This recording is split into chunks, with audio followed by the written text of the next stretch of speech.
You know, I couldn't stream yesterday. I ain't even gonna lie to you. I wanted to stream. There was a short window of time I wanted to stream, but yesterday I was kicking it with all the, what I mean, the goons, the artists, the talented people. We're on the Make Philadelphia Great Again campaign. Shout out to all my staunch advocates and dope people from Philly. I had a little Philadelphia bunny hopping nigga who was talking real crazy to me that he about to kill me and all that. So I'm like, all right, cool. What I'm gonna do is I sent like two sprinters to his own city, and I drove his former best friends over here. Come on now. Yo, you gotta play like how these niggas play. I'm sorry. You feel me? Listen, it's all good, man. It's all good. This is all good. Anyway, by the way, it's a good interview. And by the way, it's not even some hater interview. I'm gonna be honest with you. I do want you guys to go check out. There's 2 interviews coming out. A few more lined up. We got Quilly coming out. That'll probably come out either Monday or Tuesday. And also Dean Meekmill, best friend. He will be sharing his side. He'll be giving the truth about a lot of things that you may have not known. Very explosive interview. One of my best interviews I think I've done. I think I got on my Oprah shit. It wasn't even on too hatred. It was Oprah-esque, okay? That is coming out. You'll find out a lot of information that you have wondered, clarifications to certain stuff, and the myth, the facade, all of the bullshit that these rappers have been living off of. We have debunked it, and we're putting it to rest, okay? We already put the music career to rest. Now we just got to put the other part of the fallacy, the part of the fallacy where these people are like these crash outs, big killers, serial mobsters. Now we're going to put that to rest as well. Anyway, this stream won't be all about that. I just had to give y'all a little announcement. By the way, I'm very happy. I'm excited. Any Jamaicans in the building? Y'all seen me with my intro? Yo, we're here going to be celebrating the success of the appeal, or at least the Privy Council ruling that Vybz Kartel. Yeah, I do know is my favorite musician of all time. It's not Drake. It's not Bob Marley. It's not Michael Jackson. It's one name, Adidja Palmer, okay? AKA Vybz Kartel, okay? He's been incarcerated for, let me see, over 13 years because of a murder, okay? He was convicted because of said murder. He was sentenced to 35 to life.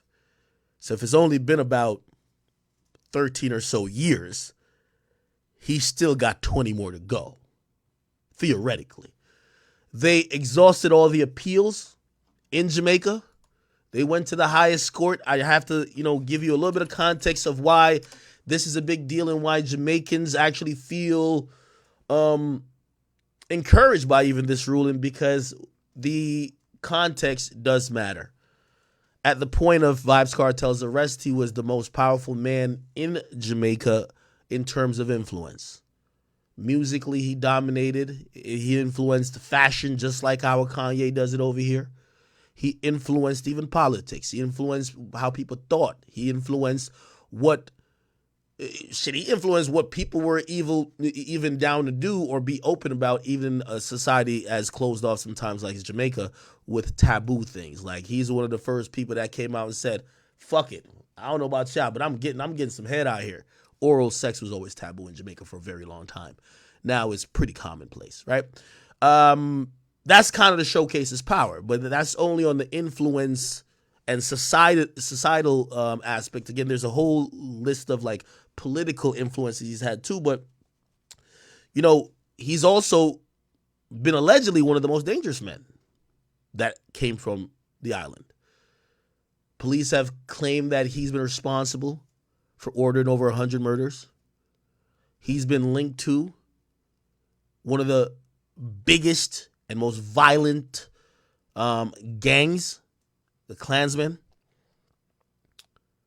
And yeah, he's a very interesting figure. Someone who could, again, when it comes to countries like Jamaica, a person like this, he's good if you have him under your pocket where he'll do what you want. If he's running around thinking he's the guy, at some point you either got to incarcerate him or get him the fuck on out of here. Anyway, they did convict him of that murder, I believe in like 2013 or so. or 2014. And when they did convict him of the murder, he appealed a bunch of times, and the highest court in Jamaica said no. The way it works in Jamaica is that Jamaica is still a colony of the United Kingdom. So if Jamaica says no, you do have one last option, which is asking the monarch, hey, could you look at something that we believe the Jamaican government isn't doing their due diligence on? So the Jamaican government said no appeal, do your 35 years. And now they were granted an appeal, or like a 2-day hearing with the Privy Council to make a ruling by the UK. And this ruling has now been given to say the conviction will be overturned. What does that mean? Doesn't mean he's instantly free, but it will return to Jamaican courts that they either do two things. They're either going to free him immediately, or they're going to have to try him again. And actually, he's not free immediately, because they could probably deliberate for a while before they free him if they're not going to try him. But basically, his murder conviction has been overturned. All right.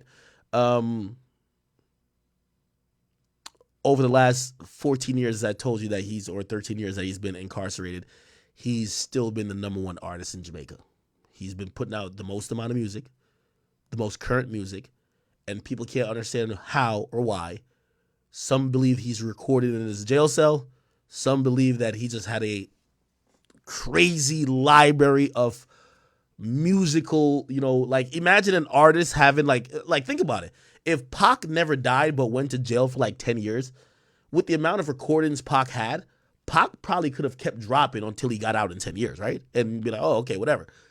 Some people believe he was just recording that much. His work ethic used to be record like 4 or 5 songs a day, right? However, some of these songs seem very current or on new beats. So a lot of people believe that he's been recording actively in jail and without the consent of the Jamaican authorities. I don't know if he got a cell phone, but I ain't gonna lie to you. This nigga produces hit songs in a goddamn jail cell. That's talent. Okay? I also try to give you guys musically what he means to dancehall, or what he means in Jamaican culture.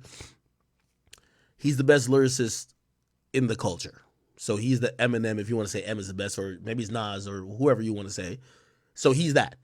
He's the biggest hit maker. He's Drake. So he's Eminem, Drake, all in one. Business-wise, to a certain extent, he's Jay-Z, right? And then he's King Von times 5.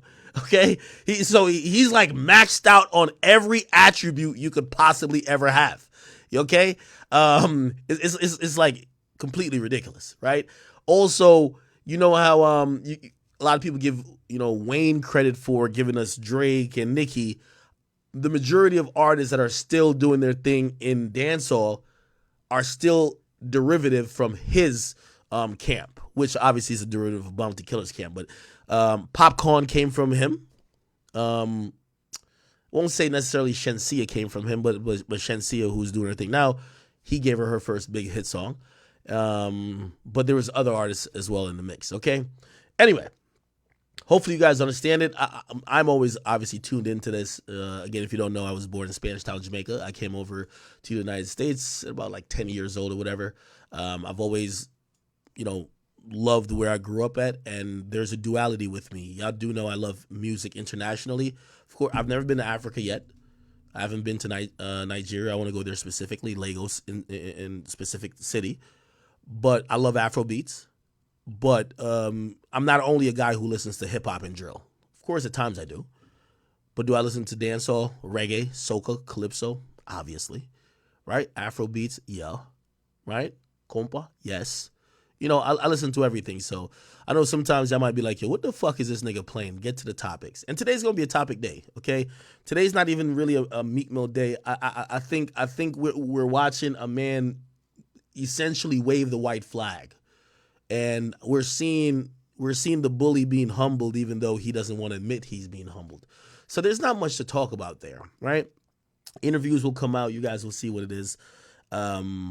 I'm more focused on giving a platform, really more to Philadelphia artists. I told Poundside Pop, who actually came back up yesterday, I told him, I said, yo, Poundside, hey, all this attention and who cares whatever people are saying about it, it's time for you to drop music.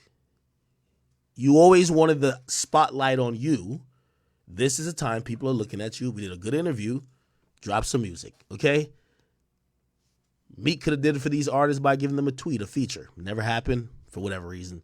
I hope all these artists, all these people that I'm interviewing don't only take this as an opportunity to be like, oh, I just hate Meek Mill, right? Again, I'm doing this to show Meek, I told you were a powerless nigga in the industry.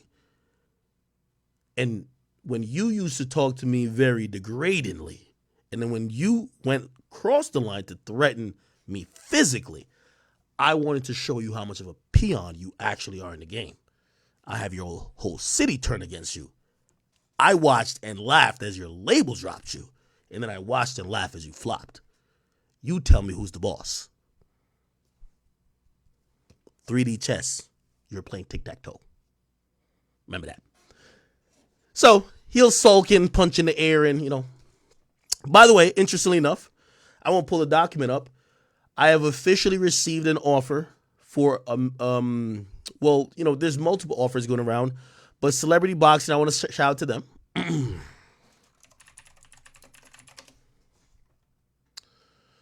Let's see if we can find their Instagram. I have in my email in written up contract, letter of intent to officially get a contract to get this done.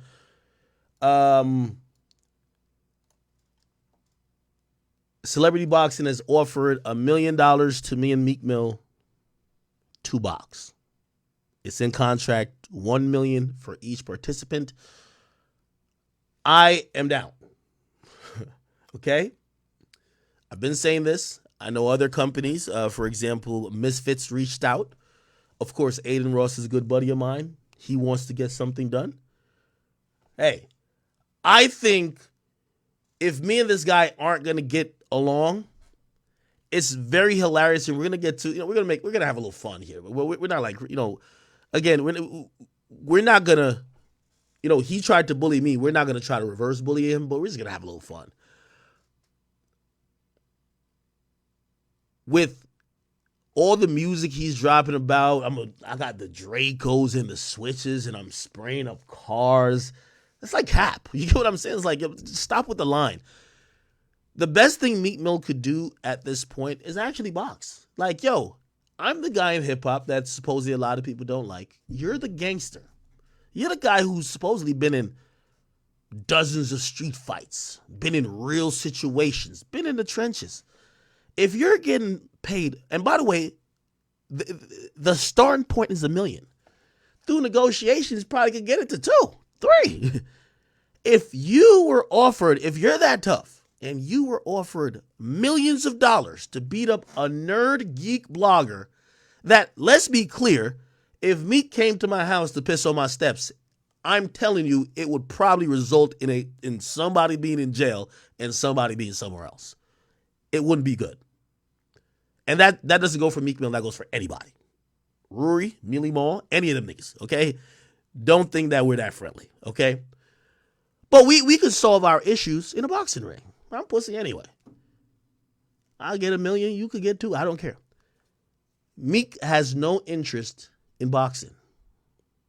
The fraud continues, okay? You ask me. Blueface said one of the best things. But he was talking to, what's that nigga's name? NLE Chopper. He said, yo, I caught mad fades in the hood for free. So if I could get paid to box, why not? I'm the guy who people said I've never had a fight in my life, right? Right? I've never had a physical confrontation. Good. This would be an easy fight. You get $2 million, you blow it on the gram, go do whatever you want to do. Again, I'm down to commit either for $1 million or, we would obviously negotiate a little bit, get a little bit more if we can. But I'm down to it. It's all up to that guy. He don't want to do it. And I'm only shaming him because he's not going to grab a Draco and spray up cars, use a bunch of switch. He's not doing that. Like we're gonna listen to one of his cap ass raps after he just like would start crying on Instagram talking about 8 people got shot in Philly. He now went on some like freestyle talking about, yo, we gonna spray up cars, we switch. You're not doing that. Like we're exposing you in real time. Get in the ring, and just like with my man, look right here. And that's where I'm at with you. That's where I'm at with you right here. You win some, you lose some.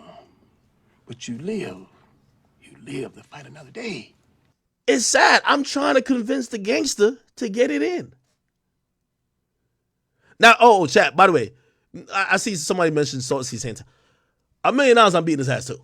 Like, man, Batiman really ain't getting no squabbles for no. But if people just want to give me $1 million to beat the gay nigga up, okay, and y'all know this ain't gonna be no gay anti-gay shit. Okay, cool. But me and that nigga getting in it, a straight nigga and a gay nigga shouldn't be doing. I'm not on some Diddy timing, bro. Like, we not about to do nothing for recreation. You know what I'm saying? And nobody want to watch that, but like the little ugly single baby mamas of Instagram. Me and Meek Mill could get it in. That could bring in the bread. You win some, you lose some. But you live to fight another day. Meek, I give you a nice little black eye. We go to Philly, get a cheesesteak afterwards, nurse your wounds. We know you don't got no squabbles like that. That's the point. Let's get it in. Listen, after that, you could just have like a little eye patch on it. You could be thumbing through your millions. It's fine. Matter of fact, after shit, or maybe you be my ass, I'll probably dap you up like, damn, Meek, maybe you do got some squabbles. Anyway, as I've been telling everybody, including all the people that have came, and everybody's offering at least $1 million. The onus is on Meek Mill at this point. If he wants to box, I am very down. But I'm pretty sure he won't, for whatever reason. Okay. Welcome to the stream. I see everybody popping up on the King Akademiks channel, the Academy. I see what's going on. Rumble! What's going on? We do have Twitch on and popping today. Yes. Okay. Let's try to. What time is it right now? We're trying to. This is our goal, chat. I've been super behind on mad shit. I do got the Henny here. You do know Henny's crash out juice. I can't drink too much or else I'm going to crash out and get off stream. We got to get through mad topics, right? So let's start hitting topic by topic. Again, we're just having a little bit of fun with, like, just for you to know, we're just having a little bit of fun with the Meek Mill thing at this point. It's not that serious anymore. It's like, y'all going to watch some interviews. People are going to tell their sides, but whatever. Like, I'm not going to keep doing rants and whole streams about the dude. We're going to continue to do what we do, right? Okay. First of all, we do have a Ye interview. Kanye did an interview, and we do have to recap that. So trying to figure out the best way to do it. It's a pretty, I think it's a lengthy interview. I don't know if we should just watch the whole thing and you watch me react to it live, or we should just kind of get clips and we'll react to it that way. You guys let me know. Just let me know, okay? No, we're going to play a lot of things by ear. I'm just glad I started off with the Vibes Cartel stuff today. I'm really in a good mood, okay? All right, let me see what else is going on. Give me 1 second. Somebody said, please, y'all want a 12-hour stream? Yo, somebody said, you got to do a 12-hour stream to make up for the laziness. Wow.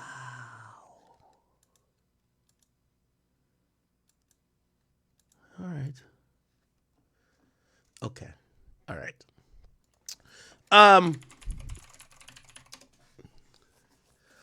We could do the update on this, actually. So remember, and I think I did cover it last time around, right? Remind me, because Laker might fuck my memory up a little bit. I talked about Sexy Red responding to Aiden about, Aiden say he fucked her, right? Did I fully address it or not? Because, Sexy Red then later came out and kind of added some more to the mix. I'll tell you what she said. So let's see. So basically, Aiden hopped on stream with me. He says, yo, I fucked Sexy Red. She came out at first. She said, you paid me to take your virginity. And I did just that. She says next. And shit, that was going kind of wild. Then she comes back out and says, "Psych, you couldn't touch me with a stick," right? And some people believe that might have been her saying, "No, I didn't have sex with you at all," or some people might be like, "Nah, I don't take payment for pussy." Okay, I'm gonna be honest with you. I don't think my man Aiden got no reason to lie. I haven't gotten the intimate details of what the hell went on. Like, me personally, I wanted to know what was the scent in the room. Okay, did you have a light a candle? You had to burn some incense. Like, for whatever reason, it's like I love Sexy Red, but when I see her, I'm almost like I feel like I just get like a stench, like a BV type of thing, like the bacteria vaginosis type of shit. So I don't know. But I believe Aiden, and shit. The additional reason why I'm believing Aiden is that I keep telling y'all, Sexy Red is the King Von of what the City Girls were saying. I really think Sexy Red is on some whole shit. Like, you know what I mean? Like, no disrespect. I'm not trying to be disrespectful at all. Her rap seems believable because even, I don't know if it's a character, but even her persona just seems to be, yes, I am exactly what I rapped about. I'm not someone who's trying to live a different life. I'm fucking niggas with ankle monitors. Like, yes, I'm like the dirty project chick who really just don't give a fuck. And by the way, it's worked for her because it's made her millions. But you can't blame fans or blame people like me who I haven't really known her. I don't know her personally, but you can't blame us if we actually think it's true. So again, if Aiden was capping, I think this is probably like such a believable lie. And and what I mean believable, not because it's Aiden Ross, it's just because it's more to me because of Sexy Red. We're looking at Sexy Red and it's like, yo, a lot of people reacted to this. Like, to me personally, they were like, yo, why the fuck would this nigga even admit it? You know what I mean? Like, again, some people actually don't think Sexy Red is like the person you would want to like whatever. But hey, I do like her music, and I think she's cool and down to earth. You know what I mean? If anything, at least at first, this is why I think she's good. She embraced it. Let's say it was a lie. She embraced it. She flipped it on her side. Nigga, you paid me to take your virginity. I did that. Next. Now later on, she did try to clear it up and be like, "Oh no, I didn't," but whatever. That's all about PR and work in the internet. You know what I mean? So it is what it is. Okay. People, let me throw this post back up real quick because I was contacted by a bunch of people, and I mean, oh man, a bunch of people.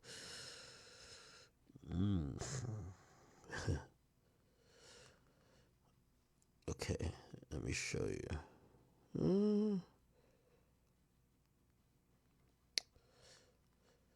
By the way, Facts, what up with you, bro? Let me see. I did archive the post, so I'm gonna put it back up just for the purposes of the stream. Here we go. Archive. So I think there's some interesting shit happening in the industry right now. Let me see. Look, let's go here. Some interesting shit is happening in the industry. So first and foremost, we have Gunna, who has secured his first feature, and like his first like feature of an artist that is like supposed to be like one of those guys. Now, Gunna dropped a song with Offset, and essentially Future tweeted it out. Now, everybody was kind of shocked because they said, wow, Future has just showed love to Gunna for the first time publicly since he was released from jail. He said he posted his new song with Offset, and people said, wait, does this mean Gunna might be on Future and Metro's album? Now, I'm going to be honest with you. I feel the industry is being super pretentious. They ain't that mad at Gunna like they seem to be. Actually, they're not mad at him at all. From what I've talked to a lot of rappers or talked to people who are affiliates of these rappers, they're all doing they're almost doing the fake oh, cause Thug's my mans, I can't really fuck with you right now, but like I don't got no problem with you. They're not all calling him a snitch. They're not no, they actually don't care. And maybe it's because Thug's just been locked up that long. Maybe it's because, like, let's be honest, Gunna has carried this whole snitching, like, whatever thing way better than 6ix9ine did. 6ix9ine put out a video with rat emoji saying "I told" and came home to a big bag. Like, if you just fucking embrace it, that's like a different story. But Gunna's kind of carried this pretty well. He's been low key, no interviews, ain't trying to say shit, no clarification. He ain't trying to do the most. He ain't trying to, fuck with me. He's pretty much doing a pretty good job of all of this, right? So Future tweeted this out, but then he quickly deleted it. So this was the tweet. Proud of them, out now, Offset, and the link will win to Gunna. Then the update was that Future deleted the tweet. So I had posted this, and by the way, I took it out of archive now, so it's on my Instagram again. Then I got hit up by a couple of people, and I won't tell you who, but they're like, "Yo, Future's team, basically, they're like, please, bro, like Future's team, just want to let you know they don't want to be associated with Gunna, like that wasn't Future, right?" And I was like, "Oh, okay, that's interesting." And yeah, I was like, all right, I get it because, I've told you guys this, which I think most of you guys don't understand. Like Meek is just Meek, one of the only niggas that just has a negative IQ. Like, he should give up his Twitter. He's the last nigga still tweeting. The majority of people, Ice Spice doesn't tweet. Okay, she might tweet once in a while, but the majority of her tweets are from her label. I know that I could text the nigga right now who controls her Twitter. So when all y'all niggas is like putting emojis with like cucumbers or whatever, like eggplants or whatever under her shit, like on Twitter, that's a man that tweeted that from her label, okay? And I'm not mean to like spill the secrets, but it is what it is. You get what I mean? Like, even Sexy Red shares that Instagram account. You know how many times niggas have hit me off Sexy Red's account? I've talked to Sexy Red, her account a bunch of times. They'd be like, "Yo, this is so and so." Oh, okay, all right, just call my phone. Yeah, it's a dude. You know what I mean? I'm not saying some of these artists don't have access to their accounts, but multiple people manage it. Why? Because these accounts are what fans follow, and you want to make sure there's timely tweets about songs dropping, tours, other things of the sort.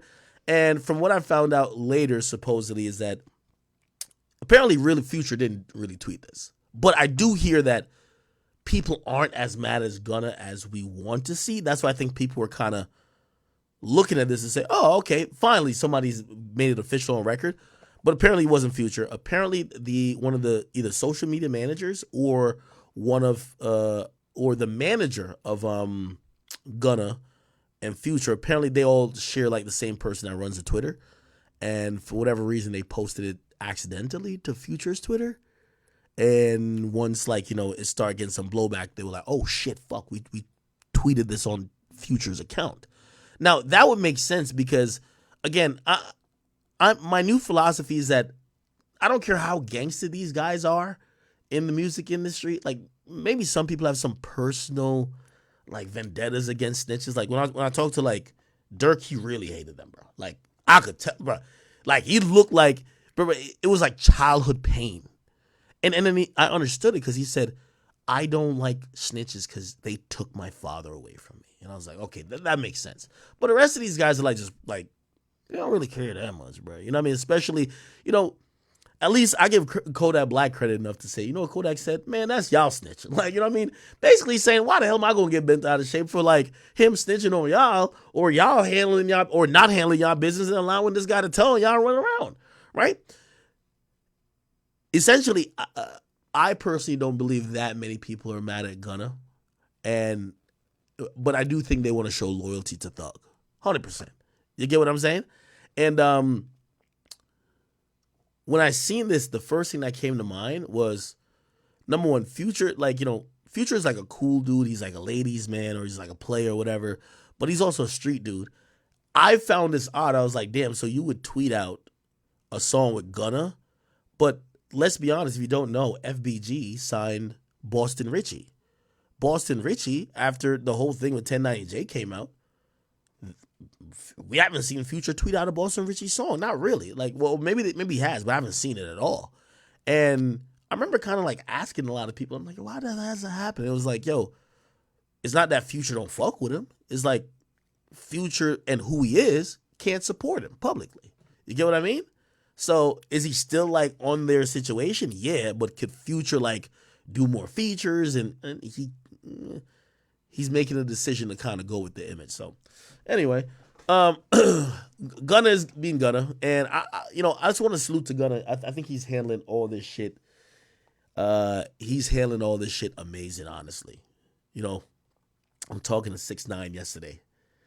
6ix9ine almost did a triple backflip because he's so much in the Spanish world. So I'm talking to him. I'm like, yeah. So I'm updating him on what's going on. So I told him, I said, yo, Six, hey, listen, you know what's so funny? All that shit you had with Meek. Yo, matter of fact, in 2 hours, I'm about to have Meek's best friend up here. We're about to go talk about this. He's like, what? I was like, yeah, like, Philly loves me. You know what I mean? Like, we're making Philly great again, okay? We're showing light to the new guy. He has no idea what's going on in hip-hop. So I'm just kind of giving him an update or whatever. So, yo, he was just like, so I'm telling him, I'm like, yo, I think you should, they show you so much love in the DR. You should stay there, bro. Like, you should do your thing. Stay there. Like, my nigga, in hip-hop, they hate you, bro. Like, why come back to where go where you're tolerated and go where you're appreciated, not where you're barely even tolerated, right? And I then tell him, I'm like, yo, matter of fact, you don't even know what's going on in hip hop now. I said, bro, Gunna is dropping a song tonight with Offset. He said, what? No way. He said, no fucking way. He says, Gunna is dropping us. Like, the nigga almost did a triple backflip while I'm on the phone. He couldn't believe. I said, bro, yes. Niggas don't care like that. And there's not one artist. You see Meek talk all that stuff. Not one artist is going to say to Offset, hey, you did a song with a snitch. Why did you do that with a rat? Nobody's going to say that. So I was telling Six, I was like, bro, as long as you don't come back and just be like, yo, I'm a rat. Just come back and do your thing. I think it'll kind of work for you. However, you pissed off a lot of people, which that's what I'm saying, stay in the DR. You know what I mean? Anyway, I'm telling you, he was like fucking shocked. Okay. All right. We're going to get into this Kanye West interview shortly. The interesting thing before I get into it is let's actually get into this Bobby Althoff thing, okay? Okay. So Bobby Althoff,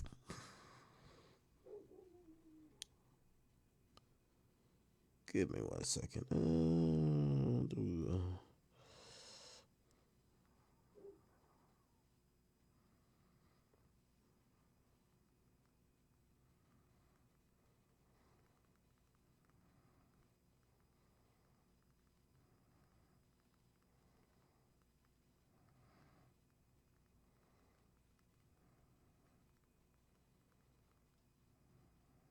Okay.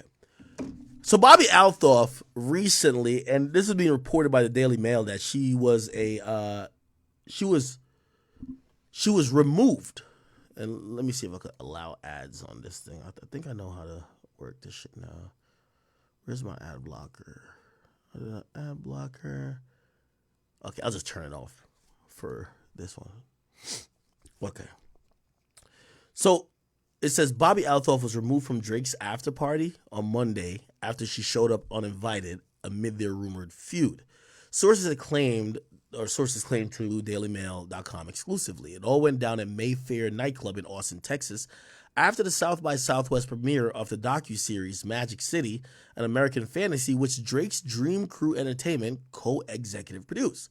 The party was hosted by Drake's team, but the rapper, which is, they put his age, 37, was not in attendance. Oh, okay, so Drake actually was not there. Well, I thought Drake was there. Let me see. Oh, okay.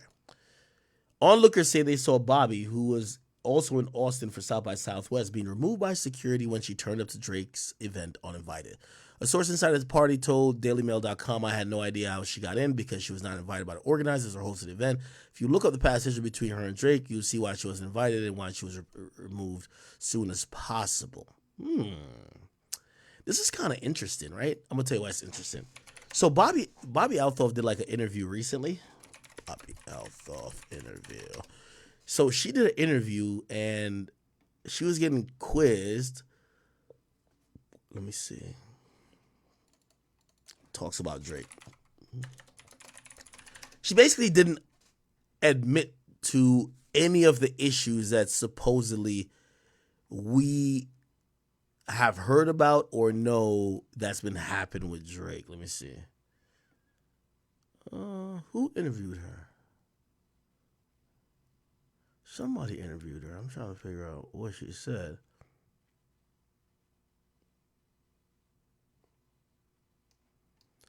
Here we go. Bobby Althoff. Drake. Let's look in the last month.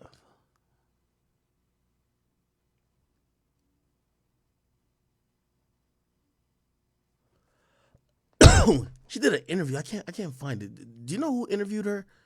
And basically, she was asked about Drake, and she gave like a answer that was like, "Oh no, everything is fine." This thumbnail right here that's where it's from. Oh, here we go. Bobby Althoff finally after millions Drake. She spoke a little. I guess we'll never know. The beef. What was the thing? What was the thing that went viral with you and Drake where they're like, the unfollow? What happened with that? Why did he unfollow you? I guess we'll never know. When's the last time you talked to him? Like a couple weeks ago, maybe a month ago. So that's your homeboy for real. He's breaking news. He's a very nice person, and he's definitely clearly changed the trajectory of, that was a big word. He did change it. My whole career. So I found out about you from him. So I think either him or Funny Marco, but both of them definitely. No, it's Drake, bro. Changed my whole entire life. So look at you giving the black people props. Oh, yes. Okay. It's interesting, and by the way, I do think this headline is overblown. Especially let's put everything in perspective. Drake ain't at the party. Do I think Drake got beef for her like that? Drake don't care like that, from what I've heard. This is just what I've heard, honestly, about this whole Bobby Althoff and Drake thing. The situation is this: Bobby Althoff, and I think maybe she thinks she's in character a lot of times, even off camera. Yachty puts Drake, Yachty was working with Drake during his whole album, right? He's Yachty is the guy who put Drake on everything. Like no disrespect to Drake, but Drake at this point is he's still trying to be edgy, this and third. Yachty's the guy yo, tap into this, tap into that, tap into this, tap into that. That's why some of the music sounds like how it sounds, right? Now, Yachty puts Drake onto yo, I think you should go fuck with Shorty. She got this little podcast, is whatever. Now keep in mind, Drake already did Caleb Presley and this and third. Drake goes and does this interview for Shorty, basically because Yachty told him to, right? Again, Yachty, and this is what I'm saying. I think for the last year or so, Yachty has been the creative director for Drake. This is why, no matter what you want to say about Yachty, we got to give him a little credit. He's a creative director for my favorite rappers. So it's no matter what you want to say about him, he's influencing the best, right? Okay, cool. Drake goes and does it. Yachty goes and does a podcast maybe 2 episodes afterwards or whatever. She's blowing the fuck up. She starts pretty much almost being so arrogant that she's taking the character outside, because her character is almost like she's sitting in bed with or laying in bed with Drake, and she's like, nigga, what the fuck are we what's one of your songs, which is kind of Drake, you tell me why we should give a fuck about you, which is either super pretentious or you're just lying, right? So after she does the interview with Yachty, she starts kind of throwing Yachty under the bus, basically saying that Yachty was just weird, just weird on and off camera, right? Which is kind of interesting, because the thing with what she does and what Funny Marco does, the equivalent of that situation and why her career went whatever is Funny Marco with G Herbo and them. Funny Marco and G Herbo are friends, right? But that situation came out looking weird. I'm going to tell you why it came out looking weird. Because you had G Herbo and them thinking, well, we're going to lean into the character because we know you're playing a character when you're interviewing us. You're playing this character that does these things. We're going to play this character.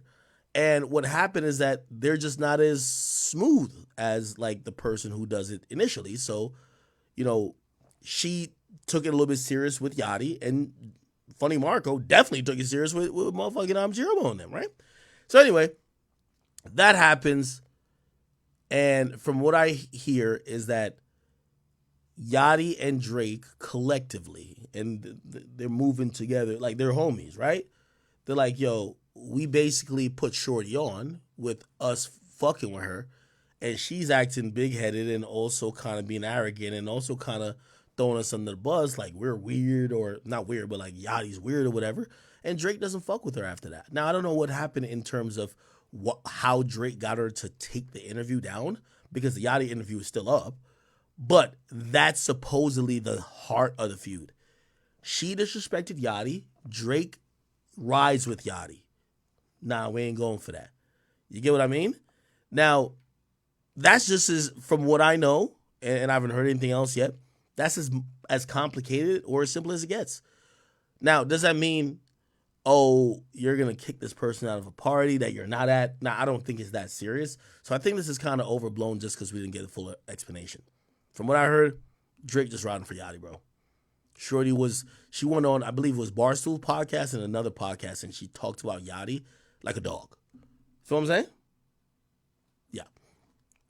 So anyway, do I believe all of this? I do believe that she probably thinks she's a shit and probably is walking around South by Southwest trying to get into parties thinking that, well, I'm Bobby Althoff, and yeah, you're trying to get into Drake's party. Yes, he's not here, but there's no familiar faces. Like, she's not even somebody who's like lit in the culture. You know, she's lit, but not culturally. So yeah, she got removed. Of course, when people see she's getting removed or people see that she's escorted out or whatever the case is, people are going to make up this thing to say it's because Drake has his beef with her. Drake has no beef with her like that. Like, Drake's only riding for Yachty. That's it. That's from what I've heard, honestly. Okay? All right, people. Holy.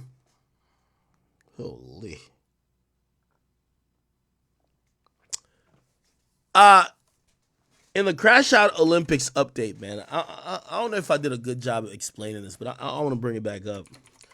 Let's get to No Jumper real quick. You know, there's so much layers to some of the bullshit that be happening here. I'm not trying to, hey, first of all, if I was trying to do this, you wouldn't be able to detect it. Number one. But so I'm about to say something, but I have to say this because I don't want anyone to look at me and be like, oh no, Aki, you're trying to incite people or cause people to crash out. But I'm gonna speak facts, right?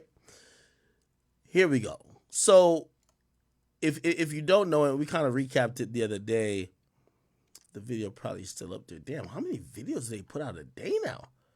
I'm scrolling like 5 pages and it still says day one or 1 day ago. Where's the one where this nigga like basically crashed out? It's like the Brick Baby guy. Okay, this is the one, right?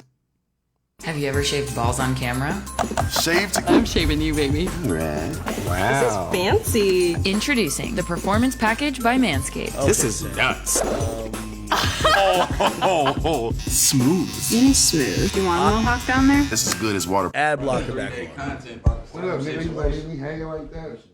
What up? I'm trying to figure out why motherfuckers still running content on a conversation that got leaked from this motherfucker and keep on trying to keep on digging some shit up out my... Okay, so I'm going to try to give y'all a little synopsis because I think we were just reacting to Crash Shot before. And this is where, like, you know, again, I'm not trying to incite nobody to anything, but I do have questions. And Mr. Brick Baby, I'm going to give you a little quick synopsis of what was happening from what I understand. I could be actually wrong on this, but I'll give you what I understand. So this guy is in one gang. This buff-looking nigga is in another gang, okay? They're cool on the platform of No Jumper. They do a show together, okay? One day in conversation, this guy said a word or said a phrase that was offensive to this guy's gang.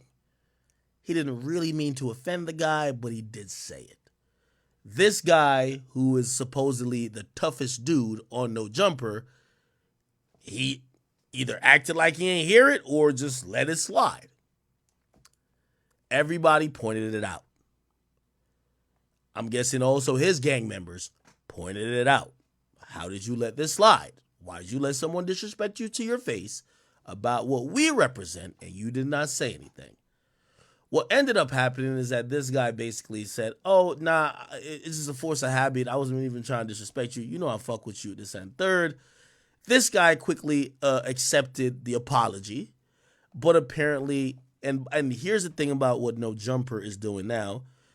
They're doing street politics on camera, which, again, get it how you live it. I don't care, but it is what it is. This guy accepts his apology.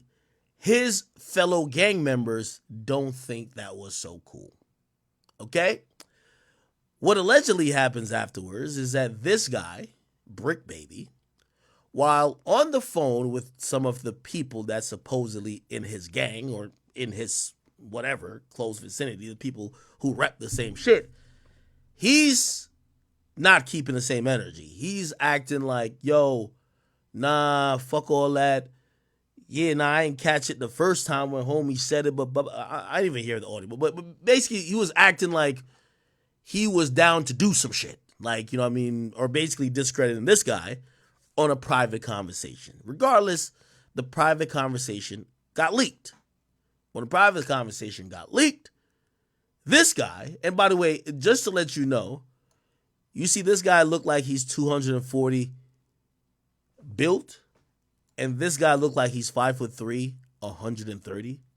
Yes, it's a difference here. What you're going to notice this entire time is that this guy is the Debo he's the new Debo of No Jumper. This guy, he's supposed to be the toughest, but he don't want to fuck with Debo because he's scared of Debo. That's just the facts. I'm just giving y'all the full thing, right? So he's addressing something, but he don't want to look at the nigga where it originated from. Instead, he came on the podcast, he bulldozed it, and said, I don't like that y'all are talking about this leak audio of me talking shit about this guy that I won't look in the face. I don't like that y'all keep talking about it. Now, here's the problem. You're signed to No Jumper, respectfully. No Jumper at this point is where I go to see Hoovers, Pyrus, 60s. I heard about a new gang, 40s. I'm no disrespect to them, I never heard about them. The Mexicans, the whatever, all the gangs. I go to see them be gang members. That's what's going on No Jumper, right? Nothing wrong with it. Let Adam do his thing. Now, here's the thing. While y'all are doing all this gang stuff on there, that's the only reason, like with all due respect, I don't care, and it's not only me, the majority of audience don't care to hear what Brick Baby thinks about J. Cole or thinks about Drake. Neither do they care about this guy opinion on J. Cole or Drake. They haven't realized that Adam has hired them to give gang politics and to be gang analysts.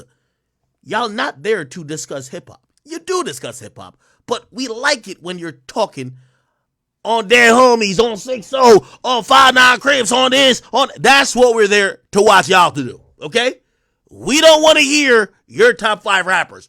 We want to hear your top 5 gangs. That's the truth. They don't seem to get it. They think Adam hired them to be hip-hop pundits. Nigga, please. So, let's continue this thought. The audience is extra tuned in when there's tension or there's disrespect that is outside the scope of hip-hop conversations, but is within the scope of gang shit and street shit. So they might not know, but we're tuned in, waiting for y'all to do what y'all supposedly already do outside the podcast. I'm giving them the secret because they don't know. They think they're there to talk hip-hop. No. If y'all sat there every day and talked about, hey, let's discuss Sexy Red's album and let's discuss this new song and this, no. No Jumper is No Jumper. They could put any idiot to do that. What y'all worth at No Jumper is Brick Baby. You're supposedly a high-ranking member of the Rolling 60s. And this other guy, he's from another gang. I don't know his gang. I don't disrespect because, I mean. But that's why you're there. Let me continue. So, Brick Baby is now mad that he feels street politics, gang politics, things that should be handled in the streets and handled as men. Because his disposition is going to be like, I handled this, or I've talked about it with him directly. He's actually mad that No Jumper has turned it into content. 3 days straight, they talked about it all day long. He's upset. Why? Because his actual ops in the streets are laughing at him, are basically looking at him like he's soft, and even his homies is looking at him weirdly. Remember, he doesn't understand that's why you're at this job, to exploit your gang issues, because that's what's going to get the views. They've never seen views like this. Trust me, if these two niggas was talking about anything about hip-hop, they would maybe, and this is because of No Jumper, have 40K views. They have some gang beef on camera, 400,000. That's how it works. Okay. Let me give you another scenario, and this is the last thing before I play it. Brick Baby is the epitome of every street dude. I'm willing to die. I'm willing to crash out. I'll kill anybody in here except the white man who pays me. We could get it on anytime, anywhere, except when I'm in front of the white guy who pays me. That's the truth. Here's when you realize, and this is what I like. Well, I love watching this, by the way. And Adam, trust me, I'm tuned in. This guy won't look this guy in the eye. Remember, the issue started from like a comment. He won't look him in the eye. The next problem he has is, why is No Jumper exploiting gang issues that now I'm involved in? Who owns No Jumper? You're going to hear him blame everybody else, and I don't know who this fat nigga is right here. He's going to give the most energy to this guy. He's going to say, Adam, I love you, massa. Thank you for the paychecks. I could never blame you, even though you're the reason I'm mad. He's scared of this nigga right here, so he can't look him in the eye. And he's just going to give like this macho, almost at tears effort to random people that aren't there, and watch how they all react to him. Listen, this is how I break y'all down like a kilo of coke. I watched this 50 times. I watched how this nigga intently look at you while you were looking off to the side. This is the epitome of every street nigga. This is Meek Mill and everybody else. My boy. They don't act tough with the tough guys. They are also scared to address the person who pays them. You're going to see him give energy. There's a security guard there. He's going to be like, yo, I'm mad at you. He's mad at the security guard. He's mad at this nigga with the Soulja Boy glasses. You know, the two people he going to make sure to let you know he ain't mad at? Nigga paying his check. And this other nigga he know would beat the brakes off of him. Watch.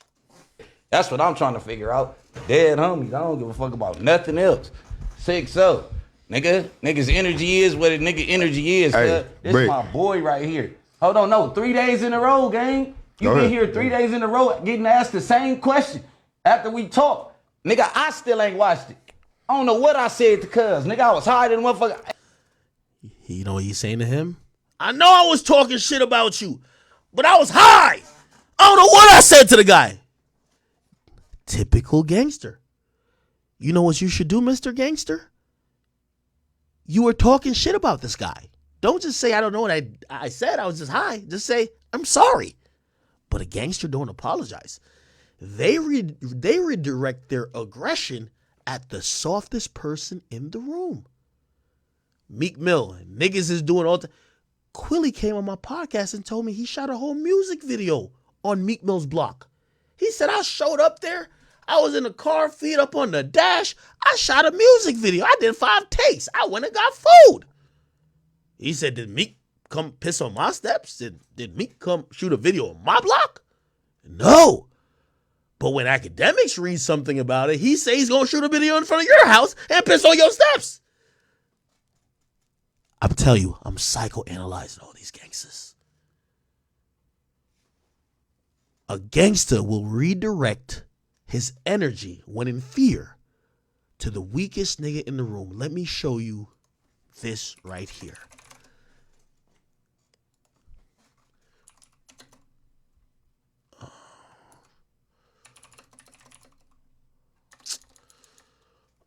It's an RDC clip. Y'all know what I'm talking about. It's an RDC when it be like, yo.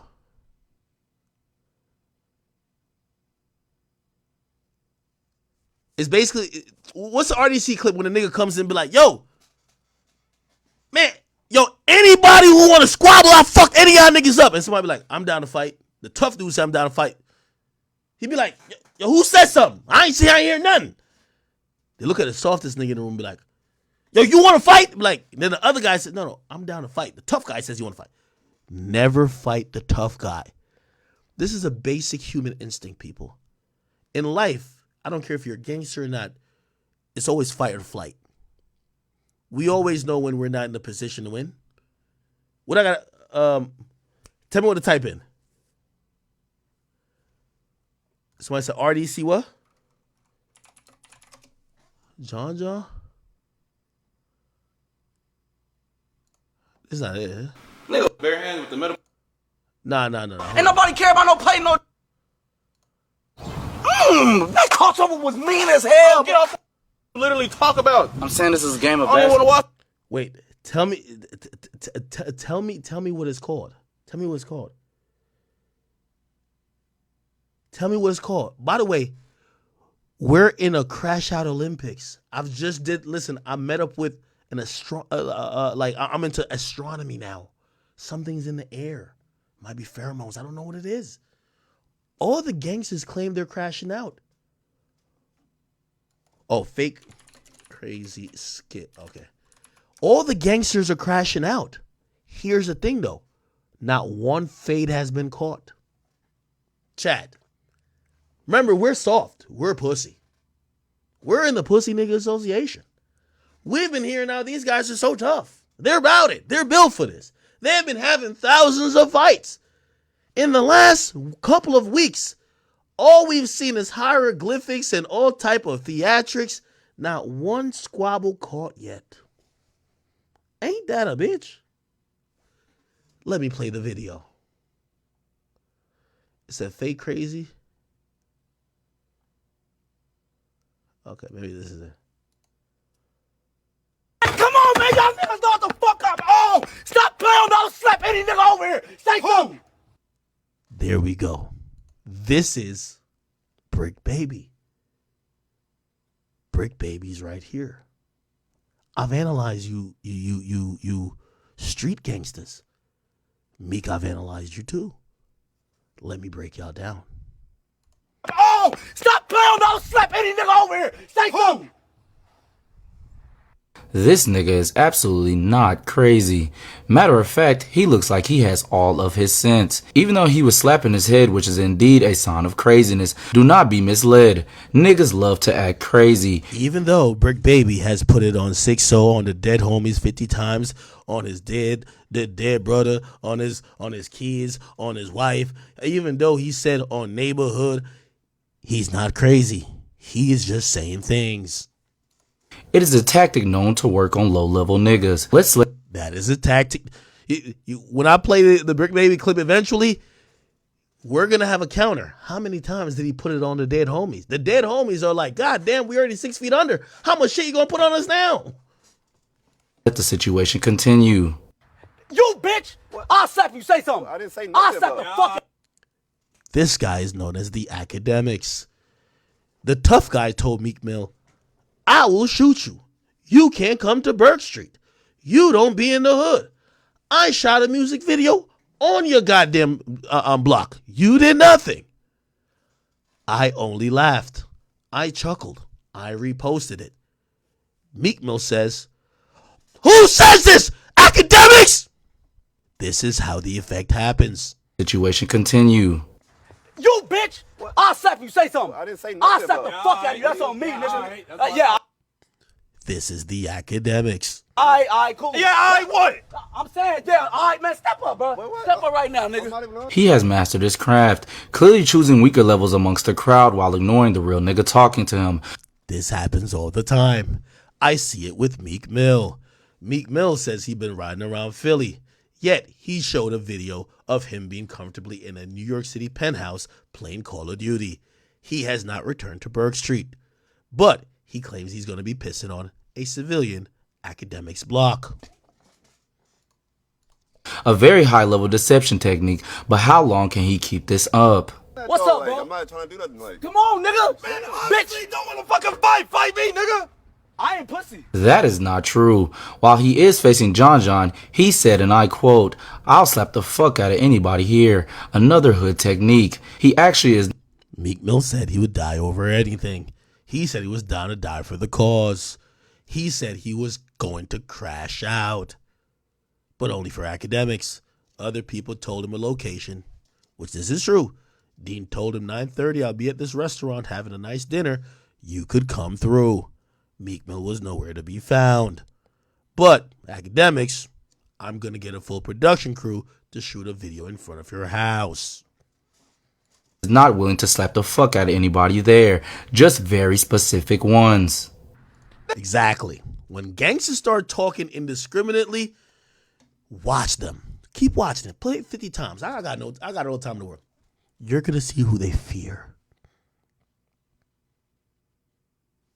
Brick Baby, when he's talking tough, he looks at everybody else but this guy. Actually, when he even looks at him, look, this is where he looks at him, you're going to realize this is the most timid he's ever been.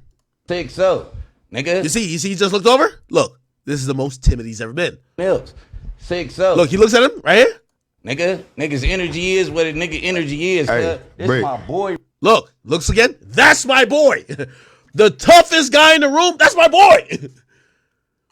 Let me just let everybody know, the tough guy in the room who we really should have the problem with, that's my boy. Right here. Hold on, no. 3 days in a row, gang. You been here 3 days in a row getting asked the same question after we talk. Nigga, I still ain't watched it.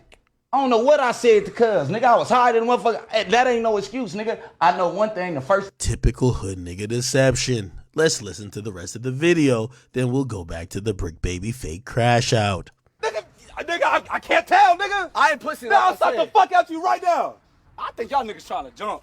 Nigga, ain't nobody trying to fucking jump you up. Fight me right now, nigga. This is the point of the conversation where when a real nigga approaches the fake hood nigga, they then use, you're trying to trick me out my position. You're trying to send me to jail. You just want me to crash out. Have you heard those things from maybe some rapper from Philadelphia who dated Nicki Minaj? That is how it always goes. They will tweet, Akademiks, you a bitch, I'm gonna catch you, I'm gonna give you a combination, I'm gonna just crash out down and die. Then when the street nigga says, hey, come die over here with me, I've been waiting to see you, here's my address, meet me here. Oh, y'all just want me to crash out. Oh, I see it. Oh, I see it. Do you understand what I'm saying? Let's recap once again. Fuck out of anybody here. Another hood technique. He actually is not willing to slap the fuck out of anybody there. Just very specific ones. Nigga, I can't tell, nigga. I ain't pussy. Now I'll slap the fuck out you right now. I think y'all niggas trying to jump. Nigga, ain't nobody trying to fucking jump you up. Fight me right now, nigga. Y'all niggas trying to jump. That shit weak. You know what I'm on. While I could not take his skill away from him, he avoided getting beat up in front of all of those people. I do want you to know that this man was never crazy. Now he's walking away with all his sense intact. You know what I'm on. Does this sound familiar? Let's go back to the Brick Baby fake crash out. Remember, I told you the story. The person that they had a mishap or a little bit of a miscommunication is sitting right across from him. He said to him, before he starts his gangster rant, that is my homeboy. How could the guy who started all of this be the person that you're coolest with? But watch him direct the energy to all the softer people. First time I picked up the phone, I said, bro, I can remember one thing only that was derogatory that I said. Did I or did I not? Speak on it. On 6-0 Crip. Everybody else, like, it's cool. Like, all Let's get the counter. It's the first time he's put it on 6-0 Crip. this shit, it was a Monday show. It was a show yesterday. I love you, Adam. I'm not tripping off of you. Remember what I told you. He should be blaming his employer if he's saying that his place of business is exploiting his personal and gang street beefs, but he can't blow the bag. Adam, it is not your fault, even though you're the boss of the platform that I'm blaming for all this fuckery. Think about it. It's happening in front of your eyes. It ain't nothing like that, cuz a nigga frustrated right now, bro. Because he had to explain why he's fake crashing out. It's nothing like that, cuz I'm just frustrated. I think they need to have an HR department.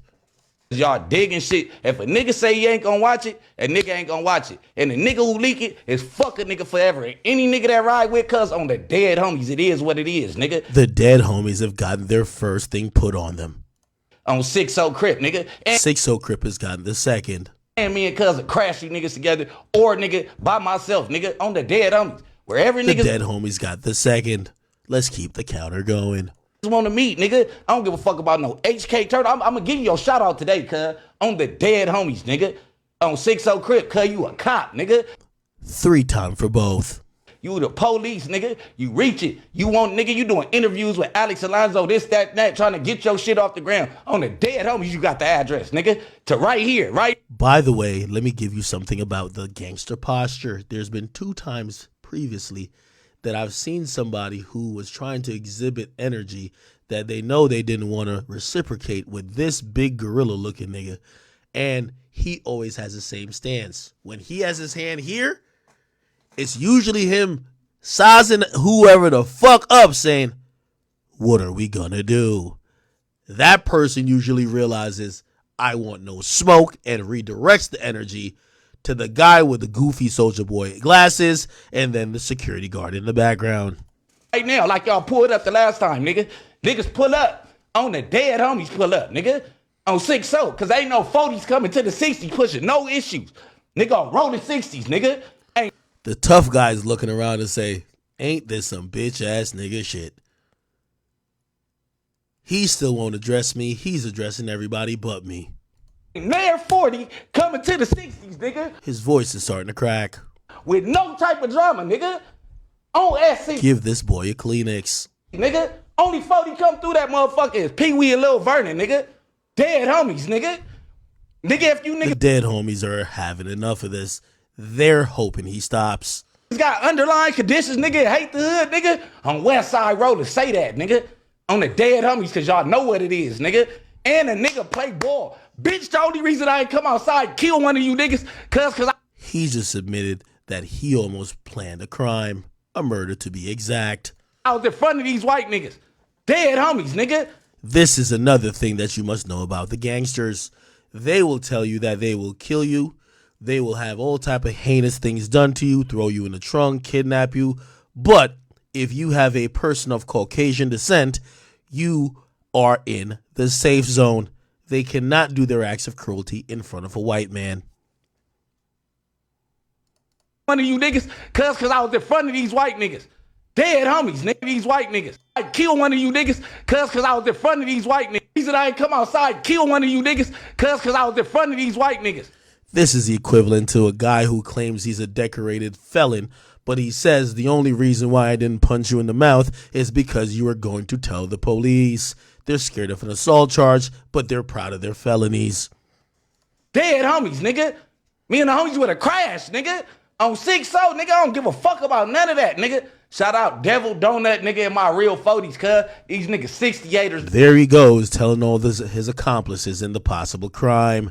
This would be considered as self-snitching in many precincts, but it's not self-snitching if you're doing it yourself. So, nigga, on 6-0, and this my homeboy, nigga, on the hood, and whatever. Once again, every time he addresses a tough guy in the room, he gives him compliments. That is my homeboy. He is my friend. We wake up and wrestle over the Frosted Flakes. We do not have issues. Me and my homeboy gotta go through, nigga, to clear what we gotta clear, nigga. On 6-0, he gonna always be my homeboy, nigga.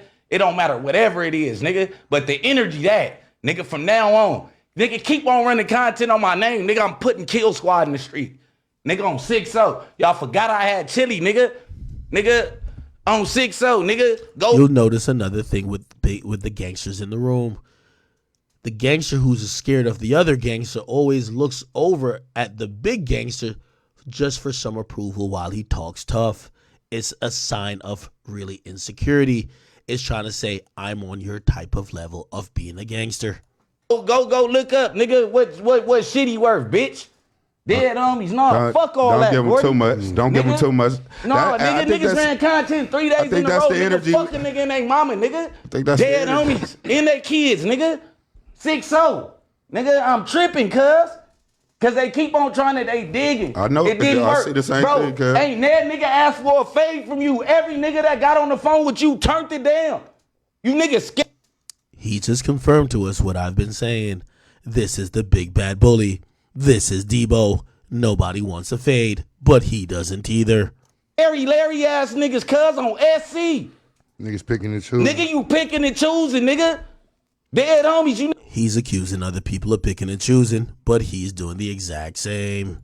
Niggas want to have something to say about me. On the dead homies, I really boogie down on SC. Stop playing with me. He's even laughing at him putting it on a dead homie still. Down on SC. Stop playing with me. Nigga, I don't give that energy up here. Bro, I'm the boogeyman. You niggas know. You bitch ass niggas from the hood that keep talking. Y'all know why y'all talking, cuz the boogeyman spoke, nigga. And y'all scared, nigga. You niggas want to do shit on camera. But it's over. This is the boogeyman. He's 5'2", 130 pounds soaking wet. But with, of course, this illegal AK-47 that the feds picked him up for, he is now known as the boogeyman. Has he caught one fade since he's been on No Jumper? That's a negative. Has he shot one person since he's been there? That's also a negative. However, people are scared of him. Over with. I ain't finna keep going up, nigga. But the energy is what it is, cuz. And on the dead homies, send the link to cuz. On the dead homies, be outside, nigga. Play that shit today, nigga. On SC, nigga. On hood, they gonna be calling your ass little Draco, nigga. Dead homies, and it is what it is. You niggas the cops, nigga. Dead homies, nigga. And the nigga who posted the other shit. This is a popular tactic by all gangsters. Announce your move and claim you will commit a murder, but claim that someone else is going to be the person that told on you. Meek Mill did the same. Akademiks, I'm coming to your house. Then he said that I told the governor you're responsible for murders. But guarantee he'll say, I'm the police. Riddle me this. Shit about me and a blick, nigga, cop ass whack, bitch ass whack, nigga on the hood calling me Mr. AK-47. Bitch, I got open cases, nigga. Nigga, stop playing with me, cuz. On the dead homies, I ain't leaving my kids for nothing, nigga. Typical hood nigga confused response. They first tell you they're down to die over everything. They're down to catch a body. They are not scared of going to jail. But they'll always remind you they would never leave their kids. Which is it? Niggas gotta stop playing with me, cuz. You doing good, man. I met you in the jail, man. Come on, bro. I like straight up. I like the niggas out, nigga. Yeah, right next door to me, man. You know what's going on, man. So, come on, cuz. On 6-0, niggas keep playing them internet games now, nigga. Ball in your court, nigga. SC, nigga. Niggas hate the hood, say something, nigga. yeah. I like this part. Now, this is where His aggression is either realize he has to tone it down or he has to turn it up. Remember, he's scared of the big bad wolf. But there's two other individuals who he think he's tougher than. Watch his reaction. Okay, I think that's nigga on SC. I think nigga, that's take about the hood, the energy. Nigga, on hood. Nigga, stop tapping me, cuz. Tom, what's up? Typical hood nigga response. Let's go back to this video. This is where this happens. Nigga is absolutely. Shut the fuck up! Oh! Stop playing! Don't slap any nigga over here! Say something! That's what just happened. This nigga is absolutely not crazy. Exactly. He's looking at him. I know, bro. I want to stop tapping me, nigga. Nigga, they gonna see this real energy. You be with me all the time, cuz. On hood, I already crashed shit. Bro, you know the truth. Look, I know the truth. Prick. We ain't, You said enough to niggas, cuz. Don't Bro, that shit got me hot, nigga. ease down though. You said enough. You said. Do you see when he told him to ease down, he didn't have that energy. This guy tapped his leg. What are you doing? He turned up on 6-0. Enough. Yeah. Cause really, you know, niggas can't even tell who homies at this point. Like, no. Okay. This my thing, gang. And you know I love you. I know. Well, I really do it, cuz. But look, On 6-0, put your life on the line, nigga. Look, I'm from SC over here, nigga. Stop. This is a guy that a minute ago he said he wouldn't leave his kids. Now he's talking about putting his life on the line. Playing for I really do it. Stop. His energy to this guy is, I will beat you up. His energy to this guy is, you're the big homie. Talking to me about them, bro. I know. I really do it, cuz. Bro. Stop talking to me about them. Man, cuz I'm 6-0 crib. Stop playing with me, cuz. On the hood. Don't nobody tell me nothing, nigga. Don't nobody tell me nothing, nigga. On 6-0, stop giving them niggas the address in. Stop. Now he's giving the energy to a security guard who's non-gang affiliated. He's just working his regular 9 to 5. He has no energy for him. He just pressed the other guy who looks like he's soft, and now he has to press the security guard. This is a typical peacocking by fake street niggas. Don't want to crash out, but always claim that you will.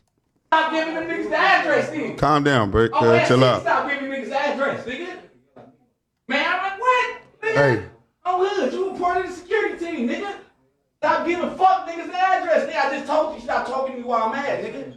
On NC, stop talking to me. Nigga, on Roman 60, stop talking to me, nigga. Hey, Rick, come on. Man, stop talking. Hey, whoever this producer is, you should be fired. This is exactly why we watch No Jumper. I'm going to be honest with you. I'm about to hit Adam. I think Adam should be setting up like fades, like on some Aiden Raw shit. Like y'all niggas should be catching y'all squabbles in the ring. Give y'all niggas like a good $300 and let y'all fight it out, man. Here we go. On SC, I'm not talking. I'm not doing no talking, nigga. On SC, nigga. I'm not doing no talking, Hey, matter nigga. of fact, look. On hood, nigga. I'm not doing none of that, nigga. I don't care, nigga. Nigga, they want to keep running content up here. This what y'all want? Nigga, on hood, nigga. Niggas got addresses, niggas got drops on me. Nigga, when I drop my nuts, nigga, respect it, nigga. On the hood, pull the fuck up. Nigga, I be here till 9. On rolling. Nipsey would not be proud. This is not keeping it neighborhood. This is just keeping it on YouTube. We gotta cut it. We gotta cut it. We gotta cut This is when he leaves to try to catch an invisible fade. Man. Let's do the recap. 5 issues per week. Not one fade caught yet. This is only entertainment. Anyway, people. That shit was hilarious. Okay. And Brick, don't get too mad, nigga, because you're the one flipping out on camera. Nigga, like, you know we're going to laugh at your expense. I'm sorry, brother, okay? Listen, and I'm going to tell all y'all niggas up there in No Jumper. Hey, Adam done, like, after, like, and I'm sorry to tell y'all the truth. After Adam lost AD and T-Rail, he gave up on any type of hood niggas that really have some hip-hop knowledge. He's now just hiring niggas who are hood niggas that got street knowledge. So of course, nigga, you're supposed to be up there putting it on SC and rolling in 60s and neighbor. Yes, that's what you're up there for. You're supposed to catch a squabble on stream. Like, what the fuck? We don't want to hear no breakdown from you, nigga. We want this what we want. You got hired for the crash out. I keep telling you, man, the script writers up in No Jumper, they're motherfucking good. They got this shit like it's motherfucking Dragon Ball Z. You ever be like, yo, when the fuck is Goku and Frieza finna fight? We've been waiting 5 episodes. Not one squabble call yet, man. Okay. All right. Okay. Look at his face. Yo, shout out to my boy Mark, man. Living legend. I can't even lie to you. All right, people. Okay. We should get into the Kanye shit. Hold on. Let's get some. I'm having a little fun. Should we get into the Kanye stuff right now, or y'all want me to address something else? By the way, did y'all see Cardi B recently? Yo, Cardi B been listening to Fresh and Fit or something like that. Look at Cardi B with the isms now. By the way, this is the same woman who said, I don't cook, I don't clean. Oh, shit. 6ix9ine's calling it. I got to tell him I'm on stream, though. Yo, I'm on stream. I'm on stream. I'm going to hit you back after. You want me to hit you back after? Like, how long? I'll step out in like 5 minutes and I'll call you if it's important. I bet. It's important. I bet. 5 minutes. I'm going to call you. All right. Okay. So Cardi B, the woman who said, you know, I love Cardi B. Everybody know Cardi B is my homie. She said, yo, I don't cook, I don't clean. You know what I mean? She basically said she's got a ring just because she could fuck. You know what I mean? And this is the thought of a lot of modern women. I won't necessarily say feminists, but a lot of modern women are just like, yo, you know, that's how the City Girl movement started. Man, fuck these niggas. They're just a bag, yo. Like, yo, fuck them for a bag. Like, you know, women have almost embraced the fucking discriminately thing. And, you know, they these days, at least the women who subscribe to that theory or who promote it, and a lot of female musicians promote it because they promote their pussy as a tool, they usually describe men as just like a bank account, an ATM, right? They don't talk about love. They talk about getting the bag, right? You know, they're all about being independent, right? They don't talk about families. They talk about fucking. And Cardi B, who now has 2 children, she is married to Offset, and she's been through highs and lows, trials and tribulation. And again, I think she's like 30 now, right? How old is Cardi B? She's 31 years old. So we're not talking about the Cardi B who was maybe 23 in a strip club who probably thought, yo, I'm so broke right now, I just need to get a bag by any means necessary. She's in the place of, hey, she loves family. One of the reasons, I know people have many different reasons why she hasn't dropped music, but she is a family person, okay, a family woman. This is now her new philosophy. Listen to this. If you're going to be the type of bitch that like a nigga, you want a nigga to take care of you and everything, but it's like, all right, you have to like pick a balance. Like, it's like, you cannot just be a bitch that's like, oh, my man take care of me, he does the bills, but it's like, what do you do? What are you contributing? Like, it's like, all right, like, you can't be complaining like, oh, I cook, I clean every day. It's like, okay, but you don't work. You don't contribute to the house. So I just feel like it's like, and like sometimes people be like, oh, so this is like really controversial, right? Go ahead. I feel like it's very controversial when like, be like, oh, I don't go 50-50, but it's like, all right. So if you and your man make the same amount of money, right? Mm-hmm. But only your man is the one that paying all the bills. How you ever gonna save up to like buy a house or buy a business? Cause he's never gonna be able to afford to. So it's like certain things is like a joint thing to do. You know what I'm saying? Like, it's like a work together. But I just be feeling like sometimes people, like the internet really be having people fucked up from like real reality type shit. So it's like, all right, so your mom and dad used to work every single day, right? Mm-hmm. So your mom and dad used to work every single day so your mom could save her money and buy purses and your dad just pay all the bills. That's not how it works. It's either your mom was in the house cooking and cleaning every day, your dad was working, or they was both working to pay both the bills. Like, y'all be acting like y'all don't know what the fuck that is like no more. Like, come on. And your mom money was your dad money, and your dad money was your mom money. Like, it was like that. It was like, it's like, that's what I'm saying. Like, I'm not a feminist anymore because it's like, sometimes it's like, y'all bitches don't be living in the real world. Did you hear that? I'm not a feminist anymore. You bitches don't be living in the real world. I'm actually shocked that Cardi B has even said this. I'm going to tell you why. And I know she hasn't finished it, but I want to interject. It's most likely women like her who would think feminism works mostly. Why? She makes more than her man. She does. Right? But with feminists, they believe, yeah, even if you make more than your man should still be traditional enough to take care of all the bills, but all decisions and everything else is 50-50.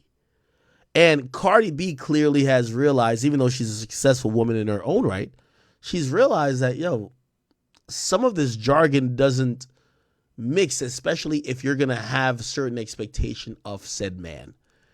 And the truth is that just women want to have certain expectations, whether it's, you want a man as a provider, you want a man to do A, B, C, and D. And those are just traditional gender roles that usually feminism kind of reject. And they're like, no, those things could be split across both genders, or maybe sometimes even flipped. Have a man doing that, and that's usually typically a woman's duty, or have a woman doing that, and usually typically that's a man's duty. But Cardi B has seen something. She's seen the light. Right. Y'all not living there. Y'all be talking about my money is my money and his money is my money. Shit. I mean, my money is my money, his money is my money. But like, my money is my money. Like, my money is my money and his money is his money. But it's like, it's like we both spend money on each other and everything. And it's like, if we want to go and everything, it's like, all right, like if we're going to buy a house, like, let's go half and half. And it's like, if we're going to buy. It's not a one-way street. It's not a one-way street. Like, it's like, if we're going to buy like crazy expensive furniture, it's like, all right, you buy the couch and I buy the dining room set. Like, it's a both thing. Like, it's a both thing. Because then when you leave, like, bitch, you really leave for nothing. Because you was like, hey, but he has to pay all the bills. Well, you're divorced and you don't got no house, no nothing. You don't got shit. You don't even got a couch, bitch. Mm-hmm. You don't even got a couch. That's my thought. I'm really old school. I'm old school. I'm old school too. If you're gonna be the type of Cardi B was a stripper before. A lot of strippers, they understand a lot of like the dynamic of what real relationships is, but they're usually in a place of desperation. Most of these chicks, they usually have to have a contorted mindset of fuck these niggas. Let's have this mindset where it's like just primarily based on men giving us money. I only believe that Cardi B's mindset has changed because she's realized that this is a balancing act to have a family. And you see, once women stop chasing certain superficial shit, and now she wants to maintain a family, and she wants her children to grow up with their dad in the household, she has to make compromises and realize, well, if daddy is bringing A, B, and C, I have to acknowledge that, respect it, and reciprocate by doing E, F, and G. You get what I'm saying? And I think that's why you're hearing this from her. Most women who run around who are young, attractive, say if they're single, they're just not gonna have this mindset at all, at least in the West these days. So hearing her say this, I joked in the caption. I said, she must have watched an episode of Fresh and Fit, but that's probably not what it is. I think she probably has realized that, if she wants to keep a family and a husband, she has to understand not only what her needs are, what her wants are, what her desires are, but she has to understand him. And I think that's where feminism goes too far. The goal I thought of feminism was to equal rights and, cancel out certain taboos between men and women in terms of, maybe certain roles or certain hard things in terms of maybe like, women don't get paid the same as men for doing the same job, right? But what feminism ended up turning into is, we are women, we're superior to men. It's not about equality anymore. It's about fuck them niggas. You're a peak feminist when you could villainize a man. Look at all these people pushing certain things. Like, for example, like they'll you'll see this from feminists on Twitter. Hey, a guy walking by an attractive girl, an attractive girl, and if he turns back around and tries to look at her ass, that's a product of rape culture. He's a predator. If he's trying to sexualize her or he's catcalling her or he's trying to look at her ass, that's rape culture doing it. What they're trying to do when they say shit like that is they're basically by saying that by you being born with a penis, you're already a criminal. It's by basically saying you're already a felon. Like the mere fact you have a dick, there's something wrong with you already. Right? There is something wrong that maybe you are looking at women, you're trying to solicit women, you're trying to figure out a way how to talk to women that they might not approve of. You're like a predator. Right? That's kind of like how they do it. And that's just the nature of what feminism is. And hearing Cardi B say that, here's the funny thing about it, and I'll be very frank and blunt. I guarantee Cardi B says this while explaining it because she's around Gillian Wallow, right? And she's explaining it like, fuck that feminism shit. I guarantee her songs, because her songs are meant to appeal to females, and the majority of females don't want to hear hey, stay in the kitchen, or, oh, yo, your man does this, so you should do this. They all want that city girl mentality of, fuck these niggas, they're just a bag. I guarantee her music is probably going to be still on some hypersexually active feminism shit. It won't be indicative of this opinion she shared here. Why? It's because it sells. It's like Meek Mill saying, yo, I just want the violence to stop. He drops a freestyle. The first thing he says, yo, I'm spraying up cars with my Draco. You get what I'm saying? It is what it is. But still, I love Cardi B. But, we'll see if her music matches the rhetoric, which I wouldn't hold my breath. Anyway, Big Boy dropped an interview real quick with Kanye West, and we're actually going to play it. I'm going to go talk to 6ix9ine real quick to see what the fuck he wanted. But Kanye West, Big Boy.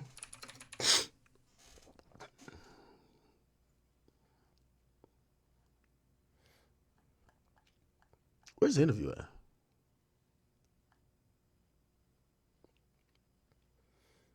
Is it this? That a friend of mine, I'm not. By the way, you know what's so interesting?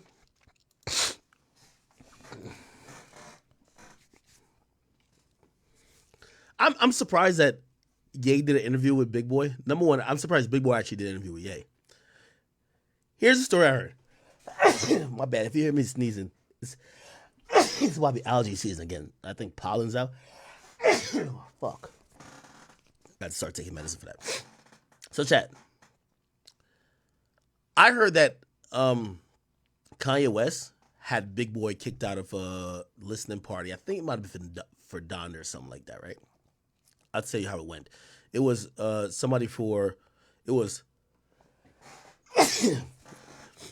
high-ranking member of iHeartMedia, I believe. No, not iHeartMedia. It was either DSP or either iHeartMedia, but it was a radio person, like an executive and Big Boy. They were kicked out by Kanye. They went to one of his listening party.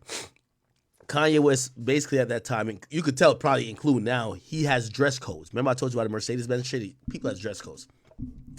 Kanye tells everybody, yo, for y'all to listen to the album, all y'all got to be wearing all black. Niggas came from their cribs. They don't know that there's a fucking dress code of all black. So the people who didn't have all black, he told them, yo, we have clothes here for you so you could take your clothes off and dress in all black and then you can listen to the album. Apparently one of the people who, at least were like, oh, this is kind of confused. What the hell's going on? Big Boy. That's what I heard. And again, he could clarify this or not, but I heard from very sources that would know. Kanye West was telling Big Boy, the legendary radio host, you need to take your clothes off and put on some black clothing to listen to my album. And he told this other guy who was like this executive at iHeart. They're looking at him like, what the fuck? And apparently what ended up happening is that Kanye West had security, allegedly, forcefully remove Big Boy and said executive out of his listening party because they wouldn't get down with his dress code. This caused a lot of problems because now Words going around, and people rock with these two people. Like, damn, this guy's arrogant. This and third. I thought that relationship wouldn't be repaired because Kanye will apologize at times, but Kanye be on his own shit. Anyway, looked like the dress code memo must have got there because, look, is Big Boy wearing black? Yup. Is Kanye wearing black? Yup. Is this Ty Dolla $ign wearing black? Yup. Is this the black room? Yup. Black table? Yup. Look like Kanye West is Kanye West. That's just what it is. Okay. And yes, apparently it was that serious. He told them you have to undress and get into these clothes, and they were like, "No, we're not doing it." It was like, "All right, cool. Security, get these niggas out of here. Like, we don't care who you are. Get them out of here." You know what I'm saying? Okay, let me play this. I'm gonna play this in sped up mode that we don't get copyrighted or nothing. Give me 1 second. Let me call 6ix9ine and figure out what the fuck you got going on. And I will be back in maybe like 3 minutes. If I miss anything, let me know. Here we go. What would we do if artists figured out their own distribution? And the punchline is, we'd have to kill them. So I'll be surprised that I'm still alive. Alrighty. Big Boy here. This I've been waiting for this one. And I think the world's been waiting on this one, man. It's great to come together, sit down. Ty Dolla $ign, welcome. Ye, welcome. Vultures. First off, man, there is no rhythm to this, man. There's no choreography. I just want to sit and I just want to talk. We haven't had a chance to sit down, especially like this, if ever, with us together. But we haven't had a chance to even sit down individually for a while. First off, man, when we think about Vultures 1, Vultures 2, and we understand that's Vultures 3 as well, what exactly is Vultures? Like, we got our own perception. What does Vultures mean to Ye and to Ty Dolla $ign? So Vultures is us as a group. It's the #1 album in the world. Say that again. Number one album in the world. #1 single. We've been talking about doing an album for a long time. And last year I went by his birthday party. And we talked about just getting in the studio. And I went out to Japan. I had a show out there. He was out there at the same time.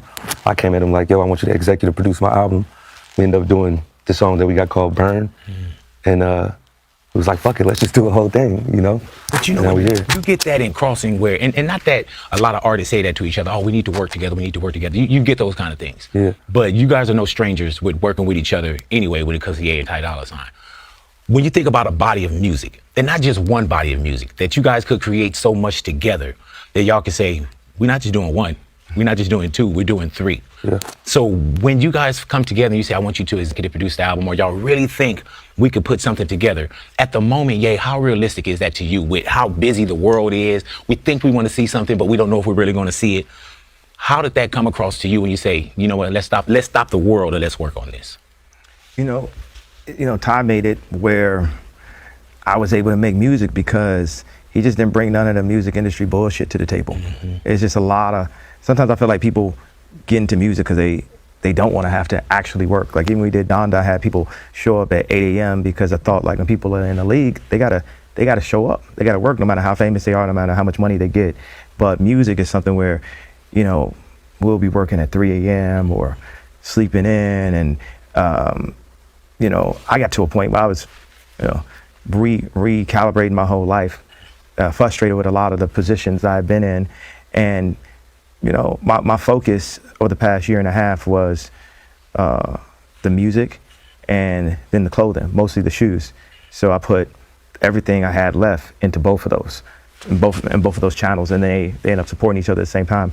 But Ty, you know, even like how like Mike Dean didn't work on this project. Mike Dean was the kind of person that you can hand him something and he'll hand you a finished product back that you can decide, I like this, I like that. That's like how Ty, you can give him something, even like just a murmur of something. He can bring it back with the words. He can fix all the notes on it. He can bring the you know, the drums, the music. But more than anything on this project, you know, he brought himself as someone who stood beside me when a million people told him to not stand beside me. And he also brought hit records. Like, you know, we had a joke like, oh man, this is Jay's first #1 hit in 17 years. And this is Ty's first #1 hit in 2 years. Right. But we've seen a lot of really a lot of #1s for other artists when it comes to Vultures. You know what I'm saying? And I don't know, Ty, if you hear what we say on air, but I don't think people understand how talented you are. and how you can get in there and pretty much do everything in the studio with your eyes closed, and you know what I'm saying, and bring in an orchestra, and we think that it's just one sound, but you're really orchestrating this musical ensemble and working hard, and people don't get a chance to really see that. We hear it, but we don't know what goes into it. I just say you better ask somebody. Yeah, and if you don't ask, sometimes you got to tell people what you're doing and how great you do the things that you do, because sometimes it sounds so not simple but so beautiful to us that we don't understand what goes into it. You know what I'm saying? The blood, sweat, and the real tears that go into making a project such as this. And the anointing, his, like you said, talent is like on some Prince. Like he can do what other people can do, and other people can't do what he could do. Like I can't play instruments. Right. I can't halfway even sing. You know what you do? You know what I'm saying? That's called confidence. It's called delusion. Hey man, but you singing though. And the thing about it, man, is not only do you sing, you'll get a whole crowd to sing with you. And the one thing that we do know is that when we hear you, we know it's you. You know what I'm saying? And there's a difference between, well, when you can put your own imprint into something and people know exactly what it is, then you have created something that's dear to us. You know, and so when we look at music, bro, this is, when we say music is a soundtrack to our lives. My daughter is 15 years of age, right? This Vultures 1, and I told her, I said 2 is ridiculous, because I've heard 2. This is a soundtrack to her life. And there's decades between our births, but there's something in that music that brings us together. No matter how much clutter is going on outside, there's a safe zone or something that's in music that you, and especially what you guys created, and the people that y'all brought to the table, that I felt like, it's so cliche and easy to say, oh man, we were missing this, but we were missing this. Did you guys feel like, not that y'all feeling in a void, but we needed this Vultures, or we needed this collaboration, and not egotistically? Well, you said to not speak egotistically, so I'm not going to talk. Right. Well, speak egotistically. We definitely needed it. And yeah, I could play all the instruments, I could put all this stuff together, but coming, you know, in the studio with him, it was like taking it to a whole nother level, picking them parts. I'll come with a song, for instance, and the song will be fully done as far as I'm concerned. He'd come back, man, change that shit like 20 times. No, and like it go from like a dance music song to Back to Me. Like if you would have heard the first Back to Me, it was like completely different. He took my song, put it in the ASR 10, which is a keyboard with a sampler, slowed it down, rocked the sample like that. Then that was in Japan. Then we get to Italy, we play it again, we got some words to it.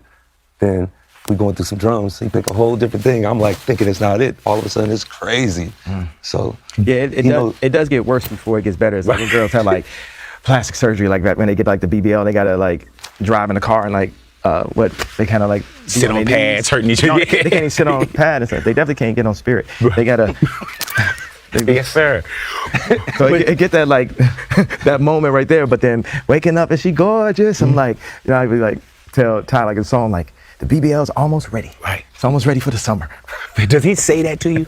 Like, do y'all also not only compliment each other? Can you tell each other what's not working? And can you put Ye back in the booth? Oh, and sure. Can Ye put you back? I tried to remove the cursing a bunch of times, and he was like, I was like, oh, what do you think? At the last one, I'm like, what do you think we make this thing all clean? He's like, no. What is the difference though when you hear, and music is like life, you know what I'm saying? And life, you're kind of like this, you know what I'm saying? And some people try to put you into a yesterday mode. You know, at one point, we hear, and this is all you. We hear, you know, Jesus is king. We hear this, but that's all you. Then there's sometimes you just want to say, man, not fuck it, but you just want to say, man, this is what I'm feeling right now. Are you in that space where you're comfortable enough to say, this is where I am right now? I'm still a man of God.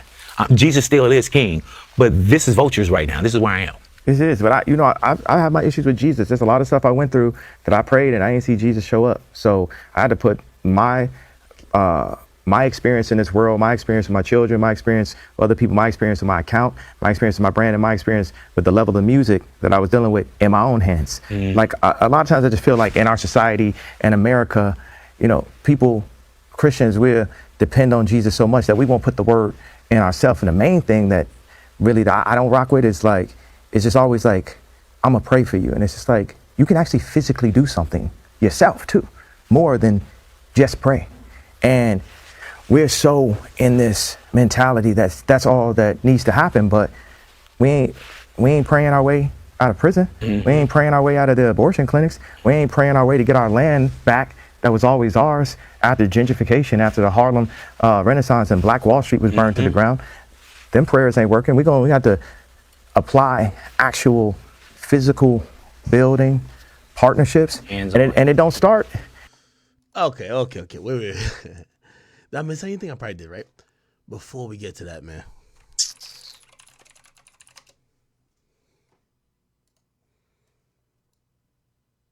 This nigga Meek Mill think he on Craigslist, man. Did this nigga, my nigga Meek say he said, Caddy ESV V series for sale. 6,100 miles. Price $165K. I'll take off money for the dogs.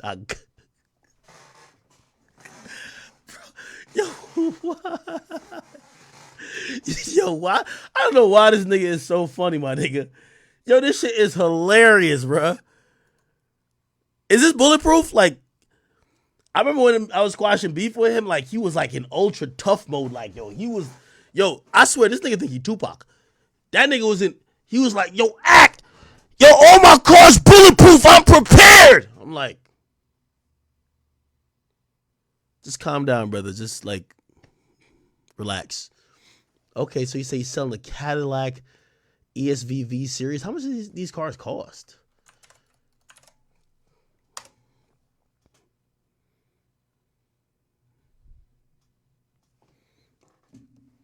Hold on.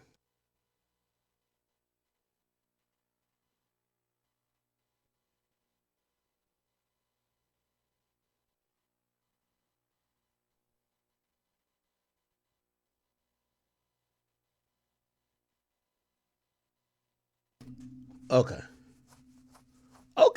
Oh, this car probably costs a good amount though. Oh my bad, I can't see it.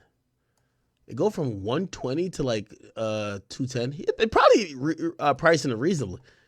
I don't know why every time. First of all, yo, this is the problem with Meek. Bro, can't you read the room, my nigga? You just sold 6,000 records. By the way, I actually believe him. This stupid nigga probably does have a lot of these black. Actually, I won't buy his car, but I'm actually about to buy one of these black trucks too. Like, you know what I mean? Because like sometimes I'll hire drivers and I don't have a black truck right now. You realize like, bro, you'll just save way more just buying it, right? But even then, Meek just doesn't understand like reading the room. People think that you're falling off, right? You might just not want to post your vehicle on there like you're having a garage sale. Like, yo, anybody could buy my truck. I just need some cash right now. By the way, I don't even think he just needs some cash right now. But this is how stupid this nigga is. It's like he doesn't read the room, or maybe he does read the room and says, what's the worst thing I could do right now? What's the fucking worst thing could I do right now? Somebody says, it's not 61K miles. It's 6,100 miles, right? It's 6,100, right? I'm trying to look. No, yeah, it's 6,103. I don't know what year car this is, but if it's a 2023, the price that he's asking, I do think 165 is exorbitant, especially if it's not like bulletproof and nothing like that. But, dog, yo, somebody got to just tell this nigga, be like, yo, bro, there's nothing wrong with you selling your vehicles. Sell your vehicles online like it's Craigslist. Saying that, like, I'm pretty sure you got Lil Baby's number, you got all these other guys' number. You could put all of them in a group chat and say, I'm selling this car. It seems like you're not even trying to sell it to like a regular consumer anyway. Why the fuck are you posting this online? I'll take money off for the dogs. Somebody said, nigga turned the gram into Craigslist. Somebody said, is he selling the truck? Somebody said, you know Meek a little special. Somebody says, I like that Meek does normal shit. Then people get upset like they ain't normal. Somebody says, yo, that's overpriced. Laughing my ass off. You're smoking that Diddy dick. Oh, that's crazy. Somebody said, if it's bulletproof, I'll buy. Actually, I do think if it's bulletproof, it's actually a good deal. Somebody said, that's crazy how people get behind these computers and clown somebody that's accomplished. Bro, I'm gonna be honest with you. He's a lost cause. It's all good. It's all good. Somebody said Craigslist for the supercharged Cadillac. You cannot make this shit up. The jokes write themselves, my nigga. The jokes write themselves, bruh. Well, Meek, I'm gonna help you sell this vehicle. This is what we're gonna do. Listen, if y'all cop Meek new car, in the crevice of the seat, you might find like 4 perk 30s. Okay? You look under the mat, under the front passenger side, you might actually find a leftover rollie. Okay? You know, it comes preloaded with 15 bunny hopping videos. Okay? A couple videos of Michael Rubin and Robert Kraft getting some rubbing tugs from the local spa. Okay? And you know what I mean? Yeah, like that'll make it worth it. I'll help him sell a joint. By the way, if you guys don't know, this car is equipped and great for spinning. The windows go down twice as fast because remember, you spot a op, spot him, got him. You got to put the window down real quick to pull your gun out. Once you hit the down button, the window disappears. You can shoot through the whole thing. Feel what I'm saying? The axles are renewed, so when you're spinning, you got to bust a U-E or something like a little K-turn. You got no problems. You got a backup fuel tank in case the ops shoot back at your truck. Of course, you ain't gonna get hit because you in a bulletproof cabin, but they might hit the first fuel little tanker thing. You got like a whole backup thing. You good? I think that's how he sells it. Fuck it.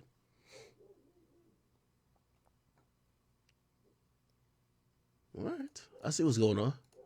By the way, my bad. We're going to get back to the Kanye West shit. Did y'all see this? What's the name of this fucking thing? Fuck.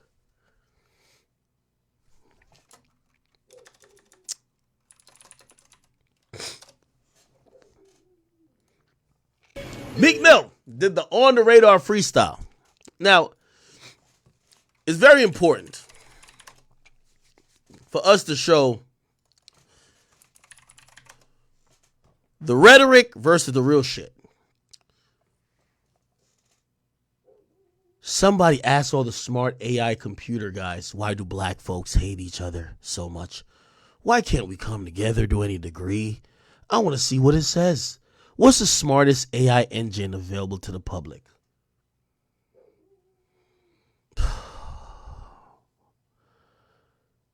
These are important times we're in, where people are being manipulated by phones. Y'all need to hear from a real person, not anybody under control, but my mother and God. I'm gonna make some money off of my life. My life sells pretty well. I won't shut up.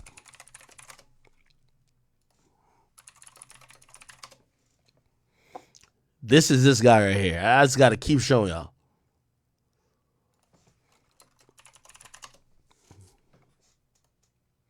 You here at 4 o'clock today, there's a major step forward in the criminal justice efforts in Pennsylvania. Governor Josh Shapiro signed 3 new laws today. The biggest of those involves probation changes. It's an effort that got some superstar support from Philadelphia's own Meek Mill. Action News race and culture reporter Rhonda Thomas joining us live now outside the National Constitution Center with a look at the legislation being called groundbreaking today. Rhonda. It really is, Brian. Fittingly, these 3 new laws were signed here at the National Constitution Center, offering, in essence, a new level of freedom for so many people who are involved in the criminal justice center. Now, the probation reform law took 5 years to be in the works, and 2 people who joined forces to make it happen, a governor and a hip-hop star. Governor Josh Shapiro stood shoulder to shoulder with Meek Mill just about an hour ago as Shapiro signed 3 pieces of legislation. All of them are aimed at criminal justice reform, with one of them focusing on reform of the probation system. It changes the system in 2 ways. First, by aiming to shorten probation terms in the Commonwealth. That is key because there are more than 100 create criminal labeled as felons. Years he spoke. Finally seeing the probation reform law get signed today was overwhelming. By the way, just to point out, this is the toughest gangster from Philadelphia. 2 weeks ago, he said he was down to die over a beef. A week ago, he did this speech. Proud of that. It'd be better, but That got the North Philadelphia native a 2 to 4 year sentence. In recent years, he's focused on helping create criminal justice reform. For him, finally seeing the probation reform law get signed today was overwhelming. I'm at a point in my life like we all grew up in the streets and we try to be better, but they labeled us felons, sent us back to jail. I had to fight against that the whole time to gain my respect and be who I am today, and I'm proud of that. So when Meek got out, we all talked together about how we could learn from Meek's experience and how we could Keep in mind, remember what Brick Baby said. I was down to crash out and kill over this, but I couldn't do it in front of the white people. Meek said he was going to come to my house and piss on my steps. The white governor standing next to him talked him out of it. We all grew up in the streets and we try to be better, but they labeled us felons, sent us back to jail. I had to fight against that the whole time to gain my respect and be who I am today, and I'm proud of that. So when Meek got out, we all talked together about how we could learn from Meek's experience and how we could help others. We didn't want Meek to be the final verse of the song. Nah, we wanted fuck him that. to be the opener. Fuck that. I need a... And the song is just getting started because 2 other pieces of legislation were signed today, too. One of them is Nah, I need the full speech, nigga. Fuck that. Governor Shapiro. Is this the whole thing? Nah, I need the whole thing, man. Pause.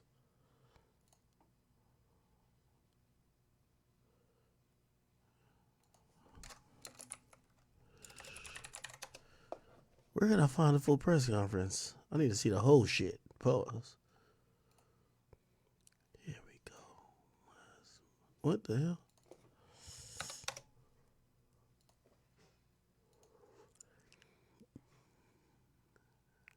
What the fuck?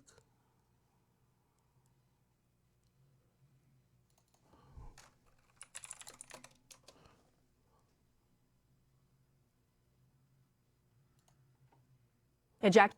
We try to be better, but they labeled us felons, sent us back to jail. I had to fight against that the whole time to gain my respect and be who I am today, and I'm proud of that. I'm inspired by everyone's perseverance here. We got this done. I'm not laughing off of him being emotional. I'm laughing at the duality because this is the same nigga who says who cries like this. Literally says he gonna shoot a music video in front of niggas' houses, piss on niggas' steps, and then he raps like this. Listen to this shit. Next stop is On the Radar Radio. Stand clear of the closing doors, please.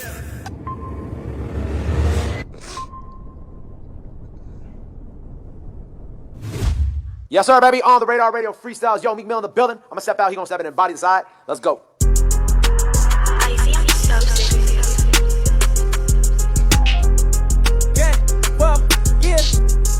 Yo, this like the Bunny Hop remix dance. Oh, this is fire. Okay. Now, hold on.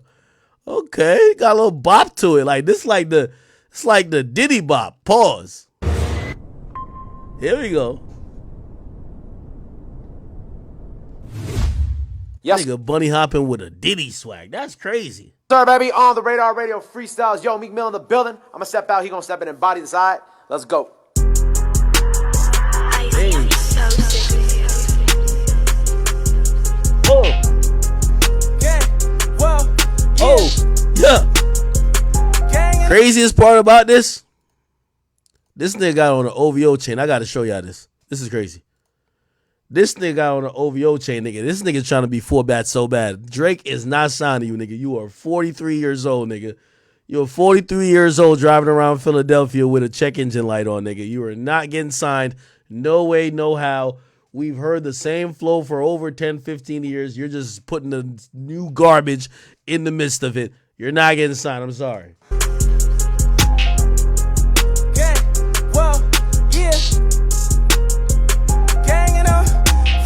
And she wanna go to the mall. I was like, oh, I'm breaking her off. I ain't even sore. I ain't even tripping. I make it tomorrow. You got me dipping in the middle. Now I'm gonna give some positive criticism. You know what I realized about Meek?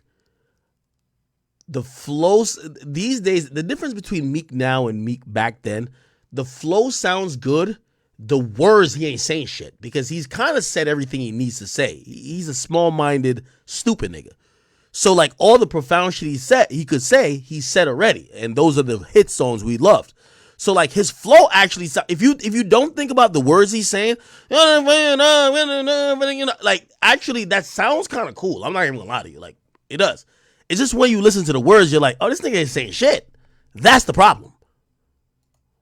Yeah, well, yeah.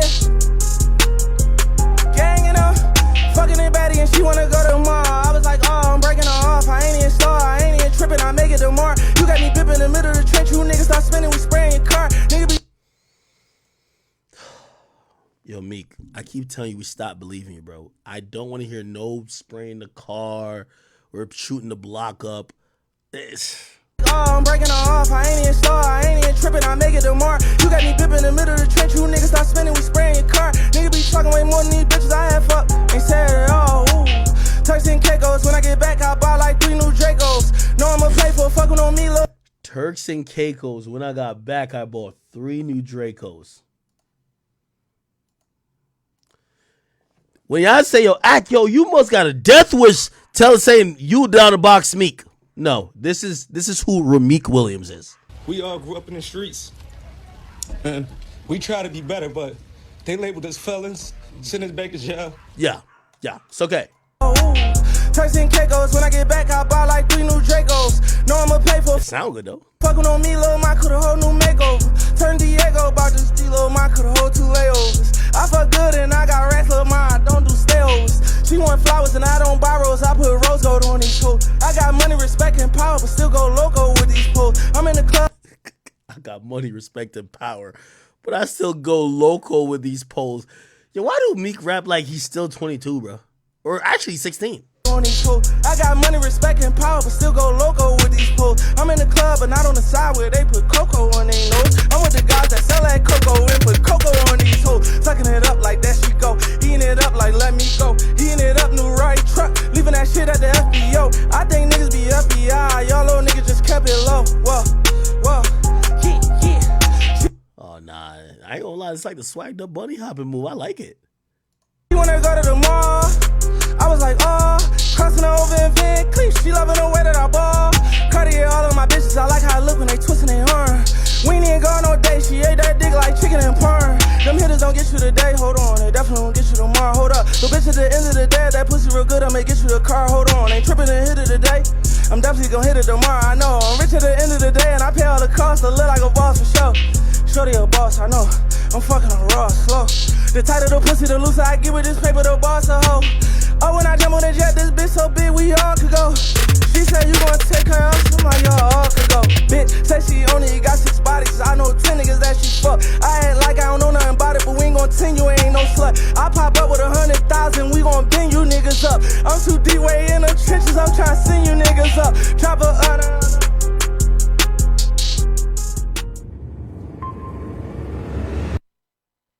I thought it was cool. I don't know. I thought it was cool. It's cool.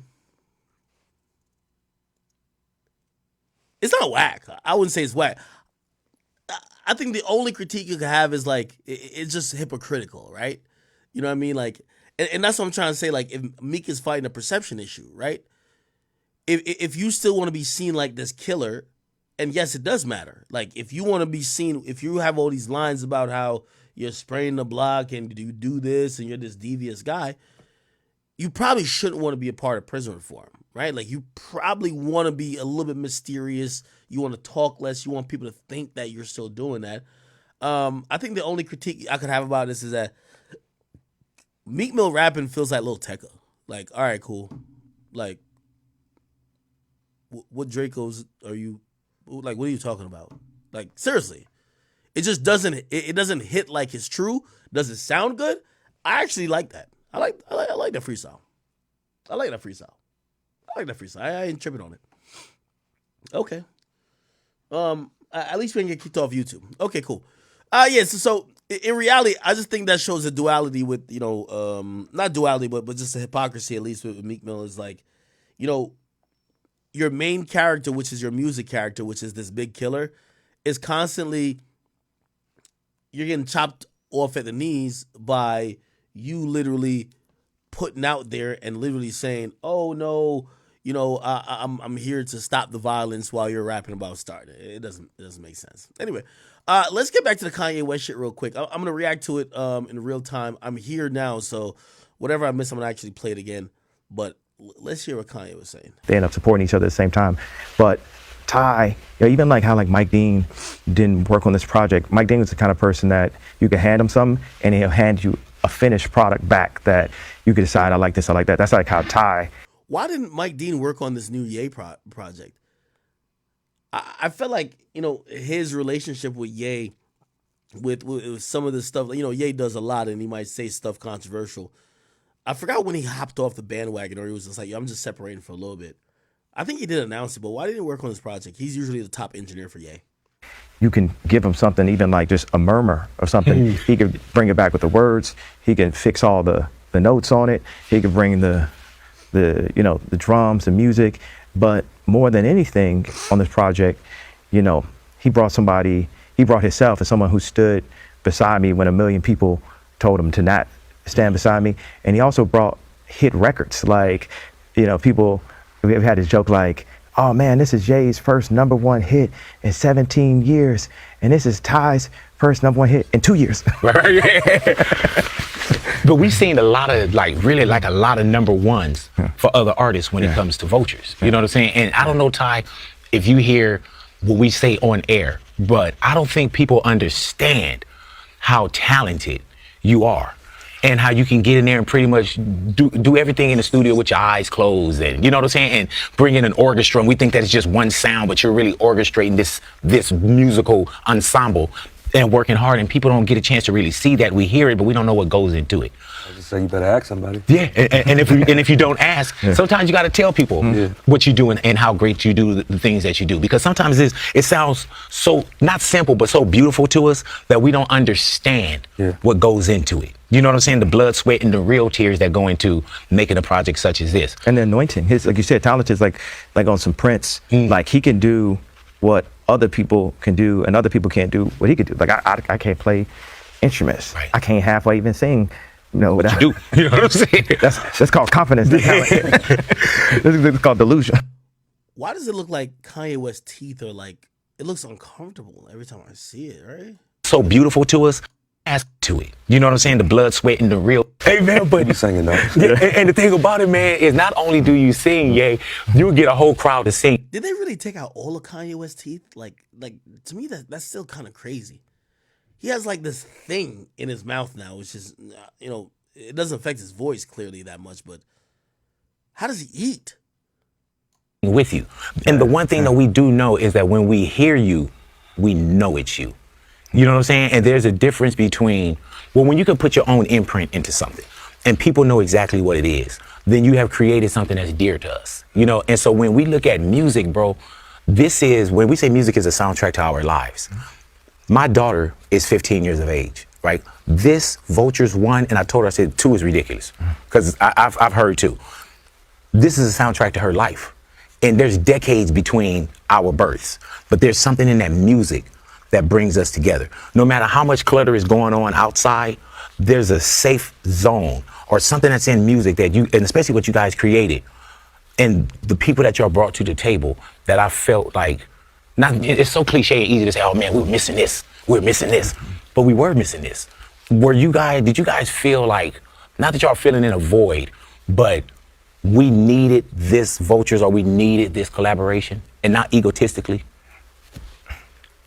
Well, you said to not speak egotistically, so I'm not going to talk. Right. Well, speak egotistically.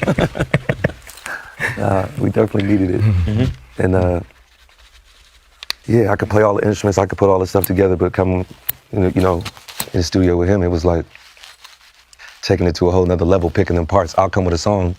Okay, chat. Y'all keep. I'm trying to listen to the thing. Y'all trying to throw me off a lot. They say go to Future Instagram and go to his story. He addressed this shit about Gunna. How? Let's see. Is it this? No. Yeah. Put up, I don't hang with rats. That's some new type shit.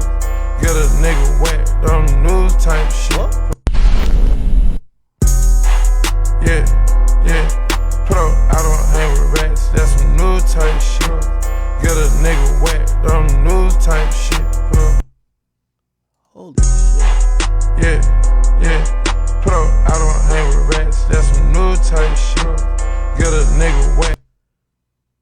Metro Boomin reposted it too? Yo, these niggas are so pretentious, bro. I don't hang with rats. That's some new type shit. So Metro posted it too. Oh.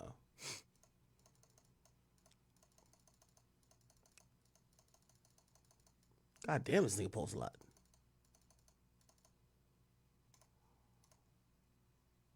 Yeah, pro, I don't hang with rats. That's some new type shit. Why do y'all think that's that Gunna? I'm gonna be honest with you. So, and I'm not playing devil's advocate, but I'm just telling you what I've heard. I hear there's certain rappers in Atlanta who aren't looking at what Gunna did as snitching.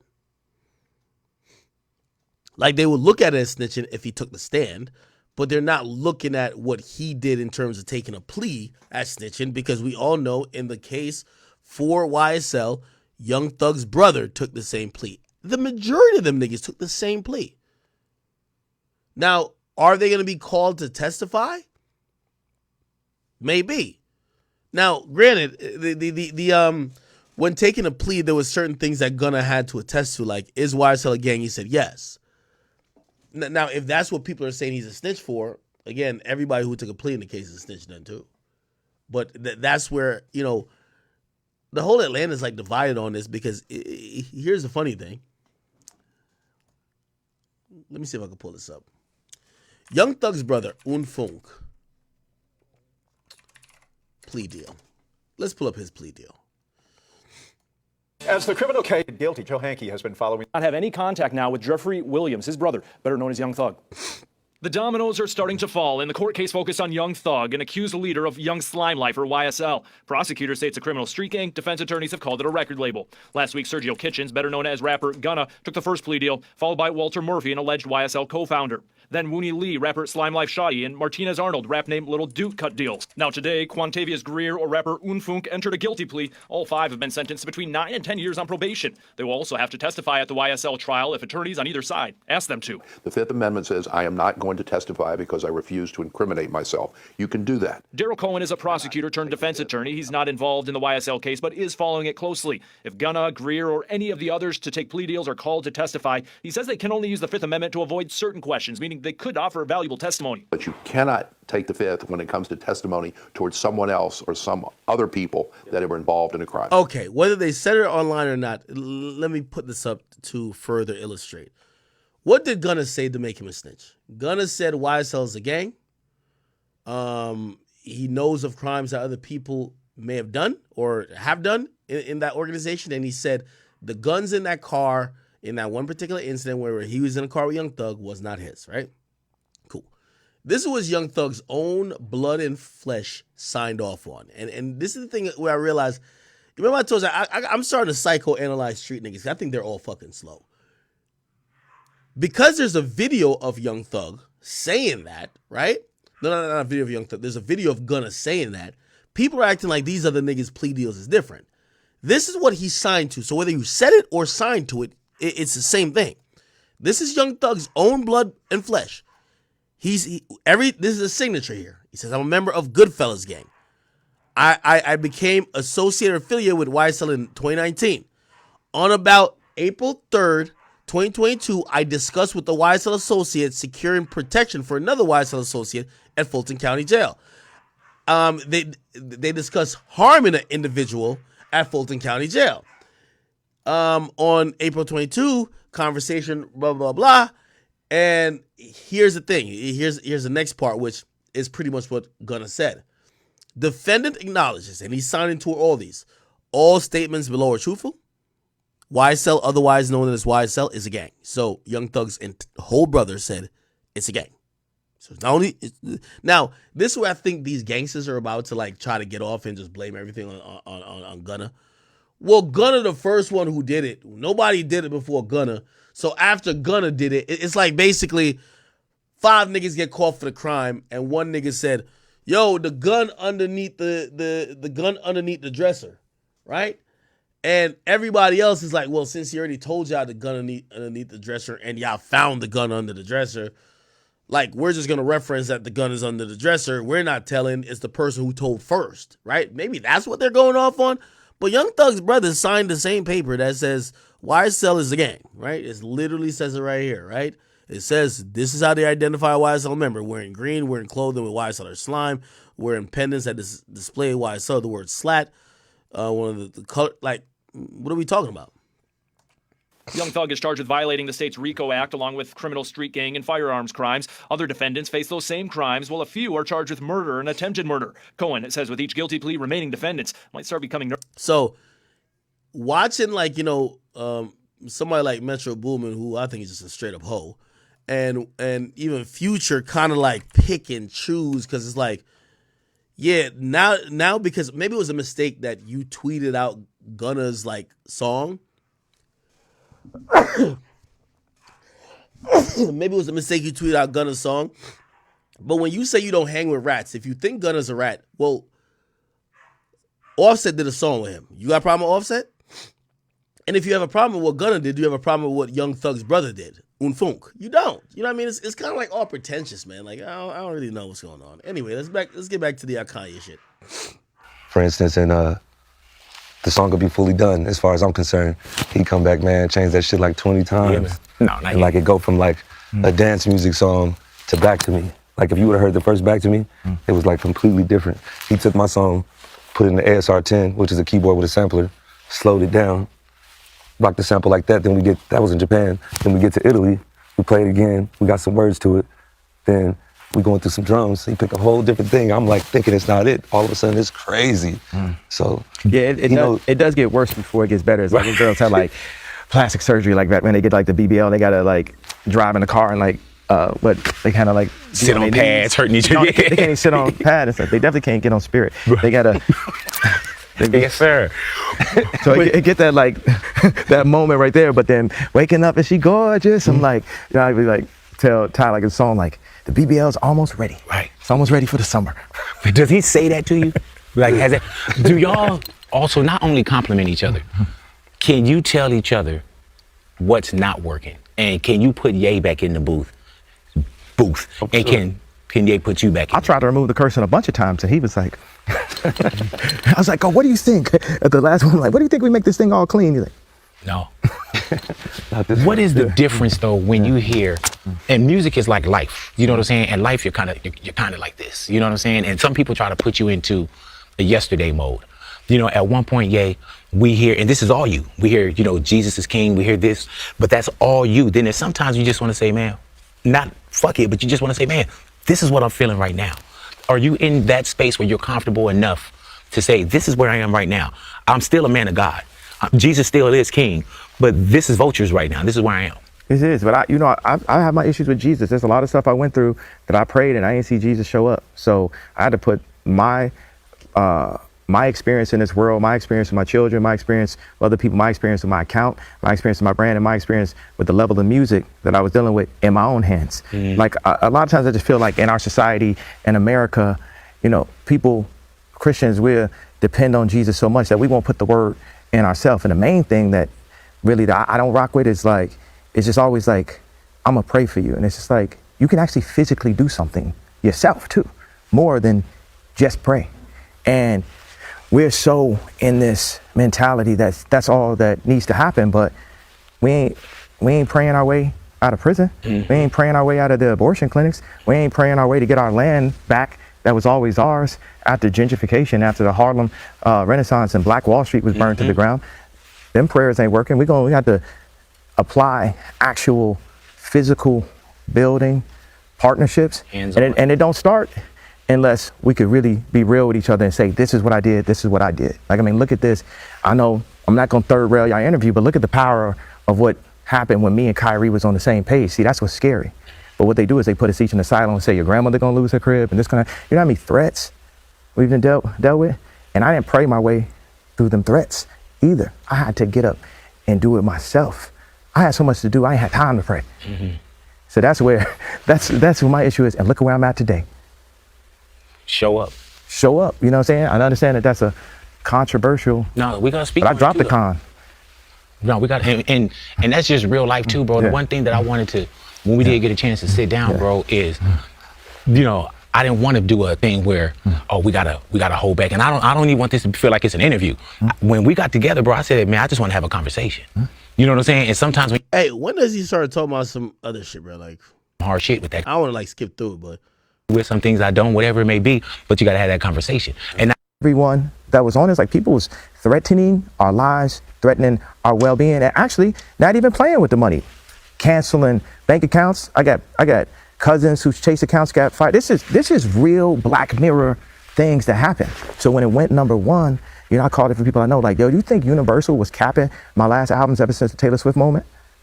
And no one could deny that was happening. like not showing real numbers and the power. Just limiting, turn it down, turn that boy down. That boy that went on stage and said Beyonce had the best video, turn that down. All the Lights is like number 28. All Lights. It's a Runaway. You know, Niggas in Paris was not a #1 record. What do you think when people say that can't happen? What can't like, happen? oh, no, that's too big. That's a conspiracy. Like people, like what you're saying right now, there's probably somebody that think, nah, that can't happen. But it can happen. For sure it can happen. And it does happen. And it did happen. My whole thing, it'd be in front of y'all face. That's what I like. When people drop this mental health shit, it makes it seem like, oh, it's like your family member that's seeing ghosts and y'all can't see it. What I love the most is y'all seen multiple ghosts. Y'all seen the ghost of, wow, they froze his accounts. Y'all seeing the ghost of, wow, they're selling his shoes against his will with his name on it. Y'all seeing the ghost of, wow, that man went independent and went #1. These are a lot of like myths. And then when the album came out, it's like they kept on taking it down, if you didn't notice. Yeah. And it went back up. And then it's like when Carnival's #1 on Spotify, #1 on Apple, #1 on everything, something else went #1 on Billboard. You know? And it took a while for that, but now we're #1 on everything. So You can't deny it, bro. How do you not beat your brain up knowing that that if you're working and then you feel like something's not right here. There's a machine that's trying to suppress or hold it down. Like, how does that feel? Not even just as an artist, bro, as a person that's like, all these people aren't in position that for us as celebrities, they got to call and put a leash on them. What we gonna do with Ye? An album. 808s. If you think about, no one think about. Everybody think about Trav Weekend and Drake, but no one thinks about Future and Thug. Also, auto-tune album. Okay, this is where I think he starts saying, yo, he's responsible for all the new shit. I like when Kanye pops the shit. Here we go. It's Yaga and Gap. There's times with the deal where it's just like grandfather just hopping through the phone, like speaking on my behalf. Like, what will my grandfather do in this situation? I got the head designer of Balenciaga doing Gap. So in this situation where, I mean, Apple, you know, I ain't never met with Tim Cook. They always send Larry Jackson or Eddie Q or Ebro to come talk to you. And so, and I'm like, bro, I'm Steve. I ain't gonna meet with, I'm the new Steve. I'm not gonna meet with Tim Cook. You was employed to Steve. I'm Steve. So, and of this music game, I am, but not under Lucian. You know what I'm saying? I done invented every style of music of the past 20 years. I created the genre. I created weekend genre, Trav, Drake. You know, I'm going to say, with all love, Future and Thug also, because the auto-tune album. 808s. If you think about it, no one think about it. Everybody think about Trav Weekend and Drake, but no one thinks about Future and Thug also, the auto-tune album. Now, everyone, they added what it was to it, but here's a new genre. It's called Making Your Own Money genre. This music is called, like, take that middleman out, because they ain't giving us money, they're giving us acknowledgement. I don't want your acknowledgement.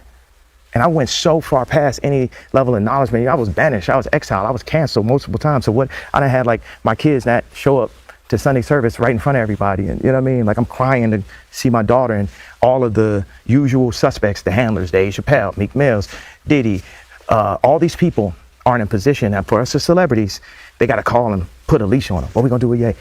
Oh, he delusional, that's the best. Dave, give him a call. Diddy, give him a call. Tell him. This was shocking. Him name dropping Dave Chappelle was a little bit odd to me, but maybe he knows something I don't know. So I think we've all realized that if a blogger could get Meek to go to Philly to drive around like he's doing Uber at 2:00 in the morning just to claim he's street. If a billionaire could be like, yo, I'm not gonna share none of the smart shit that I know in my life. I'm just gonna have you permanently bunny hopping just for your embarrassment. Meek is not the smartest person, so I definitely believe Kanye West in a sense of, I do believe Meek Mill is someone that the elites would want to have. He's a low-level thinker that's stupid, that if they say, hey, could you go make sure Ye's not wilding out? He won't even think Does Ye have a point? Is there something actually? He's just stupid enough to go do it, right? And by the way, this also aligns with most of these people that are usually, they'll brag about how their friends are mighty and powerful. Then you realize most of them are just like, they end up all being pawns for Democratic candidates. Like, you have to realize, okay, prison reform is one thing, but when you see like the mayor, or actually the governor of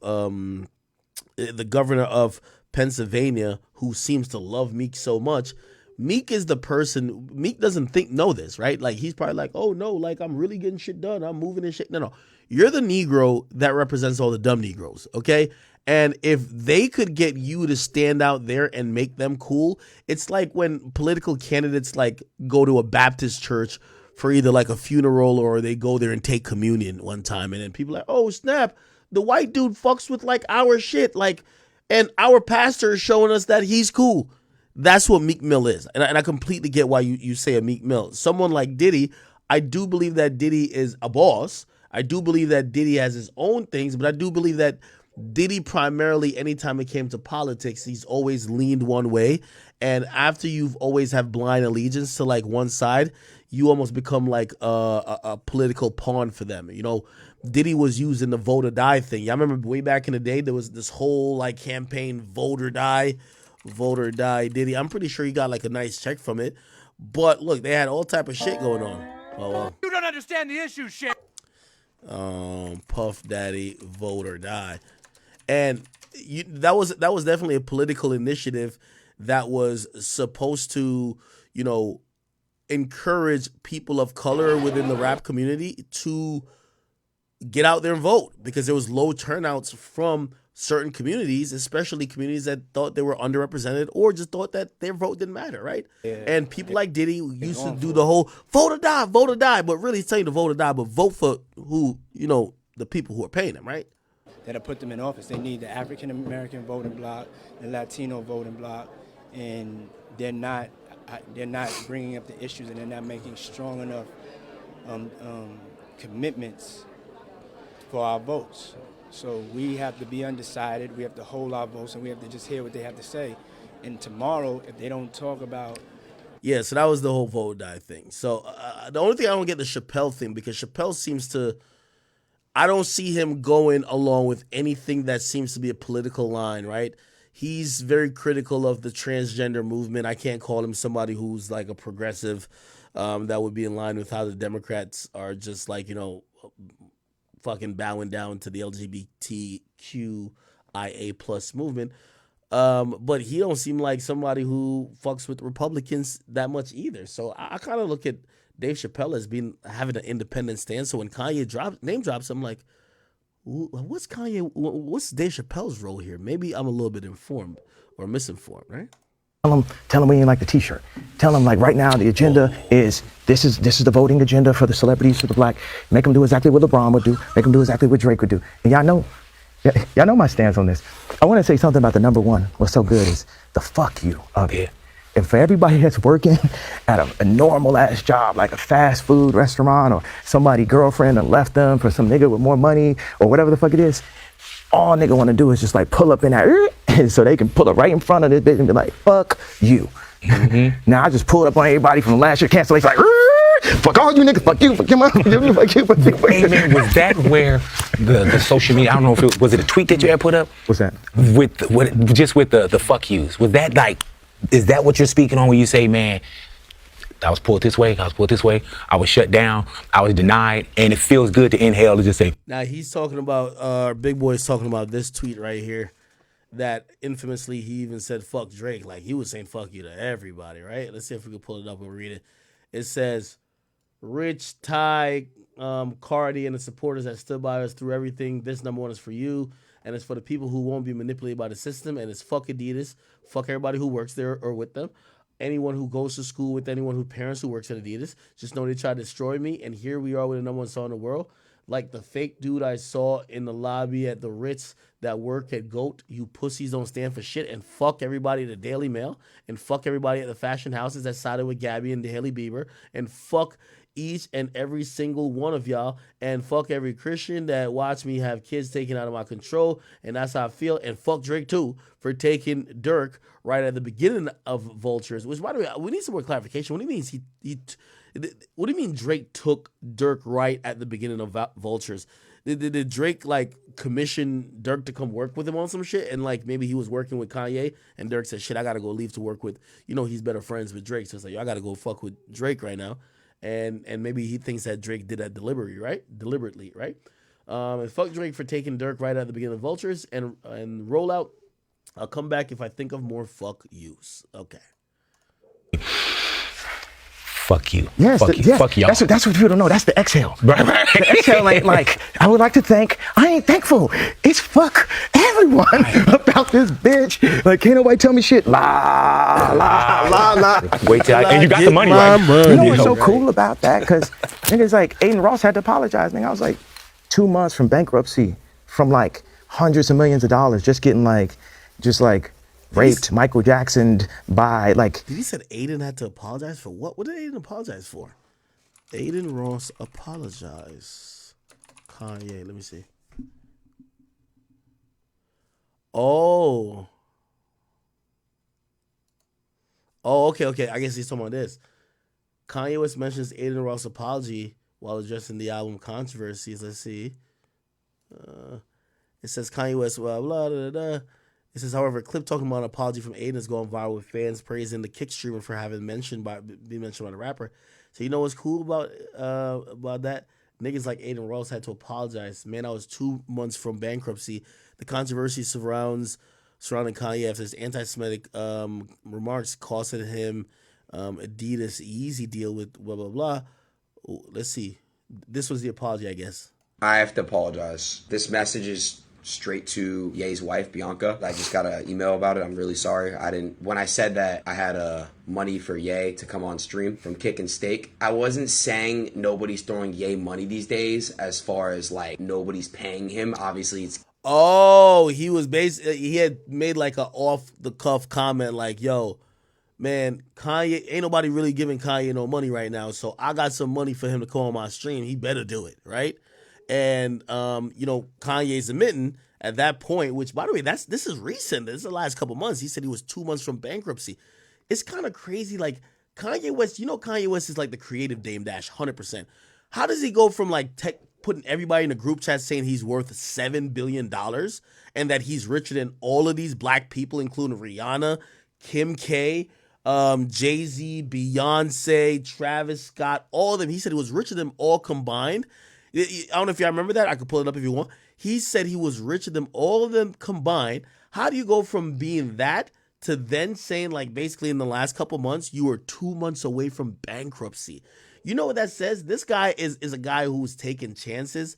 This is a guy who's, he's rolling the dice. He's gambling. He's using his wealth and he's reinvesting it. And shit, if it doesn't work out, he might go broke. But if it does, he might hit it big again. And those, I do think that's kind of indicative of, I won't say a billionaire, but definitely of every entrepreneur. You got to take these risks. When was Kanye West recently was like 2 months away? That's crazy. Okay, somebody said he explained it. Let me see. The people around, like how people was taking Mike's money, Michael Tyson, Michael Jackson, celebrities, Prince, whatever and shit. People, you got new employees, you got all that. And we cleaning all them employees up, doing industry standards, industry rates. Got my Shopify account right. Then said, boom, we're gonna do this $20. Then we did the Super Bowl. And the fact that I was able to show factual $19.3 million of sale in one day. The next day is $15 million. The next day was $11 million. But in one day, at the same time when the music was coming out, this was just us and the people at the end of the day. But even with the streams, it's like, on one end, you'd be like, it's like, stay away from the lie, because, we're number one. We had streams. How many niggas went number one and never made $1 billion? Mm-hmm. Maybe if Drake still ain't made $1 billion, this is as big as our Bad Bunny, they not gonna say. Cap. Drake made $1 billion. Cap. It's cap. Yo, Drake gonna see this and be like, Drake made $1 billion. Drake is the only artist that's made $1 billion from music. Now, Kanye has made $1 billion, not from music, right? But Drake has made marginally way more money off music than Kanye West. And we're talking about actual sales of music. And by the way, I'm quantifying this off of, estimations, because Drake's deals as the year progresses has been way better than even Kanye West's deal, because he's been stuck at Def Jam under like a not so favorable contract for a long time. Drake, who basically started at Young Money, Cash Money, was able to leverage his success, get Cash Money dipped out, or Young Money kind of whatever, and his shit went from Young Money, Cash Money to Republic. Then he was able to leverage that with multiple negotiations, that half of his masters lives with OVO Sound. And when he puts out projects now, he owns a significant portion of his stuff, even though technically he's still not independent. So again, he makes a lot more money off of his music, and also he's sold more. Like, he's just sold, his albums has sold more, and he's put out more volume of albums than Kanye West himself, if you ask me. Especially in a shorter period of time. You get what I mean? He puts out more songs. Kanye has been almost damn near semi-retired. And yeah, the estimation is that Drake, with some of these large deals he signed, just strictly off music, has made $1 billion. Okay? Set that man Bad Bunny up to make $1 billion. They're gonna give him the same pack that they gave Drake, that Lucian pack, whatever it is. That's also false. And Kanye, I'm not sure if he's just saying this because he's focused on what he got going on. Bad Bunny has a better deal than Drake. That's a fact. And Bad Bunny has a better deal than Kanye West. That's a fact. Bad Bunny is signed to Sony Orchard. He distributes through Sony Orchard. They're not in a royalty rate deal. They have a distribution situation that goes through the major labels. Someone like Kanye, when he first signed on for his first couple of albums, College Dropout, Late Registration, and Graduation, those are royalty rate deals at best. You get what I mean? You're barely getting anything of what your album is going to do. So maybe one or maybe all those albums went diamond. You're not getting, if Bad Bunny sells 2 million records, he's getting way more money than you got off your album when going diamond. And I'm only talking about royalties. I'm not talking about intellectual property, which is publishing, which is, obviously Kanye has legendary records, which if he, his voice, or if he had original sounds on there, they're probably going to be sampled this and third, so he's going to make a shit ton of money. So, I'm just trying to be very accurate. But if we're talking about actual deals, ask anybody in the music business, Bad Bunny has a deal where, to be honest, it's out of this world. It's nothing like any that none of these niggas have, and I'm including the boy. And I'm including for the totality of his career, right? Drake obviously at this point has leveraged his worth and like his hotness to get a really favorable deal, but Bad Bunny came in the game with a good deal. That's the thing. Kanye didn't come in the game with a good deal. Drake didn't come in the game with a good deal. Bad Bunny did. Everybody that does music, maybe this is not a outside, but anyone in the music industry knows that Drake and Bad Bunny got that same, no, they don't. that push. We're gonna push this radio. We're gonna push this. We're gonna push that. And that pack was removed from me, ever since the Taylor Swift thing. So. Oh, okay. All right. Well, so there he's saying that they have that same. The theory of how their music will get pushed is gonna be, we're gonna push it on a pop level through radio and certain avenues. Facts. Kanye, he's basically saying he got blackballed, so his stuff after the Taylor Swift stuff was just not getting pushed like that. I don't know if that's necessarily the thing, because at the end of the day, Kanye has done many asshole shit, but until he really said like whatever anti-Semitic thing, or what they call anti-Semitic thing, I think people still were jacking his music. I still think that if he had a big hit, people would fuck with it. You know what I mean? I don't think people were like, oh no, we're not fucking with Ye before, like universally before this new shit with the DEF CON or whatever. To hit this #1 is such a fuck you, and people need to understand how valuable it is to be able to tell people. And you did that. Y'all did that for you. What did what? The music, everything, that's for you. And sometimes when something comes with it, like even with my situations, right, radio, so on and so forth, whatever I did to leave one and go to the other, it wasn't about elevating, like, oh, it was about me doing my thing. And if a F you came with it, if a fuck you came with it, it came with it. Man, I wasn't out for, but I was that. like, I don't want him to lose his job, but fuck that nigga at the gate that asked you for an ID. You the face of this shit. Right. You the face of this building. Big boy, can I see your ID? I said, nigga, that's why I hate America. Right. Hey man, when we pulled up, he was like, he asked you for your ID. I'm like, he pulling you over like you a cop. Like every time a nigga had a nice car, nigga, what's the point of getting a car that go 160 miles per hour in Chicago when you got to drive even slower because they're going to constantly pulling you over for being in the car? Mm-hmm. You know what I'm saying? That's where we are, 2024 today. Now take this interview, as always, play this shit in 2034 and see was this shit factual. Hey man, we sat down at one. That is one of the Kanye West like best attributes. Like Kanye West, one of his most attractive attributes in terms of like as time has gone on, his music has sounded like it was the blueprint for many other types or genres or subgenres of music, and a lot of what he said always seemed to have a little bit more credence later in the future, more than maybe it did at the time when he said it. One of your spots. And I showed you a video and I said, I said, I think this was from 10 years ago. And we were watching it live. And it was you talking about where you were going to be in 10 years from now, Jesus is King. And we're sitting there literally in that area, what you were talking about 10 years later. It was exactly what you said 10 years before. Listen to me, bro. Even if I thought that shit sounded crazy as fuck, he made that shit happen. I remember it was like a couple New Year's ago. He called me like early in the morning, like, yo, we need to sing for God. We need to, start a whole da-da-da. Then the whole, Sunday service thing happened. And he was building these big-ass domes in the backyard where you walking in, you go like this, and you're like crazy shit, just whatever comes to mind. Even like the stem player, like.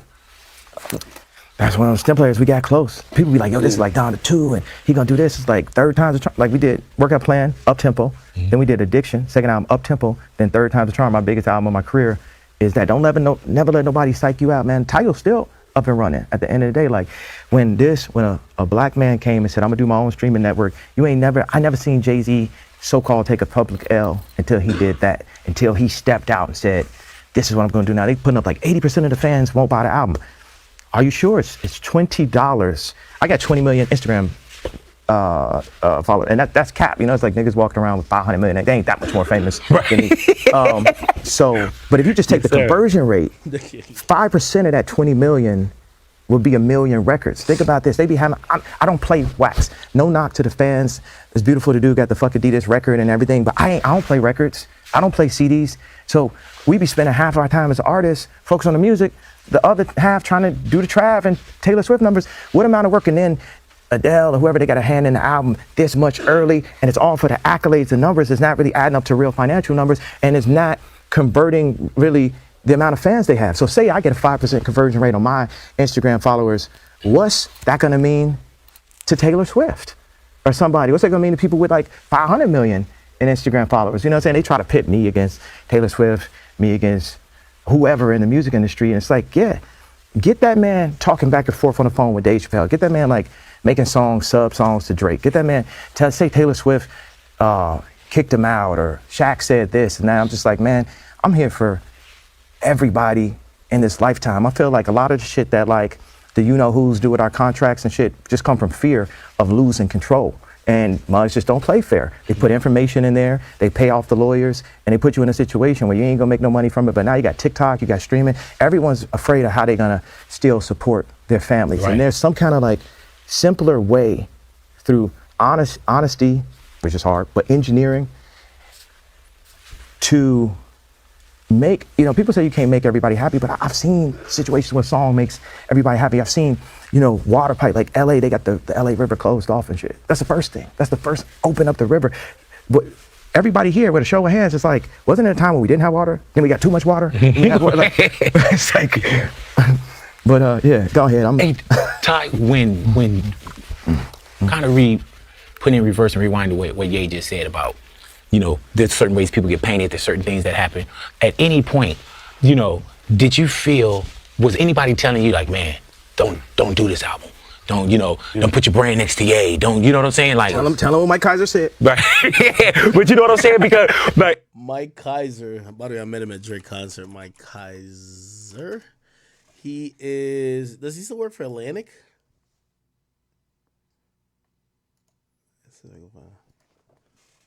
Mike, I think it might be the Kaiser, Atlantic Records. Yeah, Michael Kaiser. No, that's not him. He's actually a black dude. What the fuck? I guess this is his name? Michael Kaiser. Okay. Michael Kaiser. What the fuck? You cannot find this guy. Atlantic Records. Joe Budden talks about this guy a lot. Oh, is it? Oh, this is how you spell his name? Oh yeah, this guy right here. Yeah. He was a cool guy. He bought me a drink. I remember one time he was trying to get on the phone after I was not slandering, but I was exposing Atlantic. And because I got some inside information that basically a bunch of executives over there was essentially dropping all the artists. They were trying to save money because they with Warner Music going public, they were eligible to gain up to $100 million in terms of bonuses if they could create successive quarters of profiting. What does that mean? A label is like a bank, which means they're always investing. Does at times the invest come back? Yes, but they're always signing. Remember, I always tell you, sign 10 artists, hope one pops off, the one pays for the 10. When Warner goes public, right? Warner Records, Warner Music Group goes public in 2020, basically all the executives had incentives because, number one, they want the stock price to go up. The incentives for the Atlantic executives allegedly was, hey, if you could have like 3 or 4 successive quarters with us making money and not losing money, you're going to get this big ass bonus. Like, it was probably like 7 quarters or whatever. You know what happened? They dropped everybody. Young Boy gone. Kodak gone. You know why? Because their contracts was up. Remember, them signing again would be reinvesting. No, fuck reinvesting. Let these niggas walk. They all walk to Capitol. They let go Meek Mill too. And basically, what a label is, a label usually has a catalog. A catalog is going to make you money. So you already spent the promo money on it. It's old. You're just going to make money. So they stopped signing artists or signing established artists. Like they would, of course, hey, 30 grand for new artists, but were they going to give it out millions anymore? No. Let's keep it like that. So basically, I exposed a bunch of like I know exactly the executives who allegedly got like, oh, this person got a $50 million bonus. I'm just not gonna get that deep into it. But when I exposed that, Mike Kaiser, I remember he wanted to get on the phone. Man, I'm like, why the fuck am I talking to you? Like, no disrespect to him, but it's like, bro, I'm exposing the company you fucking work at. By the way, he wasn't one of the guys from what I heard. That wasn't in his like performance package in terms of like how the company went, whatever. But I think he was probably trying to play like, damage control a bit. So I think he wanted to get on the phone with me for a while. So I ducked him. I didn't like, bro, I don't want you to tell me and make it like, oh, stop exposing Atlantic. Anyway, I run into him at a Drake concert. It's a pretty cool dude. But yeah, if you're wondering who Mike Kaiser is this guy right here. I think he's still with Atlantic. Yeah. Mm-hmm. Yo, they gave him the most black title ever. President of Black Music at Atlantic. Nigga, we only know Atlantic Records like the hood. We only know Atlantic Records for black music. They gave him like, no, you're not president of Atlantic Records. You're president of black music. And like what the fuck? Kind of crazy, right? Anyway, that's who Kanye West is talking to. All right. And for real, where somebody because I'm gonna keep it 1,000. I'm gonna keep it 1,000 while with you guys as well. They was telling free Ty Dolla the whole project. There's a free Ty Dolla, like let him out the. My homies at the label was like, really? Let this man kidnap you, man. Free Ty Dolla. They all laughing and shit.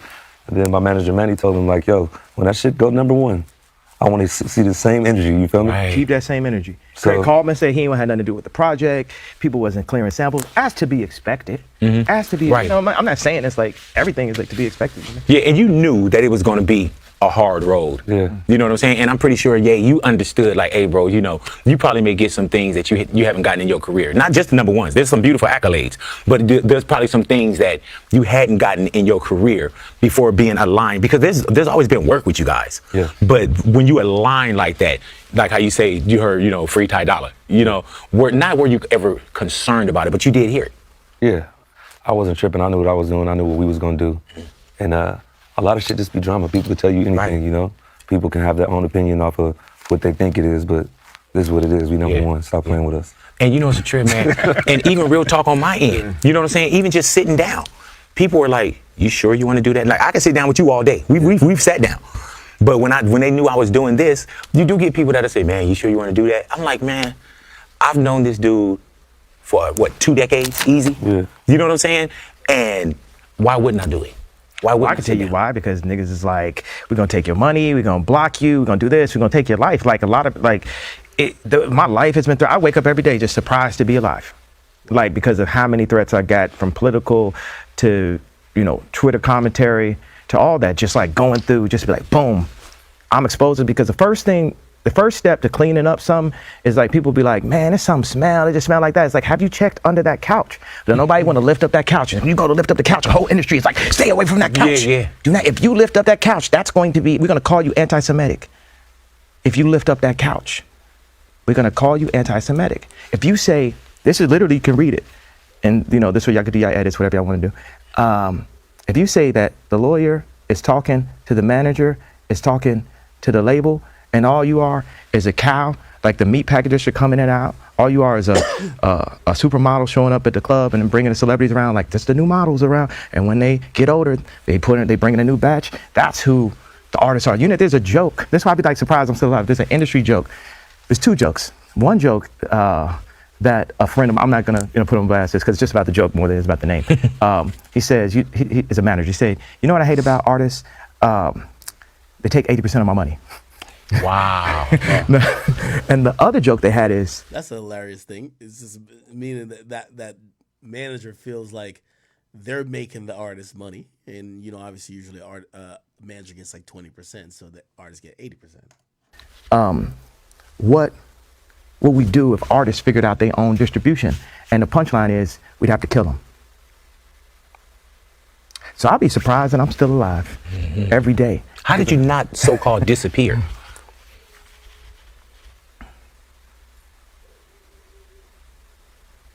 Like, because that's a hell of a fight. Because I'm God. What? And anyone to disagree, I'm the God of me, and you can't tell me who I am. I can't tell y'all. I could tell y'all. It's y'all job to listen. I'm the God of me. I don't know if I'm in heaven already and shit. I got number one. For all you know, I might be in like a fourth dimension version of the lifestyle. I don't know. Like I said, I must have died in this accident. This must be heaven. I feel like, there's people, tech guys and shit, like Shervin or Elon. Elon always says, whatever would be the funniest outcome is what should happen. He's just thinking like, what is the most insane version of something?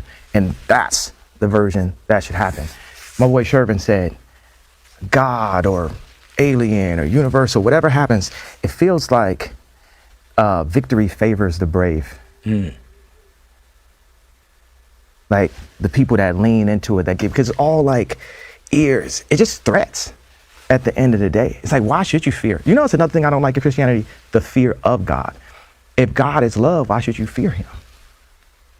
Because you place one fear, you get another fear, you get another fear. What do you have at that point? You're easily controllable. You're easily sellable. You're easily contracted because you have this fear on you. Like, everybody gonna die eventually, but I'm gonna live my entire life with zero fear. Fear of a contract, fear of perception, fear of getting my black card denied. Fear. I'm not gonna jump in front of a train. Right. Be conscious. Right. Ain't nobody finna tell me shit, call me shit, tell nobody around me shit, play with me, play with nobody around me. None of that. It's straight from Pink Polo. I got a chip on my shoulder. I'm the lawyer from Carlito's Way. I'm fried at this point. Fuck every label, fuck every contract, fuck any type of phone calls. We number one. It's fuck everybody. You better not bring your bitch around. Right. And what do you think Vultures 2 and 3? There's gonna be more fuck yous. Yeah. Okay. No, but real talk on that talk. Like, if you get something where you say, man, we really put the work in on this. Yeah. And the people chose this album to be number one. You know what I'm saying? So that right there shows you that it's totally up to the people, or the consumer, whatever it is. But if you make good product, people will find that. You know what I'm saying? And now, with everything that goes on, now I see North. You know what I'm saying? Do you shield your baby girl from the tuition into the school of experience that you paid with the business? Man, what's so beautiful about this, the timing? The fact that I done figured out at least some aspect of the label. She ain't got to sell her name and her rights, and she can communicate directly with her fan base. She got a huge, she run the grammar schools. She's definitely a number one artist in all her age bracket. And I just be my like, age bracket. There you go. I'm like, let me look at them contracts, and we got to simplify the contracts. Them contracts is in Yiddish.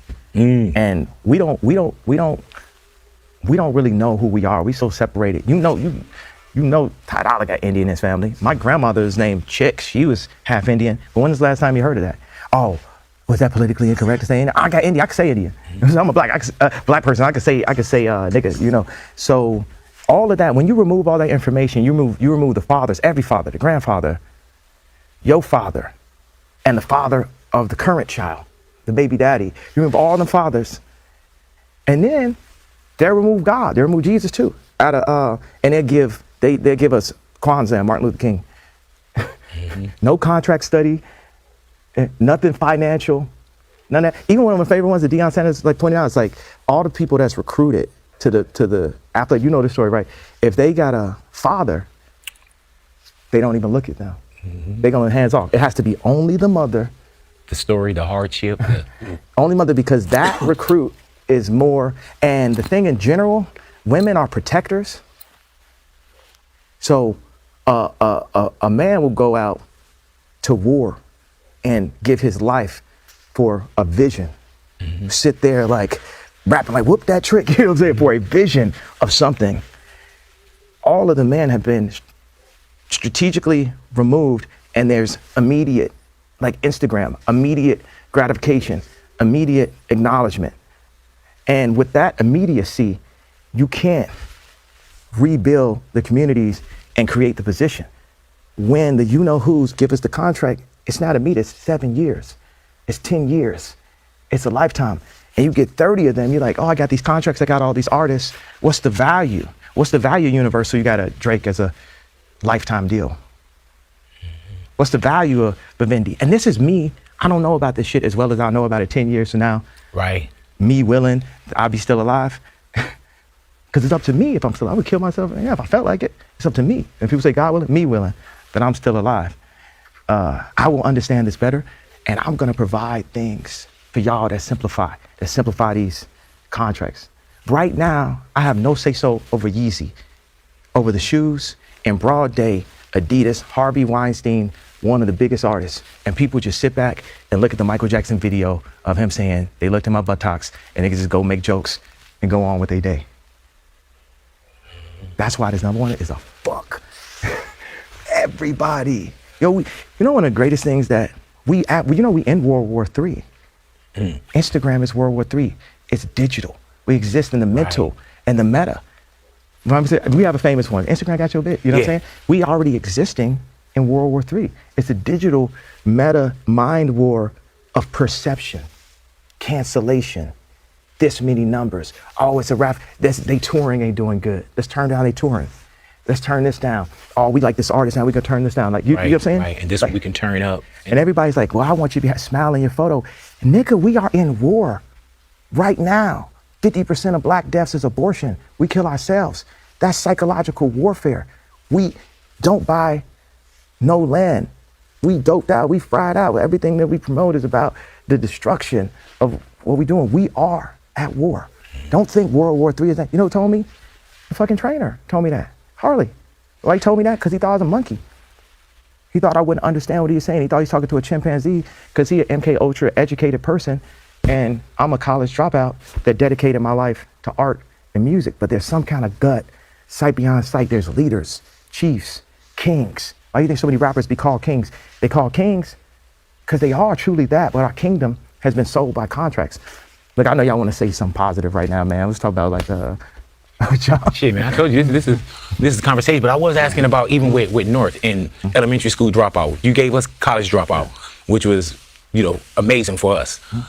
How close to your daughters, really, in not just in fatherhood, but in business, will y'all remain next to your baby so they don't have to go through this business? Because you could love the music. Y'all love the music. But sometimes it's different to say I love the music business, correct? Yeah. As a father, you gotta like... Your dad was in the music business. Yeah, Pops. Yeah, man. Lakeside, hello.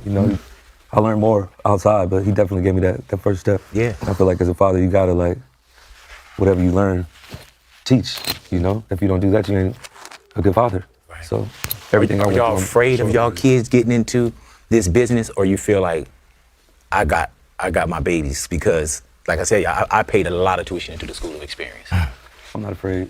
If that's what she wanted to do, I would just coach her. Right. You know? What about with North as well? You know, she gonna be like, them, you know, with them 4 kids right there, I'm working on more kids, but with them 4 kids right there, it's like, the first 2 got to see and know their daddy. They got to know a black person that wasn't only an employee. That dynamic is so, the effect that it has on the meta stage of stage of a child's life between 5 and, 12, to only see your color as an employee and never see your color, because you're taught the color in the school. They wouldn't even be knowing it was about a color unless that was taught to you. So I will say color because it's taught. This is red, is this, everybody. The effect that it has to not see a person of your color be able to make a final decision will make you feel that you're never able to make a final decision. I asked North, I said, how many times are you in a situation where it's people that don't look like you telling you how you need to sell something to people that look like you? You know, if I was a farmer or a cow herder or like a hunter, if I took my 10-year-old out, I gotta show him where the snakes is. I gotta show him him or her how to protect themselves. And this is the things where I can stand up proudly and say, you know what? I lost $8 billion. Adidas is raping me right in front of everybody's face, and ain't nobody doing nothing about it, as usual. And we still gonna get that money back and still be in a better position than Adidas someday. You know, as people who work, I got Jewish friends that'll say, like, I got this friend, Udi, he works in the shoe industry, and he's like, man, I don't never want my kids. You know, people always say, I don't never want my kids to have to do what I had to do. Yeah. What I had to do. But some of that they gotta do. It's interesting. I think about my relationships, like, We got about like 15 more minutes. I still haven't heard the part where he was talking about like Kim and Amber Rose, but I do not have the best relationships or Nicki and Amber Rose actually. in the music industry. I do not harness them. I do not foster them. I don't give a fuck about them. And then it's like that, and then my daughter gonna pull up to all these backstage areas and I'll be back again. Oh my God, I'm back again. And it's gonna be like, I gotta be there for like not get to be there Right. for my daughter. Yeah. You know what I mean? Because she gonna wanna, like, we got a TV performance and some shit like that, you know. That I just thought about that. I was like, man, did I tell you about that TV performance? You know, niggas say some shit halfway through. Like, oh, okay, we got that. That's like a nigga that owe you money and they show you their new jacket. Like, man, I just got this from my cousin. Yeah. You know, I won't get that to you though. Everything is tax time though, man. Tax is coming, man. I don't get that back to you. With vultures, and we see, you know, we see Rolling Loud, we see shows that's coming. We see, and we had a chance to briefly talk about this too, yeah. But these are also like experiences. Yeah. I wouldn't, like, we went to and I saw a listening party, but there's experiences where it's like, you say, man, we don't even really touch a mic right now at this. And I call it an experience because that's one of them things where you say, man, I don't know what I was doing there, but I walked out of it and I enjoyed it. And I've never seen anything like that before. Is that what those experiences are right now? It's not just getting on stage, check, and doing the song. What does that Vultures experience look like to you, It's Ty? still better than other people's shows that have a mic. So what I noticed a while ago is like, there could be a band on a festival and they go up there and kill it. And then there's a DJ that just goes out there solo, never grabs a mic, they pay him way more. And like, you know what I mean? So you can still do it without grabbing a mic. You know, it's a way. And we found a new way, and just from even the way that the lights are to the way that the smoke is coming out, all that is the show. You know, like you don't see tonight. What I saw, was that 2 days ago when we were in San Fran? We were sitting there and we turned on the smoke and the lights. I was like, wow, the smoke is like an opener. Yeah. Just the way we get the lights itself is like an opener, something to bring people into just a different experience. I remember sitting in front of we had an opening at our Melrose store, and we were giving away these T-shirts that we had. I was happy about the fabric. It was like a real interesting cut. It was like a one-size-fits-all, unisex. And I'm sitting in a car in front of it, and I'm feeling like anxious, like, man, are people getting enough out of this? I'm gonna walk away. And my boy DP came up to me and said, man, you know, people, they just came for the experience. They just came for the experience, for us to understand what is really needed. It's like, you can look at this style of architecture behind us, like in the McMansion stuff, we got all this crown molding, gold faucets, extra bedrooms, and then themed, it's a Fendi bedroom or something like all this stuff that, you know, we don't need. And I'm like the best tattoo artist with the worst tattoos or something. Like I done been through, okay, I would not suggest this for anyone. Right. Kind of things. Don't point at the wall. Yeah, to be able to make a suggestion. Even talking about the process with music. Also, like I remember doing like Encore for Jay-Z. And because I had some experience on stage, I could help him make a hologram in his mind to envision exactly what would happen when he plays it. Like right now, we need a Vultures chant because people sitting there waiting and the crowd wants to hear their voice together like they hear on Carnival. So just have some Vultures, because right now they're just saying, fuck Adidas. Right. And with you, is that something that you think? Yeah, I know. Shit, I know. Hey man, when you hear that, right, and you see that there is a support, and even if it is, fuck Adidas, you know what I'm saying? When you see that, are you afraid? Are y'all afraid of the power too? Always change the beginning of that "Are you afraid" part. Let's reword that because the answer will always be no if the beginning of the question is "Are you afraid?" All right. Does that scare you? It will always be no if it has to do with scare or fear. And just the power of that. Do you know how powerful? Like power is also a gift and a curse. Do you know how powerful you guys are, not just in entertainment but period? Mainly because of the independent stance. Even more so now? For sure. Yeah. Yeah, we up there. Yeah, because he didn't take none of the, shit talking and threats to his career, and won.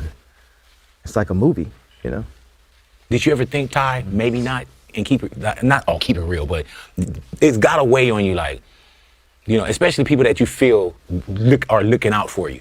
Did you ever question, like, man, maybe I shouldn't? Nah, I always saw just watching him as a fan. Going to the top, doing something to come down here, going to the top again, doing something to come down. And every time you go back to the top, everybody starts sucking dick again. So I already knew it was gonna happen, Now I'm swinging my dick. Right, yeah. Hey man, and when you say, man, like, damn, it's a real fuck you, and that's the exhale, Yeah. And before we had a chance to sit down, man, we were talking about the listening party that I went to that night. And I'm gonna put it out, bro. You told me, and if you don't mind my talking about it, you said, man, that it warmed your heart to see me there. And I really took that like, bro, thank you for that. Didn't you kick that nigga out? And I gotta ask you as well, why? I mean, it just, it's like Wizard of Oz, like the same people, the exact characters that were in Dorothy's life in real life were also there when she traveled to Oz, and were also there when she came back from the dream. And it felt like when I was sitting there, it was like, and you were there? And you were there? And you were there? It just felt like I had come back from this Oz thing. I'm in like in a foreign country, walking around with no shoes on, no bank account. Like I remember the day. And also because you were there the night before I went to the hospital. You were there at Sunday services and we serving food afterwards. You were there when I was like super religious at Sierra Canyon, saying like, man, these soccer moms, they don't need to be wearing all these tights. Yeah. Yeah.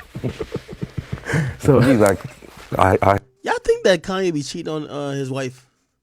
hit you up. I'm like, everything I ever did in LA, you always been there, With me, radio is my job. You know what I'm saying? I'm a human being first. Yeah. And with you, bro, we've had some amazing quiet times. The interviews that people can just go and you can look at, fine, I take those. Yeah. But we have a lot of quiet times. I've been at the house, you've been at my house, we've sat and had long conversations, we've sat in silence, and our silence speaks volumes, and so at one point, bro, me and you had what I felt was not even a misunderstanding. I felt a certain way. This is it. Towards our relationship. And I'm not sure. Look at Kanye's face. Kanye's like, nah, nigga, I'm standing on that, nigga. I told you put that fucking black shirt on, nigga. Put that shit on, nigga. Put that black robe on and stop fucking playing with me, man. It's big yay, nigga. Okay, so that shit is true. Sure if you felt that same way towards our relationship. And we've never, and this isn't the place to talk about it because we never talked about it really, but I fucked with you and I continue to fuck with you on a personal level. And that's totally different from, man, when does the album come out? When does the such and such come out? You know what I'm saying? Like, So at one point, when and just to keep it real with you, at one point, Yo, I ain't gonna lie. The thought of Kanye West telling a grown ass man to strip down naked and put on a black outfit is crazy. If I'm Big Boy, a radio legend, I'm grown and old as hell. I got kids. This nigga Kanye tell me to do that, man. Fuck this nigga, man. I just heard that Kanye instructed his security to aggressively remove niggas. Like, yo, if they not trying to get down with it, yo, get these niggas out of here. Like, the security was like, yo, y'all gotta go. Come on. It was just like, you could tell by Kanye's face, so Kanye's like, nigga, are you trying to ask me to apologize? Because you know I ain't finna apologize. Like, I'm standing on that business. when we did have, a conversation that we both didn't feel comfortable with. And can I explain what happened? Okay, so we're at a listening party. Oh, and this is for. He about to tell it. By the way, I've only told y'all, again, y'all could know that I be really knowing some shit. When I told y'all that, by the way, I alluded to it mad times. When I told y'all it, like, I didn't know he was going to actually talk about it here. That's why I was like, yo, this is kind of odd. Why the fuck? If a nigga kicked me out of a listening party and embarrassed the fuck out of me in front of all these other industry people because they want me to strip down and put on some black clothing, the fuck am I going to interview him in a black room and with black clothing on? Fuck that nigga. I don't care. It could be Kanye or Drake. All these fake ass bloggers out there, and I don't go on social media. I've never been on Facebook in my life, none of that shit, right? You not sneak dissing me, are you? Nah. I love Big Boy. But when shit hit your radar, it penetrates your radar, and then that's when you got to address shit. I don't talk about nothing.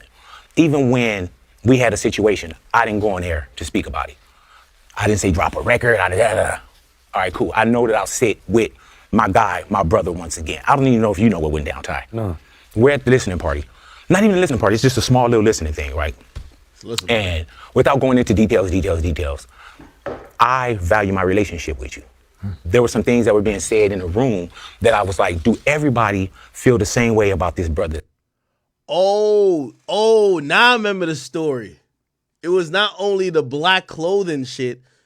Apparently, Ye is in the room and Ye is wildin'. So Ye on some shit like, this is what I heard, like real talk. Kanye in the room like, y'all know what these niggas think this is? Yo, fuck this nigga Drake. I'll get him killed. Like, apparently that was one of the things. 100%. I remember this has been confirmed to me by multiple sources. That Kanye was in an incoherent rant, but even saying, yo, I don't know what this nigga, I'll get a nigga like Kanye killed, yo. Big Boy interjects to bring the energy down. Like, that's not why we here, Ye. We here to listen to music. And Ye goes ballistic. Nigga, what the fuck? Shut the fuck up. You know, like, basically, that's what I heard, dog. You feel me? Yeah. So I heard he was on an incoherent rant saying that he could get people killed. He's GD, all of this shit. That's what I heard, okay? That I do. And I didn't think so. Maybe I was out of place to even think. Yo, somebody said you're exiled. That's exactly how they treated him. So he spoke up. Kanye didn't appreciate it, and also the whole clothing situation was an issue too. And they removed him from the room. So he actually, I guess, literally got exiled. That I was closer to this man than other people in this room. So things were being said, and I told my guy that I've said to him many a times before, and Ye, there's been times we were talking, I say, Ye, you probably don't want to say that. Yeah, I'm glad you said that to me instead of somebody else. This is just at the house or whatever, right? So when I'm hearing these things, I tell my guy, I say, hey man, don't let nobody knock you off your square. You remember that conversation? Yes. Kanye was in an incoherent rant saying that he could get Drake killed. Basically say, yo, I could get this nigga touched.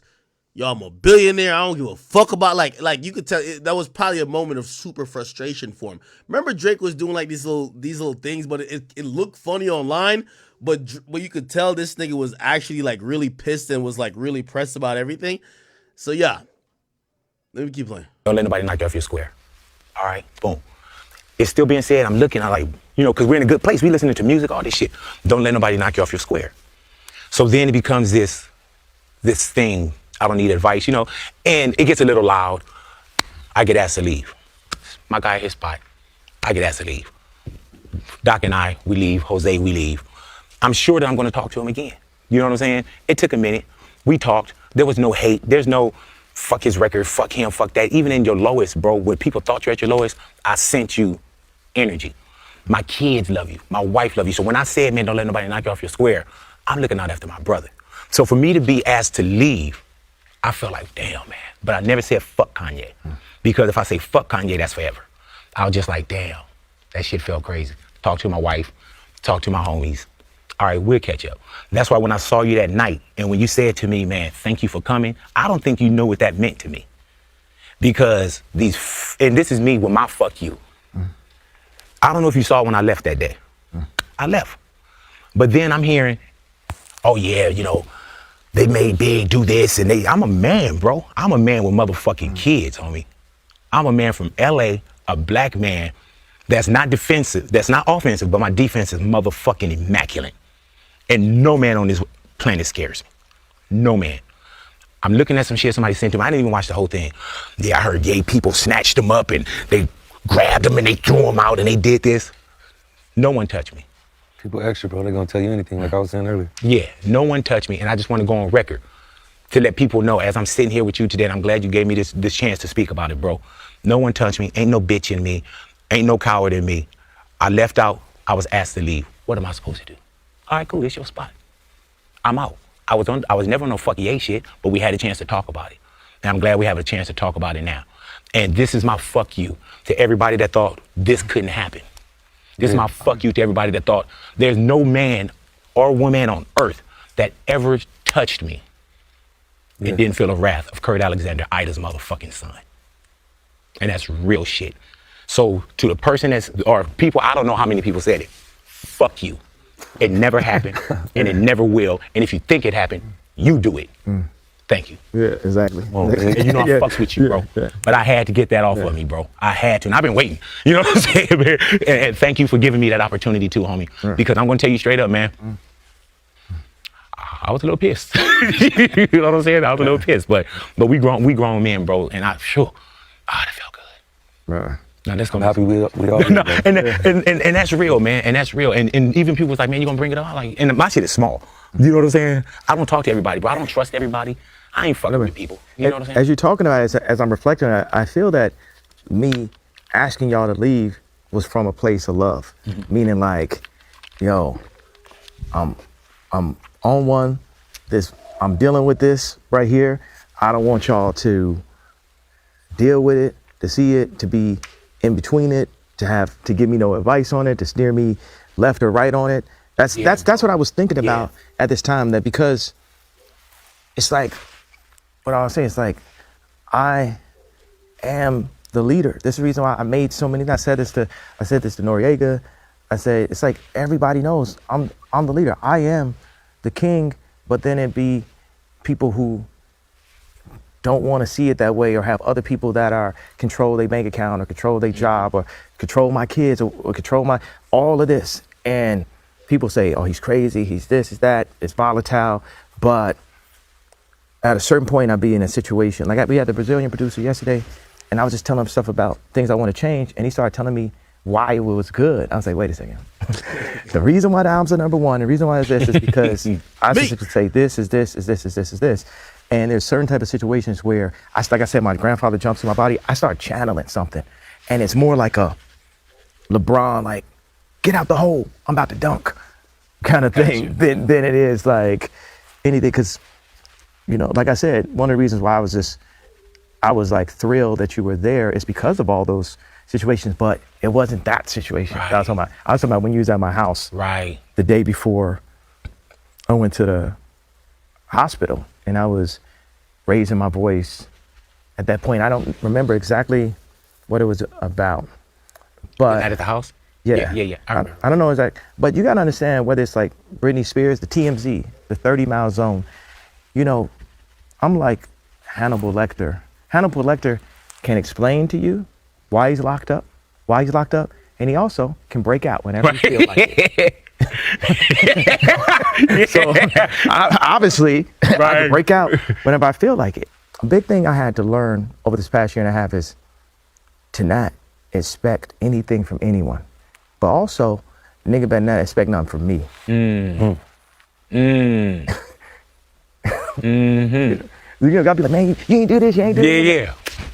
Whatever you want. And it's like, you should do it. I'm like, no. We are all our own person, so. Hey, man, I do want to ask something about the music as well. When we think about Vultures. Now, we've seen Playboy, we've seen Rich the Kid, which I fucking love. Rich the Kid in the position that he's in right now, and possibly, from what I'm hearing, there's going to be executive producing from you guys as well. But what's next on 2 and 3? And it's almost like with you, Ty, it's like, there's people I know that want to fuck with Ye. But sometimes you push somebody else to go, and then when they clear the minds, then you can just come through, second or third. Yeah. When y'all did Vultures and the collaborations that you have on that, are those by design? And what happens in the next installments? With features and shit like that, how I look at it, I don't know what he thinks, but I always looked at features and how I use features is the same way I would use a drum sound, or I would use a bass sound or a synth sound or whatever, whatever fits the song. That's what I'm gonna call, whatever frequency they got that I feel that would match the song. That's how, what I'm saying? With Rich, it was like, we was in Saudi. He called me, he was like, I'm in Dubai, what's up, what y'all got going? I'm like, we just out here recording this shit. He was like, I got an off day. I'm like, pull up. He pulled up. We got all these different villas in the city called Alula. He comes in my room. We do 2 songs that day. 2 of them is, one of them is Carnival. I was hesitant playing Carnival for him because at the time he was like, no hi-hats on the whole album, no 808s on the whole album. Yeah. Right, and this song was like fully like turned up. So it wasn't until we got to Vegas where we pressed play and he loved it immediately. Got on the mic, did his verse, which is one of my favorite verses. And then it went from that to taking the beat, changing the whole melody to where he laid this crazy one. And then it went from there to getting the Hooligans to do that part. And then Cardi got on the record and now it's like something new. So I would say that's what the goal is for Vultures 2 and Vultures 3. Always elevating, always taking, like, if you ask me the question what I think about music, I feel like I don't want to diss anybody, but at the same time, it's like y'all niggas got to get better. It's like people always copy the next shit. It's like so many, like 10 songs of the same thing of each different We type always of beat. think we're looking for the next or the sloppy carbon copy. Yeah. and it's Every like, copy is a sloppy carbon copy, bro. Yeah, so to me it's about elevating, and I don't want to do nothing that I ever did before, Man, and that's another one of them things, man, when we say the whole fuck you thing, the F you thing, it's like, just trust the process too sometimes, and then just watch. Just trust the process and then watch, Have you been... start the song with that? I know the trust the process. I'll be talking about shit for No, shit, do that shit. Go ahead, though. You need me to come in and do that part? Yeah. Hey, man, like I told you, bro, I thought I was on Pablo. I was in that studio, I was like, oh, man, I'm on Pablo. And I tell people even on air, I'm like, man, I love to watch you create a song. Because there'll be a song, and even with like 30 hours, like I love how with that you left things that you probably seen in the studio for a long time. We just like, but 30 hours, people got a chance to hear it, but others had a chance to kind of see it. And I remember one time, bro, I was in the studio with you, and you're like, yeah, my name came up, and I was like, oh shit, I'm on Pablo. Man, I got Pablo, I was nowhere on Pablo. You know what I'm saying? But also, bro, I was talking with your engineers at the listening party that night, and somebody was like, yeah, man, I think I got a beat on probably on 2. But you never know if you actually made the project until the project is out. You know what I'm saying? Shit, man, I didn't even make the cover of Vultures 1. You know what I'm saying? Right. But it's a nice cover, though. You know what I'm saying? Imagine going to him and say, okay, so I know we did this group album for like a year. Right, yeah, blood, sweat, and tears. And he accepted to do this cover we didn't even have the concept of what the next cover was. We were like, I believe this is, we were like, I believe this is the strongest image for that. And then we're sitting in Paris, and I'm sitting with my wife, and I'm sitting with my visual director, Oz, and we're sitting in the Ritz. And I think it's like Pharrell, he pulled up, a few people was hanging out, and we're just drawing, and there's a original sketch, we should put this sketch out, and came to this idea of like Ty holding TC, his brother that's locked up. And when that idea came, it impacted our approach to what we were gonna do musically. A visual, the big word now is like sentiment. The sentiment made even the first cover stronger, right? And then the Vultures project stronger, and the music it it helped guide the direction of music on where we're going on Vultures 2 and 3. And we still haven't decided to cover for 3. That's where we're in it. Like you talk about something making it or not making it at the last minute. I told my boy Dub Charney, who's our head of production that created American Apparel, now he has Los Angeles Apparel. And I remember being on the phone with him one time and saying, man, I know it's last minute. And he said, it's always the best minute. Yeah. It's always the best. Like what we did the last week, like the verse on Problematic. Like, cause there'll be time we got different writers we work with, a bunch of talented people. And I'd be like, yo, Ty, you gotta help finish this. You gotta finish this up because he gonna say hot shit. Like he said, you know, she just wanna fuck in a Bottega store, huh? I was like, man, we need to make a challenge for people to see if they can fuck in the Bottega store. We need to make a Bottega store challenge. But who even gonna think of some shit like that? She just wanna fuck in the Bottega store. It's like something as simple as that. I remember when I worked with Party. What's the guy's name that used to date Megan Thee Stallion, the writer? Party. Pardison Fontaine. Pardison Fontaine. Yeah. I heard on Cardi B's album, he said, I gotta stay out the Gucci store. I'm finna run out of hangers. But I liked those thoughts together. So it could be something as simple as like say Ty's verse on Vultures. And so he said, I just bought a bag and I filled it with loose change.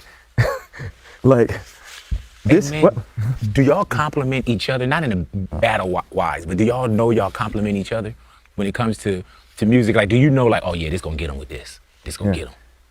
Wait a second, man. I was just thinking, we might have to say some more rap lines because I'm not finna have that. You know that thing when they got Swiss Beats where he he say a rap line. When he say it, but the rap line is real bad. And Angela Lee G, she like take a sip to keep from laughing when he said the line. he said like, what he said, I'm poison so I can poise on. Oh yeah. You know that way? And then Angela Lee was like, hey man, what's one? Did you ever catch the one with Safari when he was rapping for Charlamagne? And Charlamagne go, nah, that's not it, bro. Not it, man. He used to be staying fresh. He was there with like, you know what's so messed up is like, he didn't really know they was together. So he's down doing Dark Fantasy and he in the studio. I'm just thinking she with a bad bitch. I'm like, yo, Safari, you think Nicki will let me and Amber hit like what she said? This her man. Like, you gotta make these raps true. Think me, you and Am shit Minaj right? I'm like, hey man, I'm glad we did. Hey, send your girl, ask your girl, can I get her number? Hey bro, I can't wait to see. Yo, I ain't gonna lie. Safari gotta start slapping niggas, man. That's one thing you gotta give Safari, man. That nigga knew how to play his role, man. I heard Nicki used to while on him, beat his ass, do all type of shit. Used to tell him, shut the fuck up. He was basically watching Nicki kiss Nas. He basically just had to go through the motions. I ain't even gonna lie. See what's next. You know what I'm saying? Of course, 1, 2, 3. You know what I'm saying? And beyond, bro. But it was very necessary for us to sit down, bro. This felt so good. I appreciate now, Ty, bro. You know, way back Similac, hello. Well, Same with you, yeah.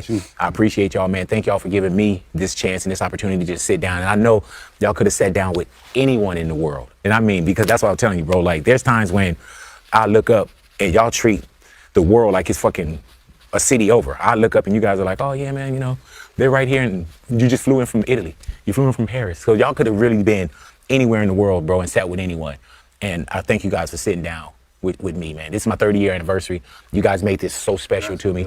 This is like my kickoff, like my real kickoff interview for like my 30th year, bro. And I couldn't think of anyone else to sit down with, and this one made sense. You know what I'm saying? So let's continue to shock the world, bro. And I see you don't have no real hands to hold your tongue, so don't hold it. You know what I'm saying? Best believe that, man. All I got to tie to And I would say I appreciate you, and I appreciate Doc. He over there, you know? Yes, sir. So I appreciate both y'all. Man, do you remember one time I was at a you was calling me, and I was looking down, I was like, oh shit, yay, damn, yay. I answered the phone, and I'm at Coachella, and you hear Okay, all right. Cool interview. By the way, I seen Cardi B also did Cardi B did $1 million worth of game and also did I think maybe a Big Boy interview, but we're not gonna just keep going from interview to interview. Yo, I do want to like kind of recap real quick. I don't know if you guys saw this, but Fresh and Fit debated H3H3. I thought it was actually kind of like it was pretty. I thought it was good. I ain't gonna lie to y'all. I don't know if you guys still watch Fresh and Fit. You know, those are my homies. I still watch them all the time. But they debated H3. I don't know if maybe I got it. Let's catch it on Rumble. Rumble got it. And I'm not gonna watch the whole thing. I just want to go to some points and just kind of hear what you guys say. I'm telling you, we wouldn't have been even friends with him in the first place. Here we go. Do you usually have trouble not answering questions directly? No, it's not about that. It's about just, it's not even a real point. I mean, it's a real question. As a question, I mean, what are you talking about? They're all 1811s, aka special agents. That's the job series. We're friends, people. Time and being like, oh, who's emotional, bro? I'm just warning you. If you want to go down this road, you're gonna look crazy. Let's go ahead. I'm Let's do I'm it. just trying to have a straight conversation. You guys start screaming and hollering about No one's subcounts and stuff. It's very emotional. I'm screaming. We're laughing, bro. I'm not even mad about it. Yeah, my chest, because I have. Okay, I'm trying to get some relevant parts. It's 8 hours of you film. are silly. You're a silly. Okay. Long-term committed relationship. I'll mostly stick to like them arguing or debating sort of over women. Yeah, she's your girlfriend. Okay, good. All right. So we talked about that's whoa. That's the end of your fucking questioning. No, because that right there just shows. We can't even continue, bro. Wait, no, don't continue. What was your point? No, you criticized us about our talking points, but yet you yourself have no solution to the problem. So it's almost like, why have you criticized us about our talking points? Oh, because I didn't have a canned response to how 21-year-old men are supposed to meet women. That's crazy. I mean, it's not about a canned response. I mean, you're hypercritical on how. By the way, I'm going to sum it up before we even get to anything. It's probably like a lackluster debate if you care about debate. They needed a moderator really badly. There was times where either party was trolling and then the other party was really trying to make a point or debate an actual subject. So it was kind of like all over the place. But, I'm just trying to get some pieces of this that you guys could try to understand. How we approach modern dating and how to deal with it.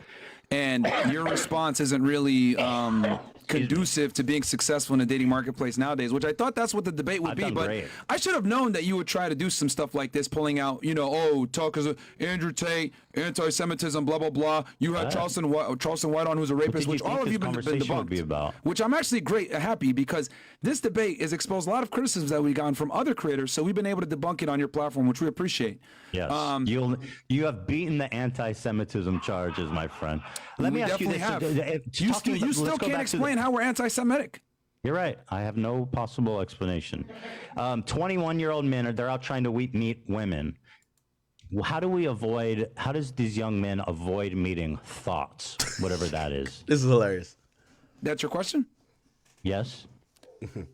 How do they avoid meeting? This nigga Ethan or H3H3, like he's a troll too, bro. When you say thoughts, let me be clear about this. Are we talking about like promiscuous women? I guess that's what it means, right? I mean, that's something like that, yeah. Okay. So, I mean, you just got to look for the warning signs. Right.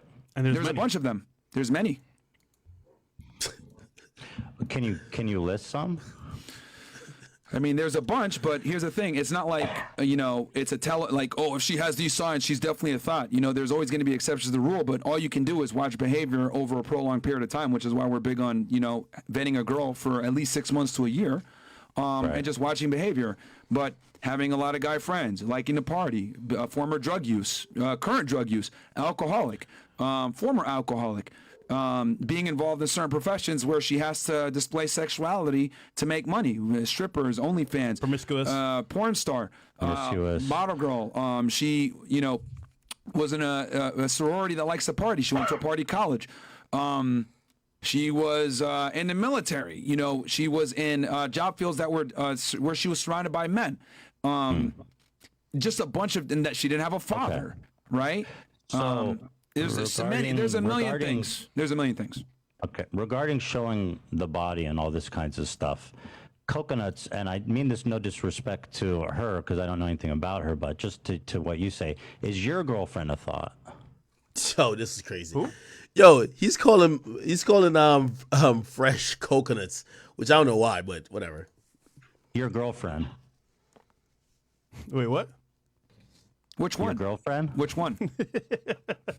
The one that you're like seriously involved with? Daisy? Oh, Daisy? She's cool. Yeah, she's your girlfriend. Is she a thought? Who said that? I'm asking you a question. That's what I'm saying. You don't know anything. Bro, you. Well, I'm showing pictures. Can you guys see the feed? She's showing, and she's in bikinis. She does like fitness stuff where she's surrounded by. You guys know about the like pageant business with like the guys in the back and stuff. So she's doing all that. Here's a picture of her ass at the gym. She's wearing really tight yoga pants. Really suggestive. Is she a thought? Is this a problem? She can do whatever she wants to do. Oh, okay. That's nice. So Ethan, let me. Okay, so I'll try to explain this because some of y'all might be like, "What the fuck is this?" Right? So usually on Fresh and Fit, and I think more Myron has probably said this. Like, yo, listen, if your girl is showing and revealing her body on Instagram, and she's in a relationship, she's marketing herself for other people to sexualize her, and that is usually a telltale sign that that person is probably not a suitable partner. That person probably is either promiscuous or that person shouldn't be wifey, right? Meaning that your wifey wouldn't be showcasing herself constantly on social media in less clothes, right? And I think this is where like some people kind of get it all misconstrued a little bit to a certain extent. And this is where I think, I think as time goes on and Fresh and Fit, evolves, because they are evolving, even though like a lot of their points seem like extreme, but they're evolving a bit. What you're naturally going to see is, for example, not everything is so black and white. You know what I mean? Like, not everything is so like fucking extreme. Like, if your girl posts a bikini picture, she's a fucking whore. You know what I mean? And I think that's where the audience kind of gets off by like, I think half of this, I was watching this and I was realizing half of the points that Ethan brought up was probably brought by like either the Reddit for these motherfuckers or like the haters for these guys. And it's because when they preach, sometimes it seems like their points is so extreme, but it's not extreme. You know what I mean? I mean, it is extreme, but it's not meant to be taken literal. Like, honestly, like if your girl posts a bikini picture, that don't mean she's a fucking whore, right? And I think that's where they're going to have to kind of like, kind of amputate it out a little bit, where it's like, listen, generally that's what it means, but not all the time. So basically Ethan is trying to say, yo, y'all have said that if your girl shows off skin on Instagram, she's a hoe, but y'all girlfriends or supposed girlfriends are showing off skin on Instagram, are they a hoe? You get what I mean? He's trying to catch them in like this little, you guys say this, but you're not practicing what you preach. Now, the big thing about Fresh and Fit, which people always keep bringing up this whole thing with me and Fresh when we did like that whole thing with Miranda, whatever, which was obviously like, it was an understood moment between both of us. Like, we were like, yo, hey, do you want to bring this on camera? Like, it would be funny for the audience, but it's not like some like life-changing shit. Anyway, I don't even know how I made that point, but people will take those moments and I guess I was trying to say, unlike any other entertainers, people expect them to practice what they preach or live the exact lifestyle that they're giving advice on. It's like a preacher. You want your preacher to be without sin, damn near almost. You don't want to hear your preachers doing some of the same debauchery as you might be doing, just because that's the person giving you information. So, it's really tough to be Myron and Fresh, because now their public life is scrutinized by their audience to say, are y'all practicing what you preach? So now you have somebody like H3 trying to use it against him. You might not. Well, here's the thing. He doesn't get it. Ethan, we see multiple women at the same time. We're not monogamous. Yeah, I don't believe you. You guys both have girlfriends, and you love them, and I think that's special, bro. And I don't know why you guys have to. Your research, bro. Ethan, you really did a bad job here, your man. Research, bro. You don't know us at all.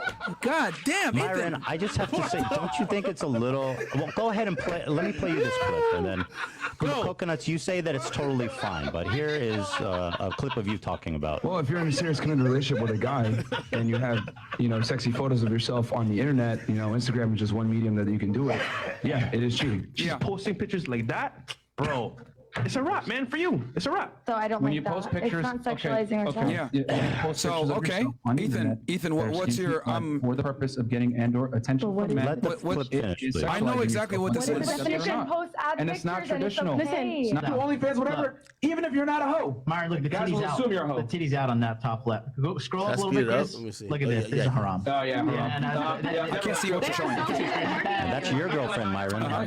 Yep. You called her a hoe. You called her a hoe, I believe was the terminology. Yeah, and I said again, and I'm really glad that you brought this up because I knew you were going to bring this Thank up. you. Yeah, I knew you were going to bring this up, and I'm really. Hey, really, Shay, baby, see, thank you're you very for the 20, by the way. Bro, just talk. You So keep posturing. no, because we gonna cook you, man. This is why you've been ducking us for years. Get on with So it, in the dude. first Come on. clip, when I said you're in a long-term committed relationship, right? By the way, I'm gonna be honest with you. I don't even blame Myron and Fresh. I personally, I'm not taking shots or arguing with or trying to even disrespect the audience of Fresh and Fit, but it's just naturally a bunch of incels, and it's a bunch of people who are involuntary celibate, and they take everything as really black and white. You get what I mean? And the things that Myron and Fresh say are actually pretty good advice in general. But you have to tweak it a bit, and there's always exceptions, like everything in life, right? You know, there's also other factors that sometimes they're not gonna be telling you and focusing on, because sometimes, hey, who knows? You might fall in love with someone and you might overlook something. It is what it is. The audience is holding them to like the standard where it's like, yo, you have to live this very black and white existence based on what you told me. And those people I just consider idiots, because like nobody lives that. You get what I mean? So you're gonna have people, and obviously like I think Ethan is arguing out of bad faith here, but you're gonna have people criticizing these guys' lifestyles to be like, well, you said A and you're doing B, not realizing that, listen, it's just much more nuanced. In general, when they say A, it's a really good way to look at things. But there's always many exceptions, and sometimes there is alternate, like, you know what I mean? It's just not that black and white, which honestly, I don't mean to blame the audience, but I really think they just take shit too literal. Like, my nigga, if you listen to Fresh and Fit and you heard Myron or Fresh say that, which it was a bigger context to them ever saying it, yo, if your girl posts a bikini picture, she might be a hoe. If you think that that's an actual fact, that any girl who posts a bikini picture is a hoe, you got bigger problems. It ain't the goddamn people telling you. They're telling you general things. It's like them saying, if you're with a girl and she loves going to the fucking club and drinking and getting drunk, she might cheat on you. She might get fucked by some random person. Why? Because those type of behaviors are not conducive to being faithful, right? Like, you know what I mean? That's just in general. But I do think people take everything they say a little bit too literal. Like, it's not that serious. It's not that literal. And it's kind of like, I feel bad for them at times because they have to live this, like, perfect life, or at least whatever they put out publicly has to be so perfect to match with, quote, unquote, everything they say, when in reality, life is never like that. Right? And having photos of yourself like that, it is cheating. Well, guess what? Since she's been my girl, guess what's on her profile? It's hidden. It's private. She doesn't have those pictures up. Okay, so you're saying things that happen in the past don't matter. She deleted thousands of people that used to follow her, right? Or hundreds, or whatever, maybe beforehand. Past, so if she's things happen in the past and she's moved on, and then that stuff doesn't matter anymore. Well, it's not about that. It's about, how does she acquiesce to you? Does she get into your frame once you get with her? Okay, so with the thing with Fresh, because you reached there, that's not his main girl. Well, okay? well, and then as far as like my girl play the goes, sound, Zach. What was it? She's posting pictures like that, bro. And then it's a rap, man, for you. Wait, hold on. Playing it out of context. Playing it out of context. It's not. Ethan, No, Ethan, it's not. You're trying to expose me, right, bro? But you obviously don't know what I do, bro. This is literally why I say you're not prepared, because obviously you don't watch our channel, you don't know how we move, and it's funny because we get pussy, bro. You don't. So it's just like, bro, like, what are you trying to say here, bro? Yeah, I mean, like I said, man, it's all about. You were just congratulating me on being married, Walter. What the heck, bro? So again, like I was saying, hold bro. on, pick a lane. Do you get pussy and I'm mad about it, or are you happy I'm married? You're trying to expose us. We don't know how we move. I said congrats to you because that's what you could do with one girl. It's fine. But we want multiple. Coconuts. Do you usually take your side girls to meet your mom and buy her presents for her birthday? Well, it's a video. She bought her really a Make sure you wonderful like the video Mother's too, by the Day. way. Seems Yo, serious. Ethan, have you watched Fresh's This is vlogs? your girlfriend. Who, by the way, more power to Ethan, her. She seems Ethan, successful, Ethan. and God bless her for getting out there and shaking her body, or showing her body. And I think that I think women. I think it's fantastic that women feel empowered. I think Ethan. it sucks that you guys wrap yourselves into pretzels, and then now that you guys have actually entered relationships, which hasn't happened until recently, you have to you're getting called out by your own fans. You're having to justify. You just love the girl and you want to be in a relationship. Hey, that's another thing. I'll say it. I'm not giving H3 like a point or scoring a point on this. I will say this.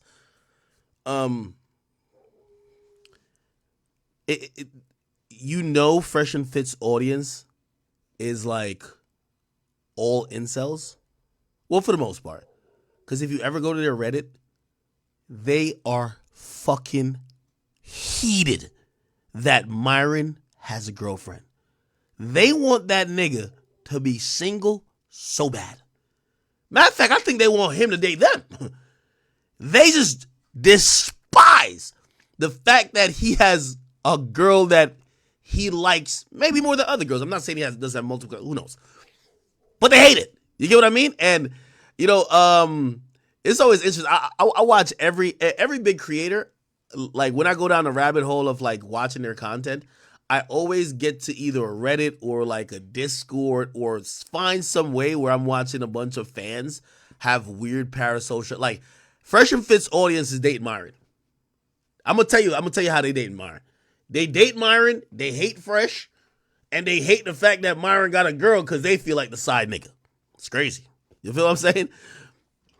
And in the real world isn't black and white like you guys try to imagine it is. So, Ethan, can I respond to this real quick? Can I respond to this real quick? Your own web. No, because you know what I mean? And by the way, and I guess my only just general advice I would probably say.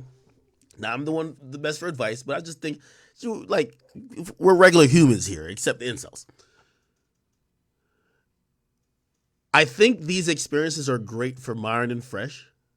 Let's say if they did have girlfriends, who knows?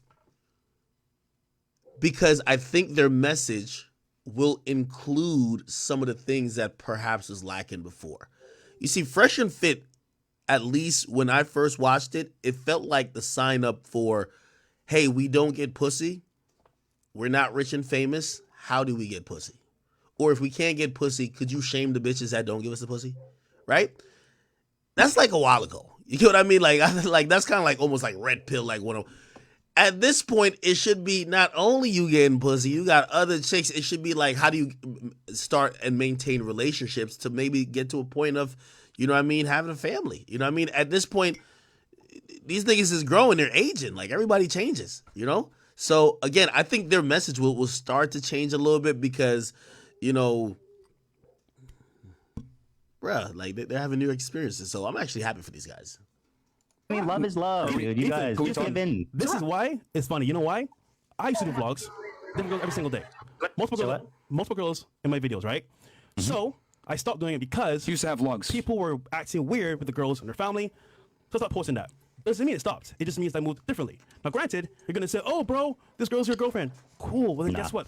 I don't believe you guys have multiple partners. Well, you wouldn't know. You're not here in Miami. You don't see us. Yeah. I don't know. So, Ethan, let me explain to you. Again. So we Ethan, all fucking have girlfriends. Because you're fantastic at no. These two dudes have girlfriends. Yay! Exposed. You guys are so exposed right now. Girlfriends. Ethan. What do you mean exposed? I do a weekly show with my girl, and I say she's my girl on my show. What are you talking about? What do you mean exposed? Myron's the one dodging, but I'm not dodging anything. Everyone knows that my girl is Angelica. We do a weekly true crime show together. You called her a hoe, but she's no longer a hoe. We do a weekly true crime show together. Also, with that said, she's not a hoe. She was a hoe, but she's not a hoe anymore. I love the fact also because if you're gonna play that clip, I also said in there oh well, we don't know. This is one of the profiles where you got to get to know the girl. Exactly. I said that too, but you made sure to not show that part, didn't you? Because again, I know you would do that. I'll watch it so again, well, you don't watch anything, which is why you are very ill-informed. But let me go ahead and educate you on something real quick. I mean, here it is. I watched. If you watch the majority of the podcast, it was pretty much really low level attacks from H3, and Myron did an amazing job at handling most of them. Hold on one second. I mean, we can. Ethan, let me. Are you gonna let me talk, bro? Because we let you talk.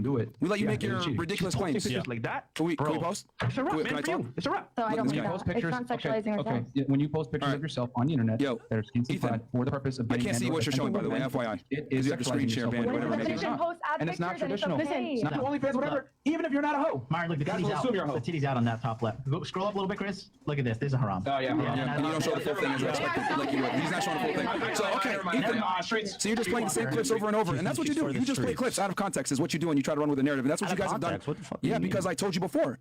Okay, so During the after whole you course called of her that. a hoe and said you're for the streets, you said psych. No. What I'm telling you is I was like, oh, well, with this profile, you got to get to know the girl, right? So here's the other thing, too, I want to say. Because you're trying to run with this narrative of like, blah, blah, blah, right? Number one, we'll fresh the situation, right? Because you brought up the Asian girl. Fresh used to literally vlog a girl on his other channel every day, but he had to stop that shit because people started getting weird and sending girls weird messages, etc. Yeah. So he's with different women every day. That's not one of his main girls. I know this is a foreign concept to you because yes, bro. Many girls have met his mom. If I'm gonna break the fucking bubble to you, many girls have met his mom. Many girls have met his mom. You do not. Many girls have met his mom, bro. He don't want to say this shit, so I'm gonna say it for him. Look, many girls have met his mom. That's number one. He has to stop doing that right, shit. Walter? Yes. Hold on, that's a funny thing. Walter, how many girls meeting your mom? Damn. Many girls have met his mom. Okay, so that's not a How many flex. girls meeting your mom, Walter? Number two, that's the truth. Respect your mama's time, man. Fair. He exposed me just though. He just exposed me. Yeah, Fuck. like 5 girls have met his mom, bro. So nice try. So number 2. Oh wait, hold on. This is good. Why is it an expose, Walter? Because I don't want out there like that. I mean, I get it. I think H3, he's smart enough to get it. These two got very different. If you watch Fresh and Fit, they got 2 different games. I know both of them in person, in real life. He's straight to the point. He's gonna meet a girl, and first day he's gonna tell her like, "Yo, listen, I'm gonna fuck other bitches." Like that's Myron. He's gonna tell you. Like he ain't finna like sneak and do it. First day, hey, listen, you cool with me fucking other hoes? If you ain't, let's stop it now, right? He's straight up. He's a straight up guy, just straight shooter. Same guy you see on air is the same guy off air. My man Fresh. And we know a lot of people like this. Fresh is the motherfucking sell you a dream nigga. You know what I mean? Like, yo, yeah, me and you're bae, you're number one. Yo, nobody's ever met my mom but you. You're special. Yo, we're gonna have kids. We're gonna do this. Like, yo, like a girl head is like fucking flying through the clouds. She's giving him pussy on. Yo, she's giving him like the fucking wifey pussy when she's just in rotation. You get what I mean? So he sells the dreams. He just tells the truth. Right? So, like, he's probably told every girl, yo, you're the first one to meet my mom. My mom, I've never brought home a girl to mom. Come on, everybody be capping about some shit. You know what I mean? Hey, it is what it is. So, like, it's not like that's just his game. It is what it is. So it's not because you're trying to use that to support your claim that that's his. Or you ever heard like, yo, nah, my last 2 girlfriends, my mom hated, but my mom love you. You feel me? Nothing suckers in a girl more than them thinking that your mom feels like they're the stepdaughter already. They already think they're married to you. They're like, oh my God, the mom already sees me as like the stepdaughter. His mommy loves me. His mommy like hits me up asking me for him. Like, you ever had a girlfriend who loves texting your mom? Right? Like she's so cool with your mom. Your mom, when she can't get a hold of you, text your girl, and she be feeling so happy. Like, oh my God. Like, because that's like a gateway for a girl to be like, oh my God, like I'm there to marriage already. Mama accepts me. I am there. You get what I mean? So it happens. You know what I mean? Now, I guess Myron exposed him a little bit. Like, I ain't gonna lie to you. For me, I don't like bringing too many chicks around my mom, unless it's like serious. But it is what it is. Man, girl, I'm trying to tell you, all girls meet his mom, bro. The game is to be sold, not told. You understand, Ethan? You would understand that. You have no game. He be selling dreams to these girls, bro. It is what it is. That's what he does. Now, with that said, what'd you say, Walter? The game is to be sold, not told, my friend. Yeah. So now with me, right? With Angie. Wait, isn't your whole show telling the game? Isn't that what your whole fuking show is? No. To you, because you wouldn't understand. Oh, to me, because I'm married with kids. Yo, brown skin dragon. Hey, I know some effed up moms that will say shit like that. Which one of them is this now? Like, like just basically be like, yo, just kind of put you out there type shit. You see, that's another thing. Your mom might love you, but your mom is not going to cap it for you that you could just balance a roster of bitches. Your mom going to say something that is going to be indicative to that girl, especially if you bring a lot of different girls through, that hey, don't get gassed. This doesn't mean anything. So she might be like, oh, which one of them is this? Did I meet you before or something like that? And that's like clear signal to shorty like, yo, I've been meeting a lot of them. You're just another one. It's lame. Like I'm a loser married with No, kids. I said, once again, congrats to you. But you can't put that on me because I don't do that right now. Yeah, I mean, if we want to talk about girls, why is your girlfriend going to the gym right now? Why is your wife going to the gym? Yeah, why is she going ahead and starting to work out now? I'll tell you this, that's one of the number one signs she's about to leave you. Other want to be healthy. Oh, now she wants to be healthy. Interesting. Whoa. Just letting you know, giving you some, giving you some, because you want to bring my chick into it. So I'm letting you know your wife is working out. That's a big sign, my friend. Are at the gym. What? What? Walter, your girlfriend works out all the time. Who? No, my girl started going to the gym because I told her. No, my girl started going to the gym because I told her to go. She goes with me. Girlfriend, what? I don't know where. When? I just told you. My wife is due, and my wife, who's working out to cheat on me, is actually due to have a baby in less than a month. Okay. Third baby, by the way. Third baby. Congratulations, man. A boy. But 3 boys. Can I get a big ups for my sperm? One of the telltale signs of a woman leaving a man and she starts going to the gym. It's very well documented. I'm just telling you to watch out. Posting pictures like Since that? you want to go ahead and have she's posting pictures just like that too. She posted pictures of herself in the gym and stuff like that, man. You might want to watch out. And here's the other thing too, because you want to mention with Angie. Remember, she was single when I met her, and then she changed everything up. Hold on, Ethan. We'll let you talk, bro. Yeah, so again, once she got with me, she switched everything up. And I'm in an open relationship. I do what I want. She's monogamous to me. No, I'm open on my end. She's closed on her end. Okay? I know that's something a lie. How's that a lie? Because I know you guys are cute and you love your girlfriends. She packs my condoms. You guys, it's just part of your business. Nice. I will say I've met his main girl, and I'm gonna be honest with you. His main girl is a very well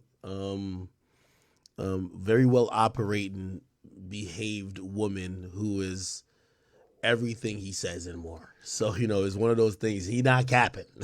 That nigga is not capping. Nice try, Ethan. Again, L. That's what you Ethan said. decline. She packs my fucking condoms. Bro, when I travel, she packs my condoms. I love that for you guys. If you're not aware, love. Ethan, you guys have the two wonderful ladies, and you want to treat them right, and I think that's great. And they're both beautiful and It's a wrap. Ethan, You're trying so hard. If you're not aware, we travel a lot. We're here in Miami. We do double dates all the time with different Walter, girls. you've had sex with 1,000 women, you claim. Maybe it could be more. Could be less. Who knows? The point is, though, Ethan, you don't know how we operate. You just assume because that's all you do. Assume you haven't everything. So you've had sex with 1,000 women, and then Myron, you've had sex with, was it like 450 or something about that? You have the exact number. Yeah, it's like four. Okay. Let me I don't know if you get this message, but we get thousands of messages from guys saving them from committing. Secure. Okay, I love how you just jumped to that conclusion, but can I finish my point and then I can go ahead and address your ridiculous claim that you just made?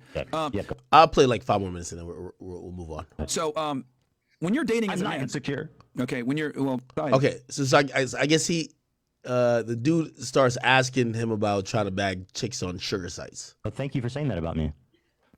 Good job, but a lot of guys don't have that ability to find a woman that's worthy. You don't have that ability. I don't have that ability? You're not married. That's by choice. But no, the ability to find a woman, you clearly don't have that ability. Who said I was looking right now? Well, let me ask you this, Myron. Yeah. If you are single by choice and you don't, let me ask you this. Well, no, I do have a main girl. I do have a main girl. Why are you on sugar daddy websites? Be your sugar baby. Okay, And then we've talked about this extensively. Never did. He couldn't afford my $10,000. I'm glad that he brought this up. Why don't you just come on So, my podcast? Ethan, are you aware of the fact that we did a complete episode, 2 hours plus? Just let the clip play so the audience can watch it, and then we can talk about it. Or to be on a fucking app. It's called Seeking Arrangements to troll women. Yes. And I know a bunch of girls have talked about it because that's his thing. That's how he gets women to come on here. So thank you for cementing the fact that I don't pay girls off sugar sites. Thank you. Then why are you on that? Why are you on that? Because I use it as a dating site. I've said it many times. So you use the sugar daddy websites as dating sites.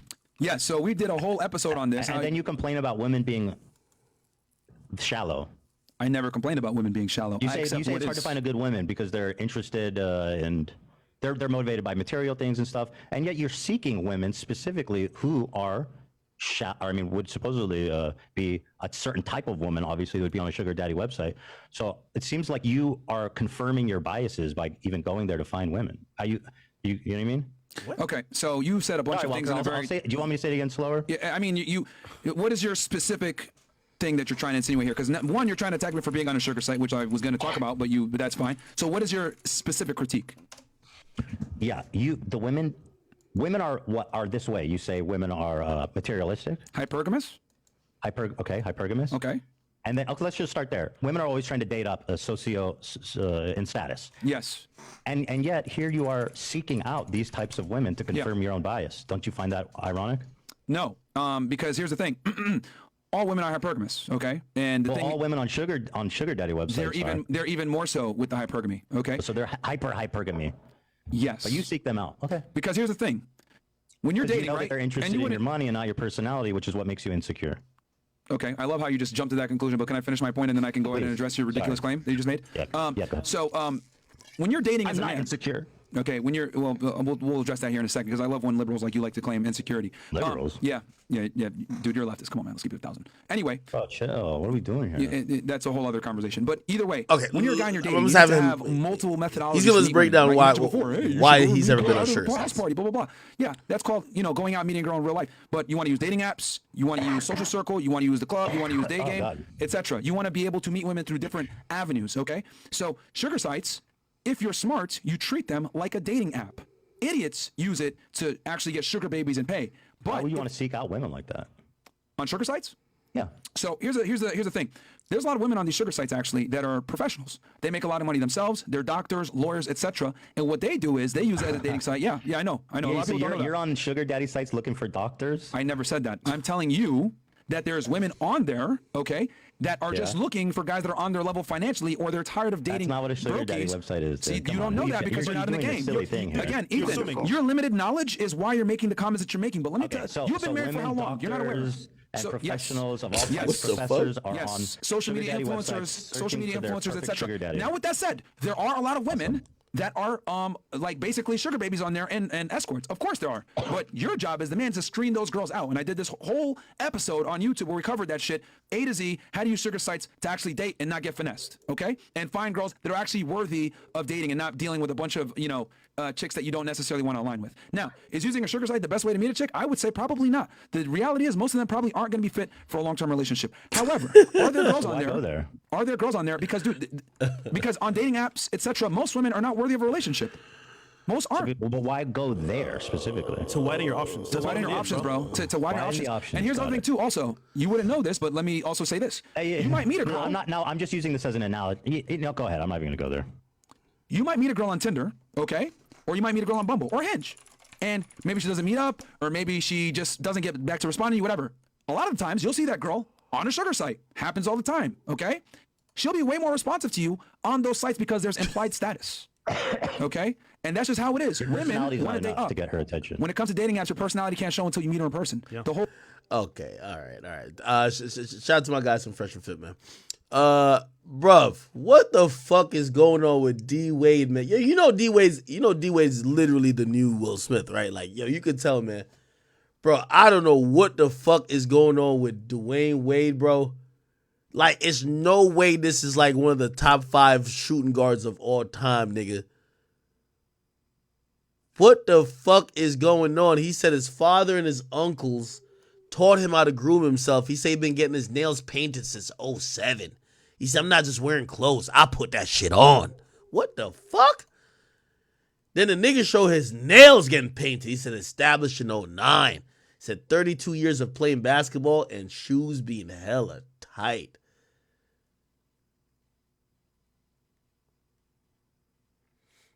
The more I be watching Dwayne Wade, man, his son that turned into a daughter, bro, I realized that's D Wade the whole time. I don't know what the fuck going on. Anyway, let me read it. Let me read the article with it. And so when it comes to D Wade's sense of style, he credits the men in his life, oh my God, for teaching him at a young age how to properly dress and groom himself. During an interview with High Sobriety, he candidly spoke about how his fathers and uncles were role models for him when it came to his appearance. He said, my father's always been a man who would take care of himself. My uncles take care of themselves. I wanted to be one of them sharp-dressed men who smell good, who staying clean shaved and all that. I've been getting my nails painted since 2007. Fire for that dog. Yo, I'm gonna be honest with you, man. D Wade, yo, bro, it's cool, bro. Like, you gay. Like, I honestly think he's gay. I don't have a problem if he's gay, but I hate when like we're getting all these extra information, but he's still trying to like act like he's just straight and doing this. D Wade is gay as a $2 motherfucking bill, my nigga. You get what I mean? Let's be honest, okay? He said his clothes are one of the first things he notices. My thing is, did he always act like this in the NBA? He says, I'm all about scanning details of people because it shows you a lot about how people care about themselves. He says, as for his opinion on his own clothes, Wayne says he put that shit on. Like, what the fuck? He said, me and my body, we love putting clothes on. Yeah, that nigga's gay, man. D-Wade is gay as hell. Listen, I would probably take a personal bet. Well, actually, I wouldn't take the bet because I wouldn't want to find out. He's getting pegged by Gabrielle Union. It's 100%. He probably on some shit telling her to use a dildo on him, bro. Like, 100%, bro. Like, D-Wade is gay as hell, dog. This nigga is zesty. This nigga flexible as hell. You know when I should have knew this nigga was gay?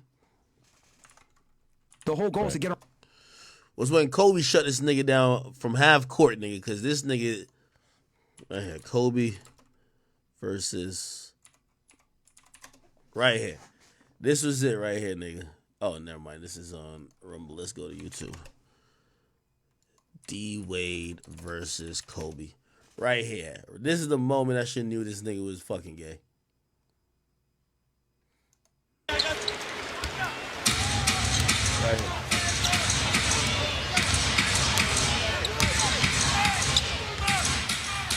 It's Mamba energy, man. Kobe's a monster, bro. Like, Kobe could sense the zestiness in this nigga, man. He could sense how flexible this nigga was moving, bro. And by the way, I really got, like, again, I'm gonna be honest with you. If he concealed his gayness for all this long, like, kudos to him. And I'm not saying I'm not forcing no nigga out the closet. It's just that, like, bro, like, this nigga just be giving. Yo, I hate when niggas don't just come out and tell us they gay, but they want to volunteer all the gay shit about them. Like, bro, like, what the fuck are you doing? Niggas, they don't want to tell you they gay, but they want to tell you all the gay shit they do. Yeah, I like wearing thongs. Nigga, what you mean you like wearing thongs? Niggas just say you gay. Once you say you gay, we don't even want to hear the other shit that you be doing. Just tell us off rip. Nigga, you gay as shit. It's cool. But you have some of these niggas, it's like they're slow leaking the gay shit to you. Yeah, I like to, you know what I mean? Like, I like painting my toenails and shit like that. I like arching my back. Like, nigga, what? Huh? Yeah, I like shaking my butt. Nigga, what? Nigga, you gay as shit. It's like they're slow leaking the info that like everything you see more and more, you're like, is this nigga? But clearly he is.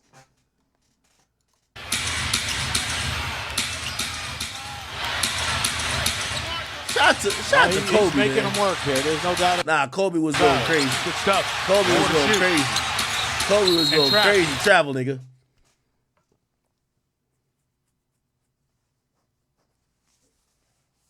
Yo, what is up with D-Wade, bro?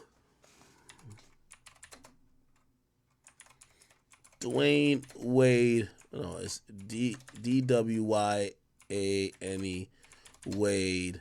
And who else? And high sobriety. Let's see. D-Wade Instagram. It's no way he posted on his Instagram like this, bro.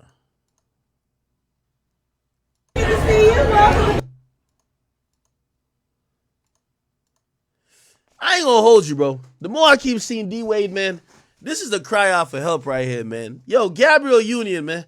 If this your man and you love him, man, help that nigga find a boyfriend, man.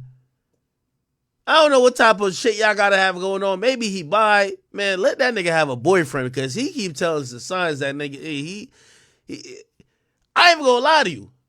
Truth be told, the way how this nigga moving, bro, he's just the in-shape saucy Santana. Let's keep it a bean. Gabrielle Union gotta help this nigga find a boyfriend, man. I don't know what's going on, dog. This nigga is zesty as they come. Craziest thing is, bro, ever since this nigga got out the league, nigga, he been looking more and more feminine. Nigga, you look at pictures now, you can't tell who the girl in the goddamn picture, nigga. She look more masculine than him. This nigga looking zesty, flexible, like, it look, I don't know what it is. Like, again, I'm not upset at him. Let him be what, like, he did his time in the league, he made all this money. I'm just saying, like, damn, nigga. He took for you to retire for you to start like having these feelings?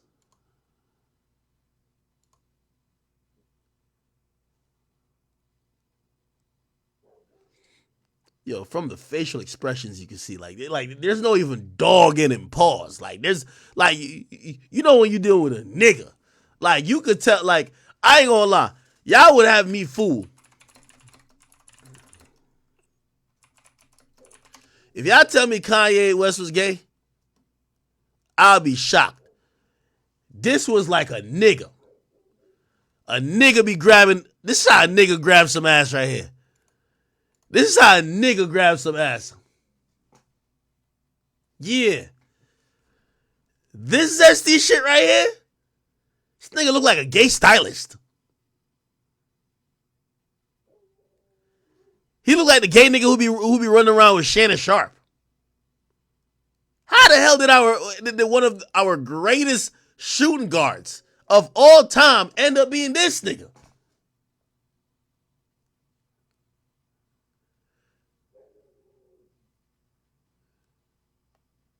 This picture, it looked like the caption should say, "Girl, your ass fatter than mine."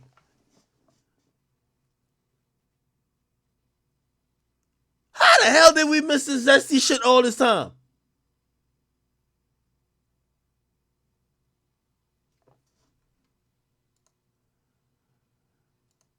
Yo, what's going on, my man D-Wade, bro?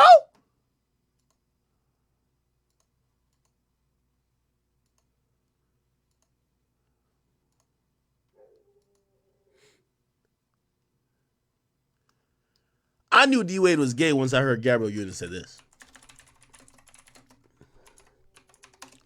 Once she said she go 50-50, I said, that nigga gay. Hell no. Hell no, nigga. Gabrielle Union ain't no goddamn movie star, nigga. She's like a C-list actor, nigga. She's just the cute black piece of ass in every movie with 5 lines, and she wear a bikini half the time. She ain't really getting paid from them movies. You are an NBA star. You gonna get your fucking statue outside of the Miami Heat arena. You're gonna be in the motherfucking, like, your first ballot Hall of Fame. You're a top 25 player of all motherfucking time. You feel what I'm saying? Nigga, if your wife is talking like this, we gotta get, like, come on, we know you gay.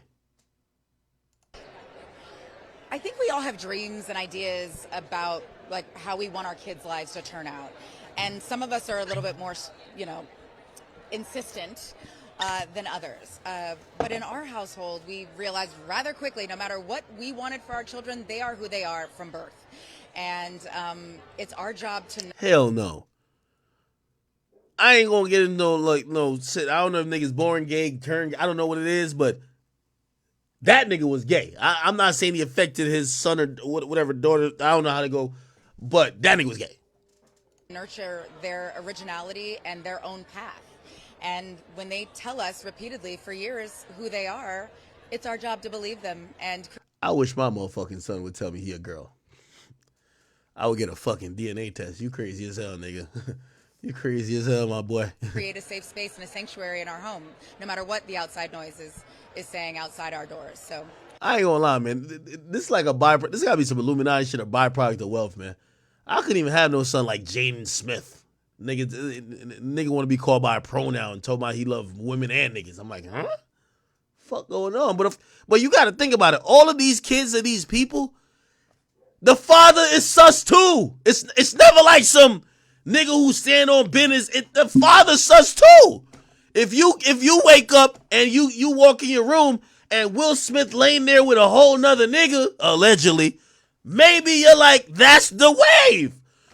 Maybe after like you walk into the crib and you walk into your motherfucking, your pop's room and he just got done dropping a fucking triple-double.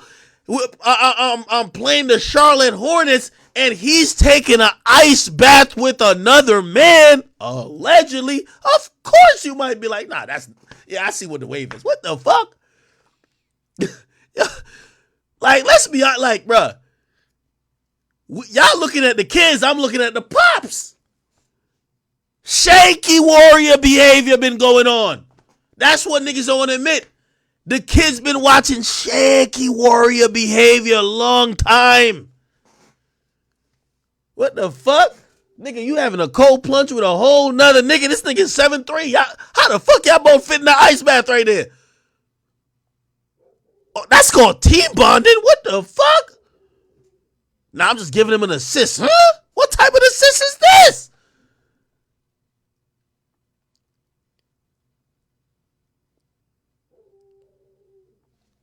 Something ain't right, bro. Well, I haven't been that active because I don't know what the heck is happening. It feels like there's a lot going on over there. So right now, I am not paying for a damn blue check mark. Man, you stay on there. I mean, you be blowing up the internet. Whether it's you Bro, I'm listening. I don't know how I'm always in. Okay, y'all gotta tell me. Maybe it's because I'm fat, and some of these clothing choices can't appeal to a nigga because I'm fat. But I do think it's always sus of a nigga that always tryna, like, he always got his shirt open trying to showcase his chest hair, nigga. Like, it's almost like some gay shit to me. I don't know. I could be a little bit too sensitive, but because I'm fat, it's cool. But I don't know everything about this nigga clothing choice, man. Pop culture, man. Yeah, you and Gabby. Well, my wife. Your wife. Because she made the comment like you and her split 50-50. Yeah, let's get into that. Can you get into that? Can you clarify what you mean? Because that's let's get into that a little bit. That's very unique. Gay! The way this nigga just crossed his legs, nigga. I don't know about y'all niggas. But if I'm about to cross my legs, I gotta think about it for a second because I got some dick and some balls in there. So I gotta make sure I'm not gonna make that uncomfortable when I do it. These niggas are doing like they got like a mangina, bro. Like, I'm sorry. Let's get into that. Can you clarify what you mean? Because that's very into that a little bit. That's very unique. And I don't know if I've ever heard of a situation, especially a married couple. Yeah. I don't care, we dating. Yeah. That thing might be, hey, I got the movie tickets, you get the popcorn and the candy. Yeah, if we take us out to dinner, you leave the tip, you do the valet. Yeah. But she's like 50-50 household, and I think she kind of explained it. But I got you here so you can explain it. You know what I was saying? I was like, what's crazy? When you have, it's think pieces that's going around the world about me and my wife. Right. And I haven't given no color to this. Right. But it's think pieces going around about me as a man. Right. And I'm like, make that man make his wife be 50-50. What kind of man is that?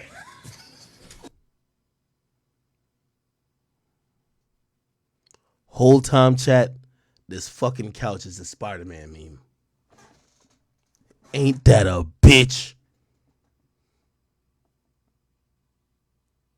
This like the fucking Spider-Man meme.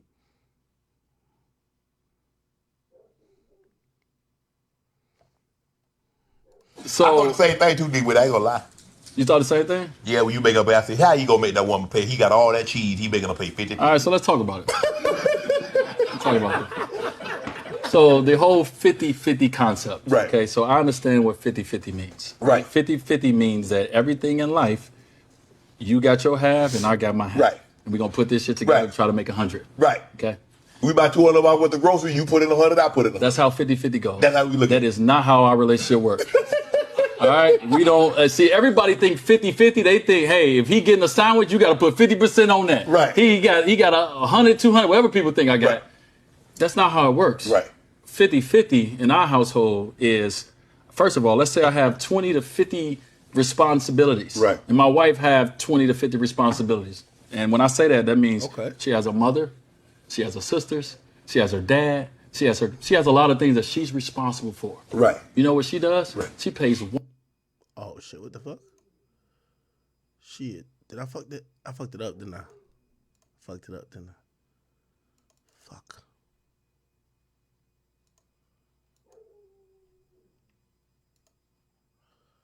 How do I get back to it? Fuck. Sorry. Man, you be. There's some things I pick up versus some things she pick up, but she does something I do something. Right. If we take a yacht trip, we could do it 50-50, or I can do it myself. But my wife is a working woman. The only thing weird about that is that if they're that locked in, it shouldn't even be described as 50-50. Y'all should just have a joint account, and y'all both pay because it's y'all both money. But I guess I understand the 50-50 thing a little bit more now, and I'm not trying to make him look no type of way. I'm really going off what I see. I thought the 50-50 thing was on some like little feminine boy type shit, but that's not what he's saying. But it's kind of odd to see two really rich people who are locked in for life talk about things that could even involve finances, and they treat each other's, they treat it very separate. Like, yeah, she pays and I pay. Well, what about if y'all just pay? Oh, well, I don't know. Right. She's a boss and an independent woman in her own life. Right. She's like, I'm gonna put, you know what, that little 200 that you was gonna spend on this, I'm gonna throw something else on there and we're gonna go on a bigger trip. We're gonna ball out. Like, this is my wife. Right. Right? Like, I don't know about y'all, but I like having a wife that's like, that's cool, you can do that. The house we live in, thank God, in Hidden Hills, nice house. Right. Whatever millions. We could have had a nice house on my 50% too. Right. It'd have been nice. Right. She was like, no, let me. Okay, so it looks like he's alluding to, okay, she brings money into the table that helps out with situation. So now, again, I'm pointing out, I think the problem is the term 50-50, right? Because 50-50 doesn't usually mean, oh, okay. 50-50 means, hey, we're splitting things. Not that you're bringing extra to the table, right? Or you're adding on to what's already there. Or I'm adding on to what you're giving, right? Let me put something else on and let us live a little different. Oh, yeah, they got a little bigger. So we probably share 3 things in our life that we 50-50 on. Right. Everything else, I'm 1,000%, and she's 1,000%. Right. And so we decided that certain pieces of our life, we would share in it. But D-Wade, that works for y'all. Well, why does... That's the yak talk. Yeah. Okay, I kind of get it a little bit. But D-Wade, I ain't gonna lie, man. I can't rock with you pay your toenails, man. Gay as hell, bro. I'm sorry, nigga. I'm sorry, bro. I can't do it. Now, I ain't gonna lie. I'm gonna sound like a hypocrite because I seen y'all send me this and y'all want me to comment on Cardi on stage. Niggas is saying he's throwing it back. They're asking me if this is gay. My life is out of control. I'm telling you, nobody's safe. I've been living my life. First I go whip out the bow. No, I can't hit on no brakes. My life is out of control. I'm telling you, nobody's safe. I've been living my life. First I go whip out the bow. No, I can't hit on no brakes. My life is out of control.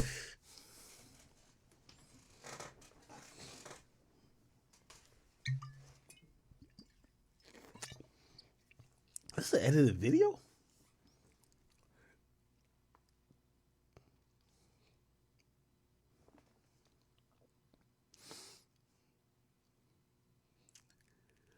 I'm gonna be honest with you.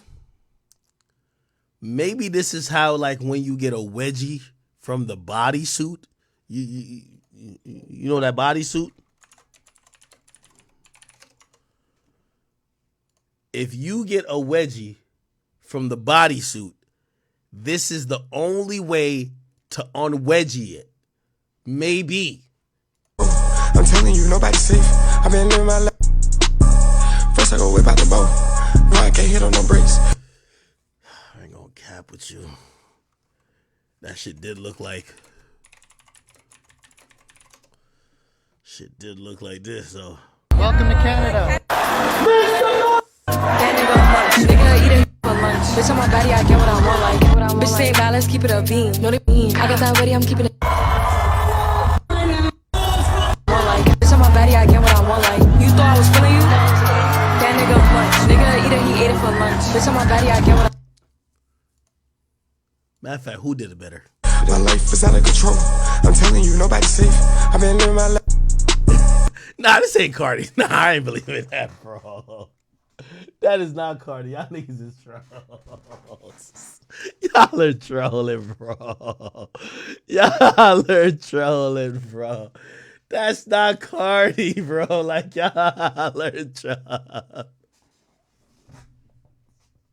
Yo, stop it, bro. We gotta stop, dog. Like, this is crazy, nigga. This is crazy.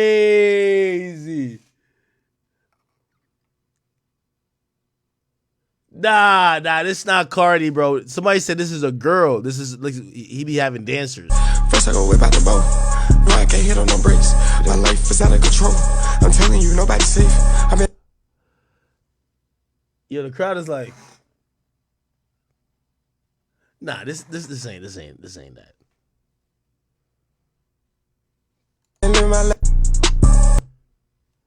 On a different note, yo, this Rick Owens he wearing.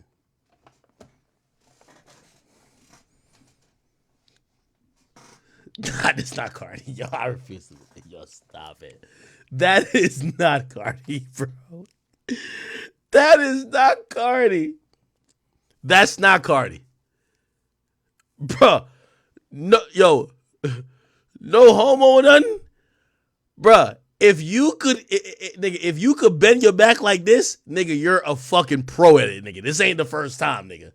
You ain't just like wake up and be like, oh, somebody said, oh, that's a gay rapper, Koa.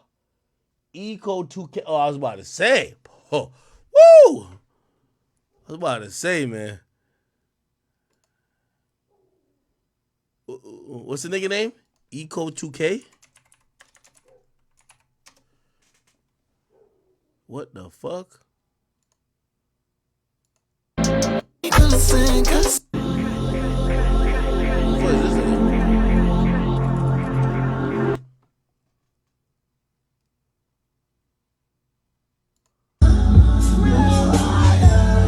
This is this nigga.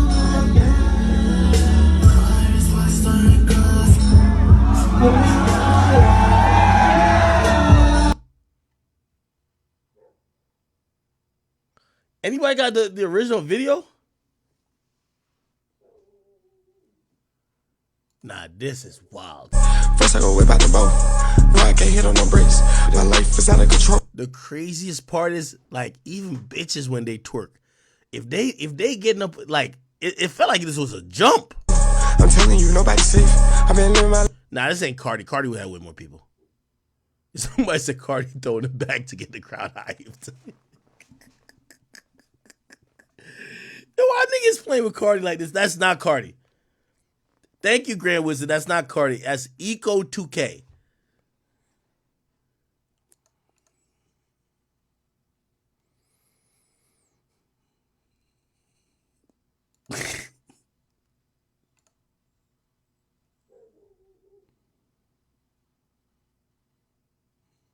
God damn. 2024 music. Anyway, nah, that's crazy. Holy shit. All right, people. All right, Cardi beat another allegations, man. Holy shit. Let me see what this is. Lil Jon just became, he just converted to Islam. Okay. Let me see what else. No, not that. What?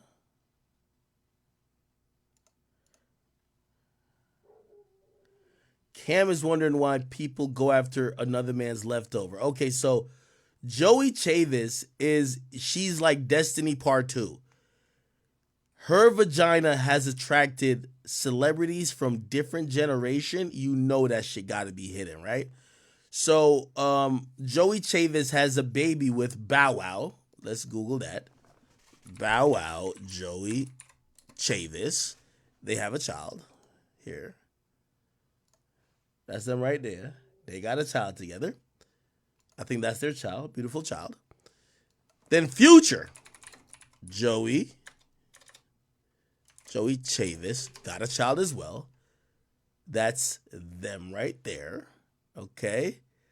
I think Future even was like holding her belly at some type of like gender reveal or like baby shower. And now she's got another famous nigga to like nut in her. And it's this guy named, what's this guy's name? Trayvon Diggs. Is this guy good? Trayvon Diggs, Joey Chavis. So she's announced that she's pregnant for this guy. Let me see. When did she announce it? I guess she announced it on the gram. Oh, like this. Oh, okay. Okay, so she just posted this video. Ooh, it's hard. God damn. Wow, okay. All right. And then when you look at, let me see, I got to Google this nigga contract. Trayvon Diggs. Salary. Is he good? 2024 music. Oh, he making $11 million this year. Okay. Let's look at his contract. Let's see if she trapped the right one. In 2024, let me see. What's this? Cashwa? His base salary is going to be $11 million. So that's some good shit. Okay. All right. So it look like he's about to get like $11 to $12 million. Okay, that's kind of fire. What position he plays? He's a quarterback. How old is he? He's 26. He's 26. How old is she? Joey Chavis, because she had a baby with Bow Wow. Bow Wow was popping in the 90s. How old is she? Oh, she 35. And he's, how old? What did I say? He's 26? Hey, let me make a PSA, man. Hey, you young harlots out there, y'all young scallywag, you young thoughts. If you in the age bracket of 22 to 30, y'all are fucking up. Y'all are giving out that loose pussy to all these other niggas. Y'all not doing the right things. If y'all are letting all the millionaire athletes get 35 plus year old women pregnant, y'all ain't doing y'all job. Y'all ain't sucking that cock right. Y'all ain't riding it right. Y'all shit not wet enough. Y'all don't know how to really, suck a nigga into like the next realm. Bring a warm rag, wipe that nigga up, go make him some fucking breakfast, give him a goddamn massage, go do his nails, do everything to make sure he don't leave the fucking crib. That's what these old bitches is doing. You wonder why Drea keep getting niggas? She's sucking niggas in the seventh heaven. If you are between 22 and 30, you should be fucking embarrassed. If you fuck Trayvon Diggs, Jalen Green that Drea got a kid with now? You should be fucking embarrassed. You ain't doing the right things. I'm telling you. You get one of these older chicks, man. They make sure your tummy full, your balls is drained. They make sure you're manicured, pedicured, nigga. By the time they're done pampering you, nigga, all you want to say is, bitch, take my child. I'm sorry. Let's keep it a bean. Why are these old bitches? I mean, let me not call them bitches because that's future baby mom. He might want to kill me. Why are these old I should have called them hags because they don't like that word. Why are these old women getting pregnant by all the young ball players? You know why? As a young ball player, he done fucked all the hot chicks in the city. But these bitches don't know how to even clean themselves. They pussy half stink. They shit not wet because they done fucked every drug dealer known to man. Head game is like, lackluster because they all believe it's a 50-50 energy. You know what they do? They grab the dick, they lick around it for 2 seconds and give it a nice kiss and say, stick it in. This bitch is sucking you to sleep.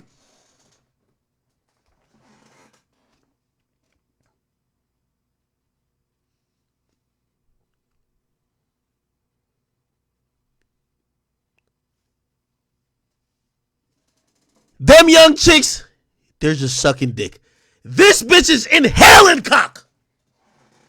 No gag reflex. You're like, God damn it, is my dick in her fucking trachea? What the fuck? You done skull fucked her for a good 45 minutes. You're like, bitch, is that throw up? Is this bile? What the fuck?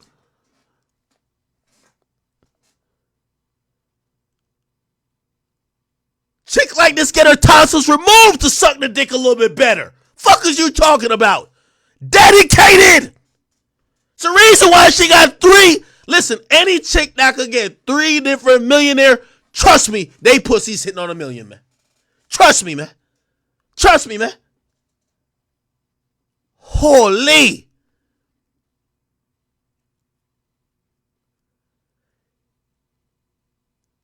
These chicks who are young, who should be fucking these guys, Trayvon Diggs and them, they are losing. They don't really, they don't really know how to really put it down. I'm going to be honest with you.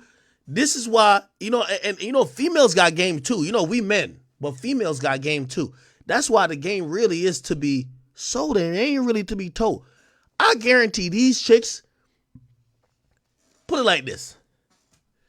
Drea. This is how, play this. Drea, Gilbert Arenas. Here we go. Here we go. Here we go. Here we go. Okay. Hold up. What the fuck is this? Continue without disabling, motherfucker. Chat, check this out. I want you to check this out. When you say why the hell Drea got some nigga named Jalen Green and got a kid by him. Remember Drea, the chick that said she could delete her wholeness? I told you she looks really attractive. And even, how old is she? She like 38 or some shit like that. I guarantee the way she fucked this nigga, he ain't never been fucked like that before. But she was honing her skills and talents from back in the day. Listen to this. Pregnant. Got the young boy. Damn, if they only knew. But like, I was shocked too, though. Like that day when I was riding home with Philly in the car. Yeah. I don't know if I can tell that story. If you want me to tell that story. No, she's a mother now. She's a mother now. Yeah, we can't do that because that day changed my life. I ain't gonna lie. That day changed my life. That's when Swaggy P was like, okay, now I gotta. This is what NBA is about. Hey, listen. Hey, NBA. Hey, listen. I'll let you know. This is. Yeah. When I'm riding in the car. He in the back seat. I turned my head. This nigga against. Huh? No. What was you doing in that back seat, Gil? Huh? What was you doing in that back seat? We went to the strip club. This is a seasoned chick. You see what people don't know? A chick like Drea probably makes Superhead look like a high school rookie.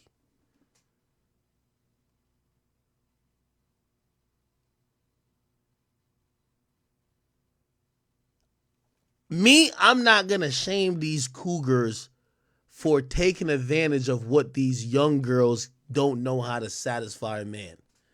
See, these chicks, they all got kids already. So they know, hey, just sucking the dick and letting the nigga come ain't enough. You going to have to do a couple extra things. You ever listen to some old chicks, like some old chicks who used to be freaking the 90s talk or the 80s? They be like, yeah. You always had to feed them, fuck them. It's like the 3 F's. Feed them, fuck them, and some other shit. These young girls don't know how to really do it. I don't blame these old girls for, like, yo. Because you got to imagine, bro, ain't this Jalen Green nigga, whatever this guy, what's this guy's name? Is it Jalen Green? Or whatever his name is? I don't even know these things. He make a lot of money, right? Let me Google this. Jalen Green salary. Or maybe he's a bum, I don't know. What the fuck? Wait. How much money is he getting paid? Oh, he got a $40 million. Oh, shit. Oh, he lit. Bro, you know he's getting mad pussy. Bro, he's 22 years old. You know he's getting mad pussy. You know he's getting all the pussy in the world. It's something special about this old-ass chick. She's sucking him into another dimension. She not only fucks him, cooks for him, probably, knowing a chick, like, you gotta realize, put it like this, like I ain't even trying to disrespect her. I'm just talking, like, I'm talking out of turn, but I'm talking, bro, you do know Drea Orlando Scandrick. She used to date a nigga named, she was his fiance, Orlando Scandrick. Bro, this bitch is probably like a fucking certified massage, like athlete massager, nigga. Like, oh, you got a Charlie horse? Come here, nigga. Let me get that shit out. Oh, word? You pulled a hamstring in practice? Nigga, come here. Come over here. Go give you some head and fix that right up. Yo, she probably know all the tricks. Got this nigga in practice the next day shooting like motherfucking Jordan Poole from the logo. Oh, what? Oh, nigga crashed into you? Oh, you got a little knee contusion? Come here, baby. Fuck that up. What? Personal therapist, you're right. Nigga, she giving that nigga physicals every morning. Like, you gotta think about it. Real talk, think about it. Bro, she knows, like, let me tell you this. The regular thought out here actually think fucking is the end of the game. They're like, oh, well, I fucked him good, or I fucked him and he can't. No, this is why the old bitches are winning. They're doing way more than fucking. Fucking is just the beginning. I ain't gonna lie to you. I fucked with a chick, and I ain't gonna lie. She was older than me. Nigga, she gave me a bath, nigga. I felt like a baby. Nigga, I was in there like in a cocoon. I was like, this bitch is giving me a bath. She was just sitting there like, all right, just lay here, you bitch ass nigga. Hold on, I'm gonna get the suds in a little bit. Yeah, I'm just giving you a bath. I'm like, this bitch she's giving me a bath. I never felt so fragile in my life. Nigga, I felt like I just came out the womb. This bitch gave me a bath.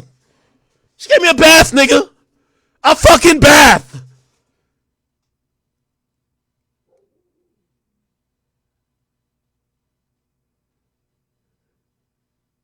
Nigga, the next day I slept for 12 hours straight. I don't know what the fuck she did.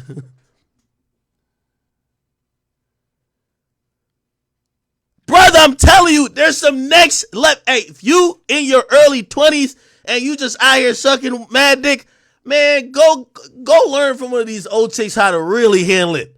You gotta go learn from Drea.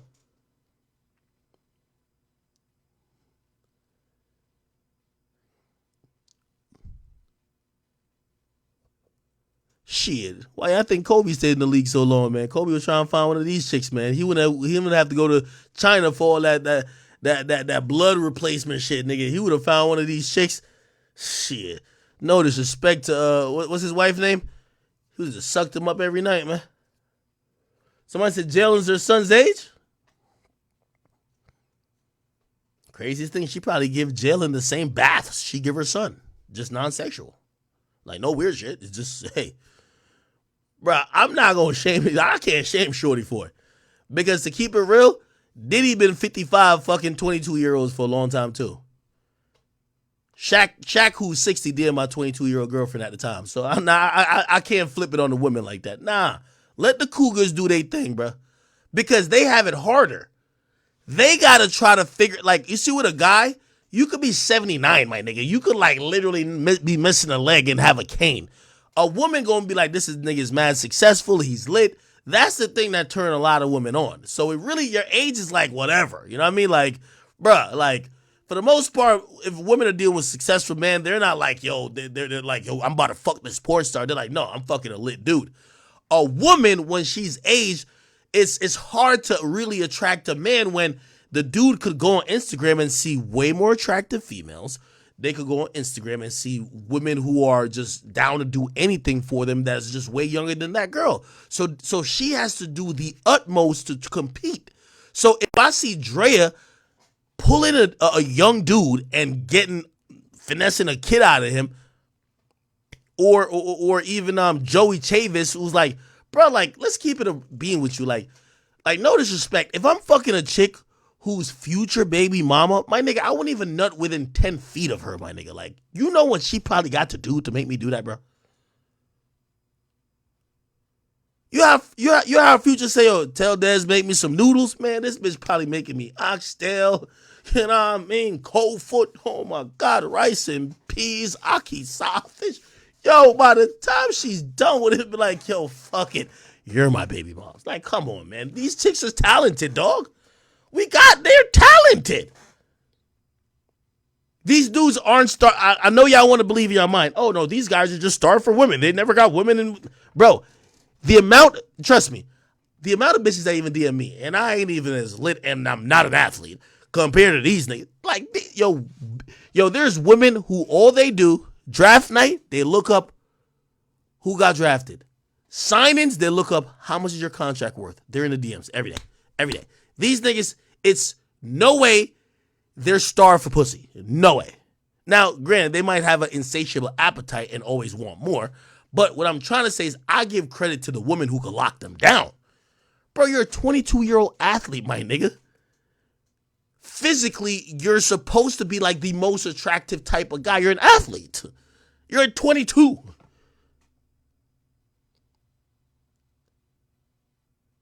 And you're in a place where whores are just dying to get a nigga like you. How the hell do you end up with Drea? Drea is doing some sorcery.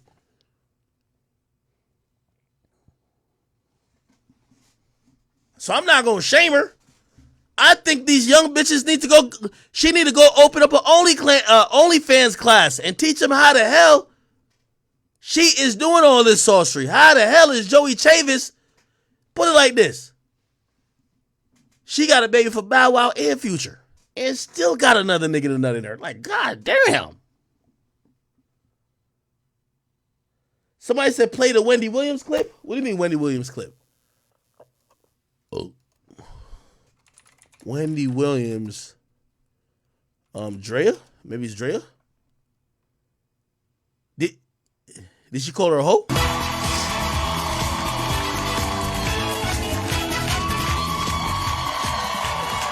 You guys, our next guest caused a lot of commotion this season on VH1's reality show Basketball Wives LA with her questionable past and her I don't care what you say about me attitude.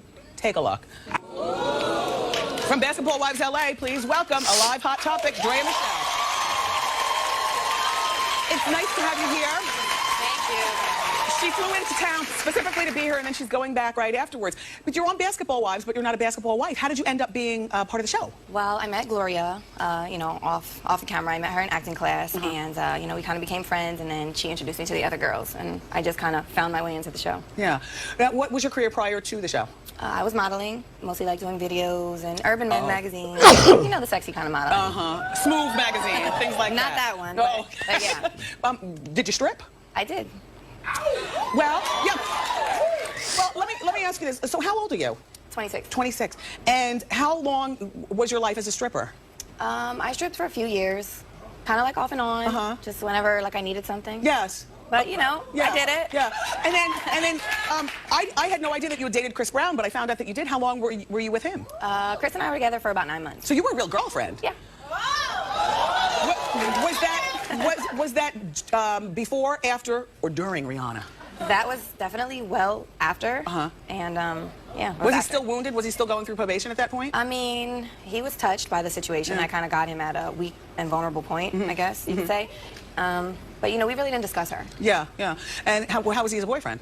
Great, good boyfriend. All the rumors and whatever they have against him. I never witnessed any of that. Yeah. So I ain't gonna lie. This is another thing that y'all little young scallywags need to take note from. Nigga, Chris Brown was probably snorting mountains of coke, probably knocking her upside her head, giving her DDTs, choke slams. It's C Breezy. You know what she didn't get on camera and say? He did none of that. You know what she said? Oh, this guy was great. Great. You know why? She want to get the next dick lined up. You feel me? You don't slander the last dick. You need the next dick to be like, oh shit, she know how to hold it down for a gang. She ain't gonna talk about none of the. Okay, how was Chris Brown? No, he was good. We never talked about nothing. We only just had a great time and we fucked and we just ended in 9 months. And yeah, anyway. Good. Nice, clean. There you go. got him at a weak and vulnerable point, I guess you could say. But we really didn't discuss her. Yeah, yeah. And how was he as a boyfriend? Great, good boyfriend. All the rumors and whatever. This for all y'all little scallywags who story time. Get your fucking stupid ass out here with that story time. A real hoe don't go and fuck up the bag. They don't go and be like, oh, let me go tell you how it really was. You know why? Because the next fucking nigga is learning from the last thing, and he's like, all right, bet. I'm a fucker, but I ain't gonna give it a chance to talk about me. You want to be the chick that at least gonna be in this position every time. Shut the fuck up. Dre's a good one, I could tell. whatever they have against him. I never witnessed any of that. Yeah. So I saw a different Chris Brown. Are you from LA originally? No, I'm from Reading, Pennsylvania. All right. Drea's here, everybody. How many basketball players have you been with? I know that's if you don't watch the show, that's Hey, shout out to Reading, PA, man. There's many scallywags out there. I caught a few in my day. I ain't even gonna hold you. Reading, PA, like, it's like an underrated home of thoughts. Real talk. I'm not even, no, real rap. Reading, PA? Keep it real. If I see a chick in my DM, if I see her from Philly, she from Philly, she's selling pussy, or she like a stripper or something. Reading, PA, she's just a freak. Facts. This girl has gotten around, and I appreciate you being honest about it.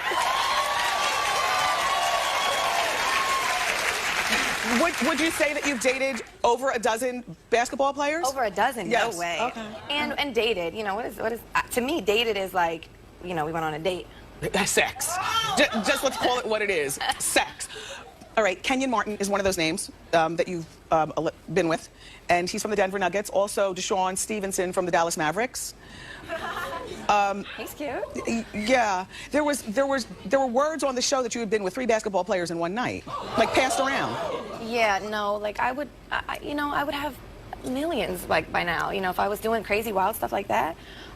Kenyon, no, I never dated him. He was just a friend of mine. Yeah. But Deshaun, I dated for a little while. Yeah. But the 3 basketball players, I haven't even been with 3 basketball players in the same month, like let alone day. I like to, you know, I Watch her demeanor, man. This is what's missing with the new wave of TikTok story time. There is a little bit of class, even though, to be honest, she's still on. Come on, she's still a bop. You feel me? But you could tell, like, she's trying. You know what I mean? Even though, by the way, I think she actually reversed all this on the reality show, because she had some wild ass quotes. She had one that said, "Yeah, I could delete my wholeness," which is wild. spaced them out a little bit. Okay. All right. Have you ever come close to marrying a basketball player? Anybody ask you to marry them? No, that really wasn't something I was like looking for. Yeah. I haven't dated a basketball player in like over 3 years. Yeah. So back then I really wasn't looking for marriage. I was just kind of having fun. Do you ever feel like by putting your reputation out there like that, that no reasonable man would ever want to marry you? That all you are would be a trick? I mean, you know what I mean. I mean, I think that, you know, anything that you do in your past can be cleaned up, and you know, any girl, when you want to change it up. I know. for the I mean, right guy, we've all lived, but you're living live on TV. You know what I'm saying? Okay.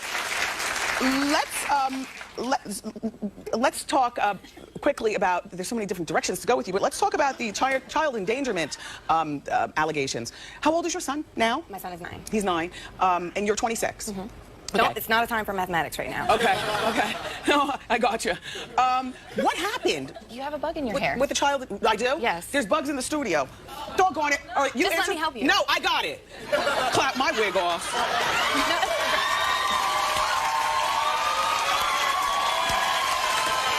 I'll deal with it during the commercial. All right, Let's talk about your son. So if your son is 9 now, if your son is 9 now, it was back when he was 7 years old. You left him alone. The cops showed up, and he climbed on a counter and microwaved his own food, and the cops were like, what? Yeah, I heard that story too. You know, that's so 2010, and I'm just on 2012. No, we're just getting to know you, so we need to know. So I'm sorry. I mean, if you must know, I discussed it, you know, in 2010. I discussed it on the show, and it's just like, I just want to move on with my life and, you know, show the people that I'm not this person that they kind of created me out to be. Yeah. Well, you set yourself up to be, but you're trying to clean up your act, is what you're saying. I cleaned up my act. You're cleaning it up. Are you surprised that the other basketball wives go after you the way they do? Not really surprised, only because, like, I look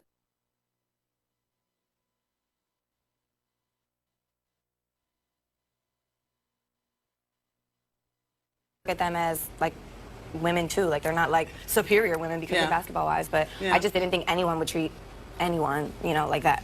Did you watch a lot of reality?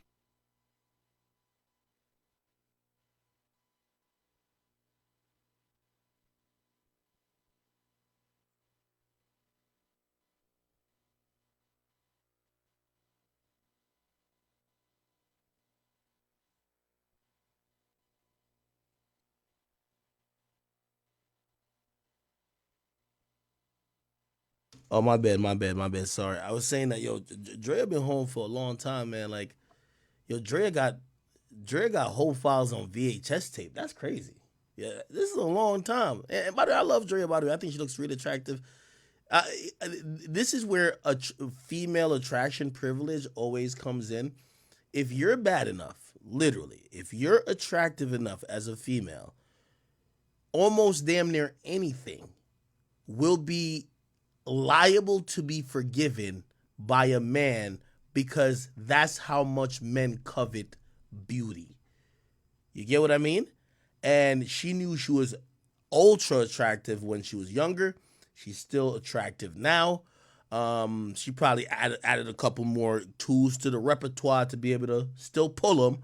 But, you know, she is living proof of, like, she had a history from back then. And I'm telling you, like, let's be honest. If y'all fucked Dre, y'all would nothing her. So just think about it. You feel what I'm saying? Like, again, niggas don't wife up hoes unless the hoe is like a 10. You feel me? Like, think about the baddest girl you know. Imagine if like, okay, you heard she had a train ran on her, but not too many people know she had a train ran on her. If not too many people know she had a train ran on her, you might be like, all right, I'm gonna just not mention. Like, again, when women are really attractive, people give passes. That's the point I'm trying to say. You get what I'm saying? Somebody said she probably does anal and what? ATM? Nigga, anal is probably the least freaky shit. Yo, put it like this, man. Drea probably likes eat ass. She'll probably sit there and fucking give you a prostate exam if that's what you into. She definitely probably suck toes. Like, bro, you gotta realize this chick has been fucking. like, let me just say this. Celebrities are people who are exposed to multiple sexual partners, or like, say if you're if you're a celebrity, you probably have sex more than the regular person. Not only do you have sex more than the regular person, sometimes your sexual appetite or what now you want in sex is very different than the regular person. That's why you see all these celebrities. They've done twosome, threesome, foursome, fivesome, eightsome, orgies, gangbangs. So now after a while, they're trying to come up with new things because sex is almost like, it's kind of like a drug where you're trying to find that high, right? Like, it's the same reason when, think about it. I guarantee the best time it was when you fucked your girl or you fucked a girl that you're interested in now was the first time, right? You're chasing that high. You remember those moments of like, damn, am I gonna fuck, like shit, blah, blah.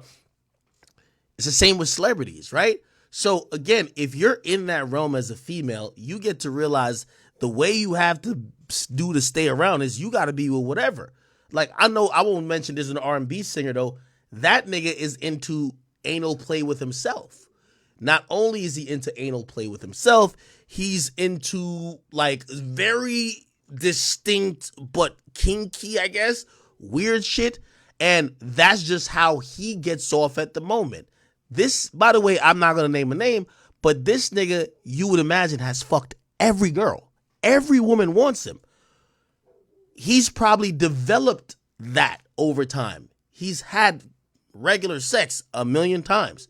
He's had threesomes 1,000,000 times. He's had anal 1,000,000 times. He's done. So now he wants some other shit.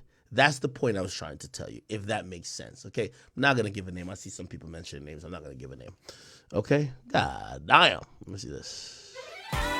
I met Gloria, off camera. I met her in acting class, and, we kind of became friends, and then she introduced Joe Budden spoke Did on y'all this see, real quick. Let me see what Joe said. Give me 1 second. I got to grab some water.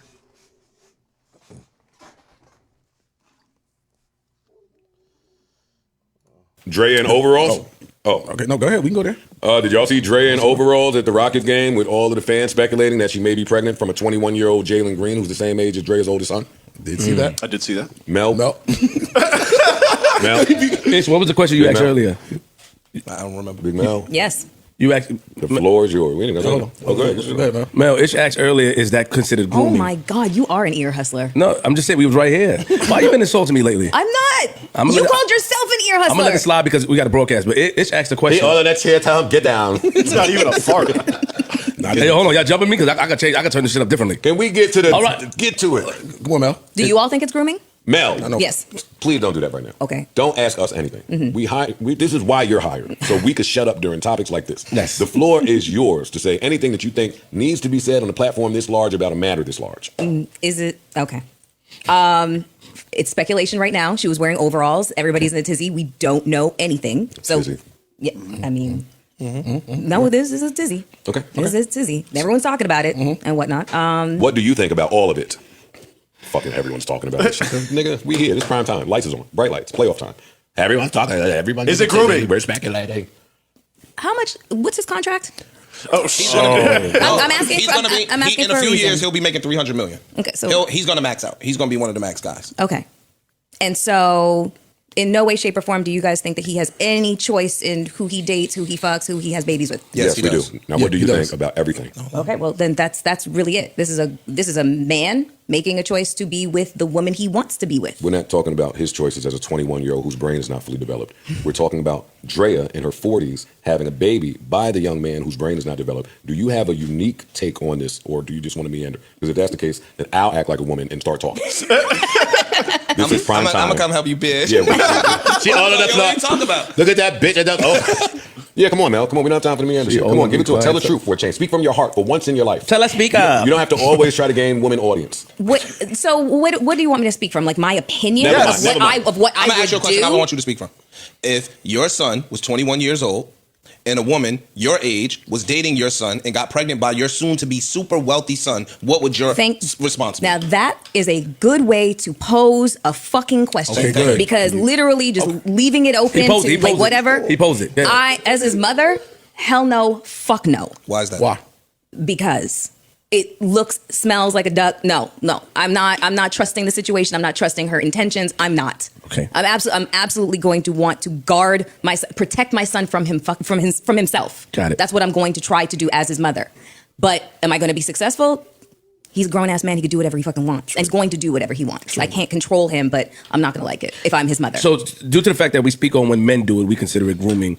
Now that is in I the think that, reverse. and also, Let's have this talk without her, because she about to piss me off. but I'll also say that I don't like the term grooming being thrown around so often. Really? Yeah. When did Because you of say, what- because when did of you what- say that? Huh? When did you come up with? I'm saying it now. Yo, let's have this talk without her, please, gentlemen. What the fuck? Wait, am I in the Twilight Zone? She said she don't like to use the word grooming. Right. No, it's not that. I don't like the way that it gets thrown around and applied to it's like overused. The term is overused. And when a term gets fucking overused and bastardized, it loses its meaning. That's what I mean. Respect, man. Mel, are you crazy? Like, are you okay right now? I'm fine. What the fuck are you talking about? He asked me about grooming. Okay, go. Come on. Gentlemen, what do y'all think about Drea potentially having a baby by 21 by a nigga the same age as her son? To the gallows. For starters, is she a predator? We're assuming that she is pregnant. We don't know. So Yeah, if it's a speculative. all She looks speculative. pregnant. We've been watching Drea for over 15 And years. don't nobody want to say we love Dre. Drea. That shit is crazy. She looks nuts.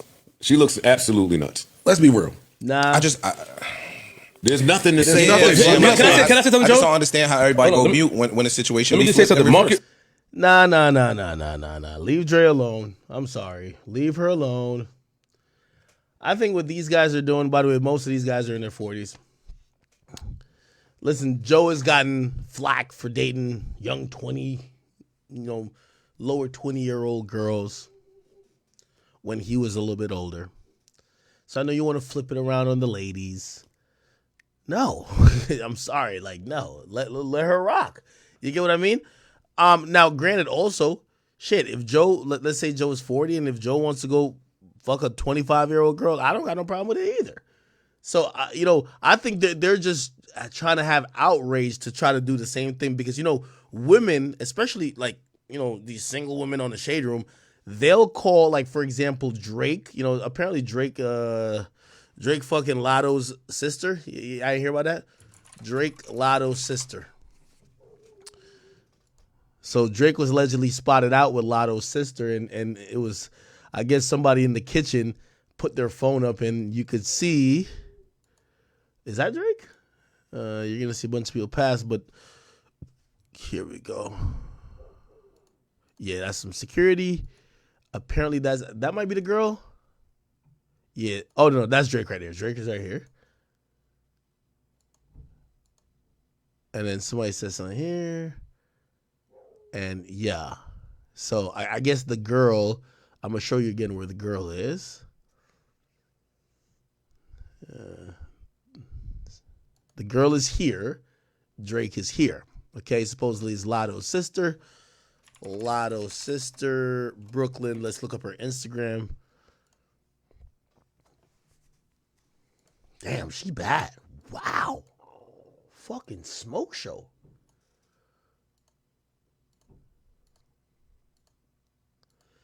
I'm going to be honest with you. I think, I'm hoping this never happens, but we might hear some weird shit about Drake in the future, bro. Bro, like, Drake gotta have fucked, like, every bad bitch on earth, right? Like, every bad bitch he wanted to fuck on earth, right? Like, I'm wondering at what point we now start hearing, like, yeah, Drake would just have me come over to fucking paint his nails or something, or just lick his toes or eat his ass. I don't know what I'm hoping none of these things happen, but you know what I mean? Bro, like, Drake is probably like, I'm wondering what Drake gets out of it now. Not that, niggas get old or get tired of, like, fucking new hot chicks, but it's like, Drake been fucking the hottest girls in the game for a good, like, 15 years, man. Like, Drake was rumored to maybe either smash Kylie or Kim. Like, come on, like, he was smashing Rihanna. Like, I'm wondering, like,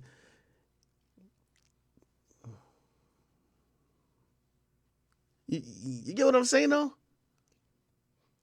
And I ain't gonna lie, like, I think Drake, well, actually, let me give you my opinion. I think Drake uses these women as content, right? Like, yo, I need to keep indulging in these relationships, even though they have to get old at some point. Like, bro, like, you're fucking stars. You fuck SZA.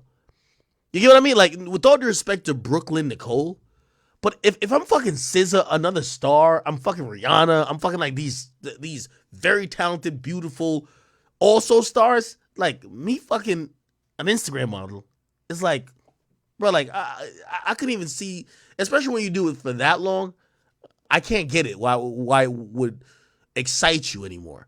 But if you're Drake and you think about some of the great records he has, and by the way, I was listening to his last project, he has a bunch of those records, man, like, just kind of talking about, and you could tell it's very specific to, like, we don't know which girls, but, like, definitely women he's dealt with, maybe recently, and, he's dealt with a bunch of them, but you could tell he's still pulling experiences from these girls and monetizing them by making great songs about them.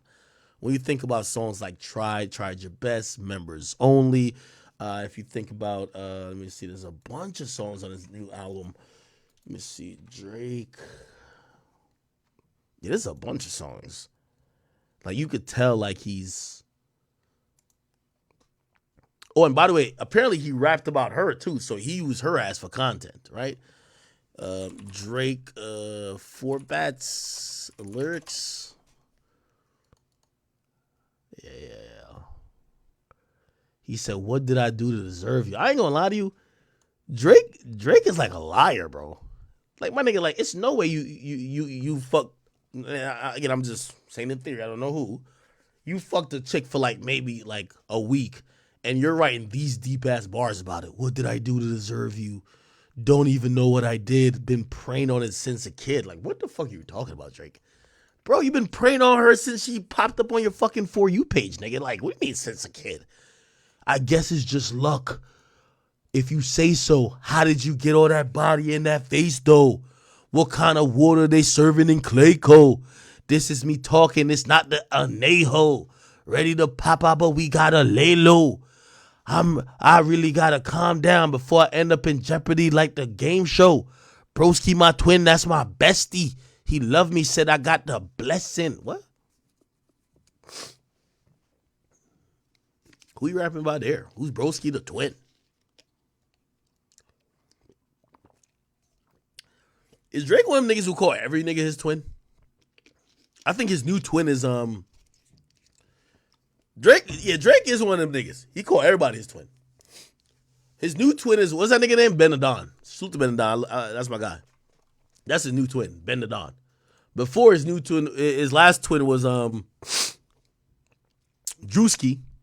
Yeah, he called everybody's twin, right? Who y'all saying this twin now?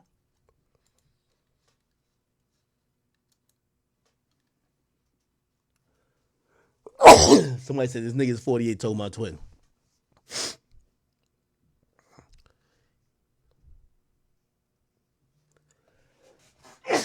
God damn, my allergies killing me. What the fuck? He loved me, said I got the blessing. Yeah, my bad. I swear he gassing me up. There's I can't fucking I'm gonna take allergy medicine. There's no pollen around either. Well, actually there is pollen around. Because on one of my security cameras, I could see bees starting to fly around. It just got cold. It just got warmer. Like, so in Jersey now, it's warm. It was cold the whole time, and I don't know what happens. I don't know if like bees and wasps just like hibernate when it's cold. But as soon as it warms up, they all just alive. I'm like, what the fuck? Where did they come from? Because none of them are alive in the winter. Anyway, cool. It's I swear he's gassing me up. There's no way in hell I see you passing me up. Almost said I loved your ass after we fucked. Drake do strike me as a nigga who tells every girl he loves them. Don't know why. Girl, it was on the tip of my tongue. Yeah, found someone I'm falling for. Ain't it's kind of like pretentious? Like, it's kind of like juvenile to Drake. Like, yo, Drake, bro.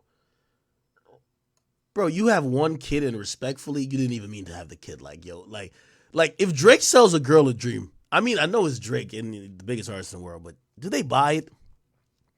Drake ain't trying to get married. He ain't trying to have no kids with y'all. But he probably talks like that. You hit me back. We're talking more now. Huh? The bodies that you caught before make me mad or insecure. Damn. Did he call her a hoe? She must have fucked some industry niggas. Let me find out who she fucked. Brooklyn Nicole. Brooklyn Nicole. Okay. Oh, they said Ja Morant hit. Yep. They said Ja Morant hit. Who else? Who else?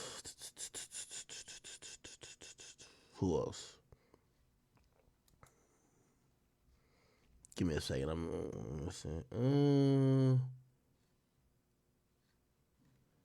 Yeah, they said it's Brooklyn Nicole. Oh, apparently she got some surgery now. I thought she was natural. I'd be thinking some of these girls are natural. Okay, who else fucked allegedly?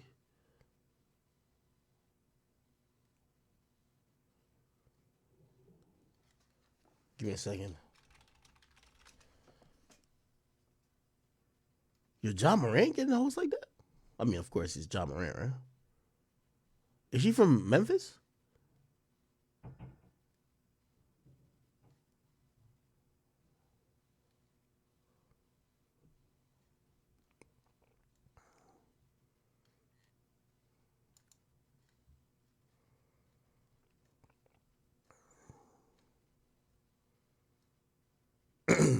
Apparently, they're saying Drake is on double dates with Lotto's man. Everybody know y'all know Lotto's boyfriend is like some scammer from Texas, right? Probably shouldn't have said that, but yeah. She dating a scammer from Texas.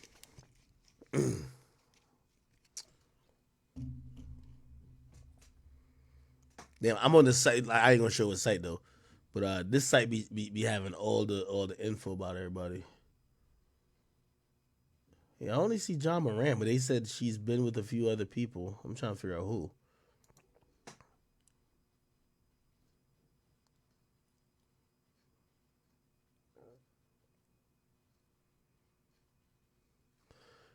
Hey, I ain't even trying to disrespect Lotto or whatever, but is she better than Lotto? She might be, right? Like, low key, she might be better than Lotto type shit, right?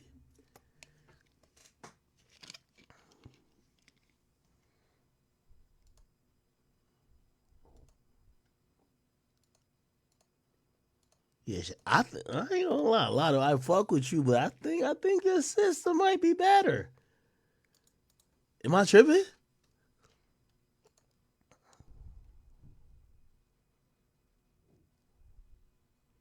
Yeah, I think she might be better. I ain't gonna hold you. All right, let me bring the chat up again.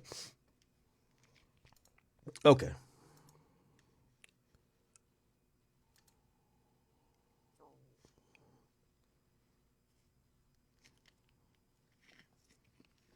Somebody said Carisha over Lotto. Carisha look like a chick that sell pussy in the strip club for $300, man. Stop it, nigga. I really don't even find her attractive, bro. She does look kind of crusty to me. You feel me? Nah, I still hit. You feel me? Cause damn, if she freak off material, imagine what type of shit she down to do. If you fuck Carisha, though, keep it a bean. You fuck Carisha, and then she tells you can't piss on her, but you know damn well she let Diddy. Like, in my fact, let me generalize that question. You ever have a girl admit that she's done some freaky shit, and then you're like, well, if you admitted that you did this shit, you're down to do it with me. And then she's like, nah, I don't do that no more. Or she's like, nah, I wouldn't do it with you. You're like,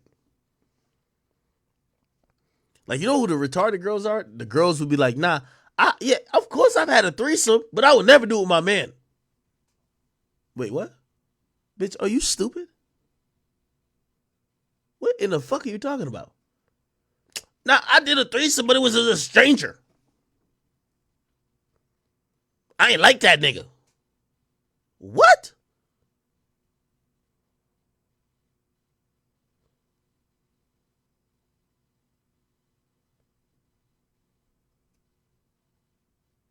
Okay, anyway. She looks good. I can't wait till Drake starts dissing her in songs. Yo, is this natural? Ain't no way this is natural. This is natural body rate?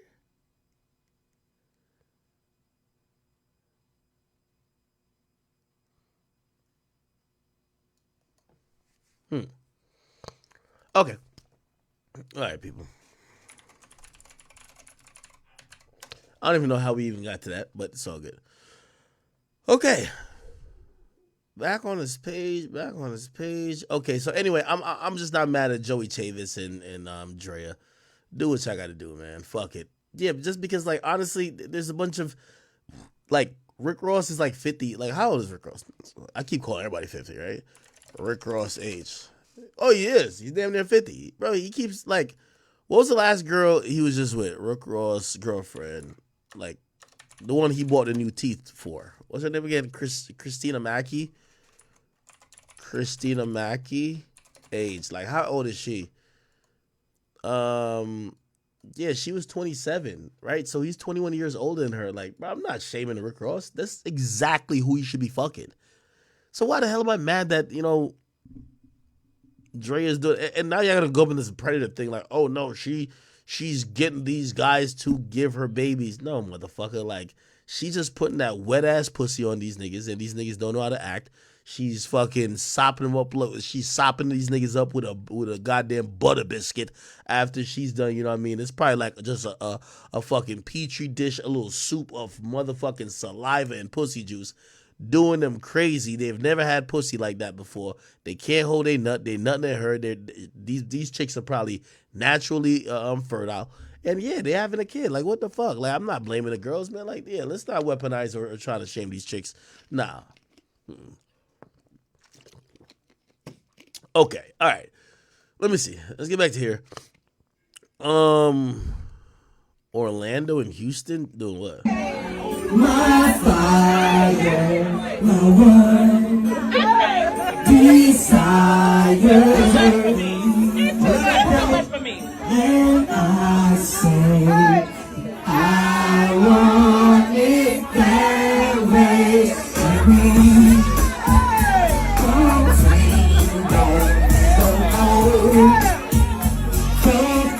Is it the crack or is it because he's drunk? It's some karaoke shit, so people be drunk doing karaoke, but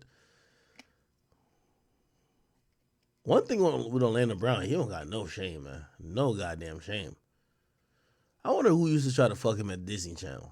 He was on Disney Channel, right? Somebody used to fuck him or try to fuck him over there. He got that Chris Stokes Raz B syndrome. Y'all remember Raz B?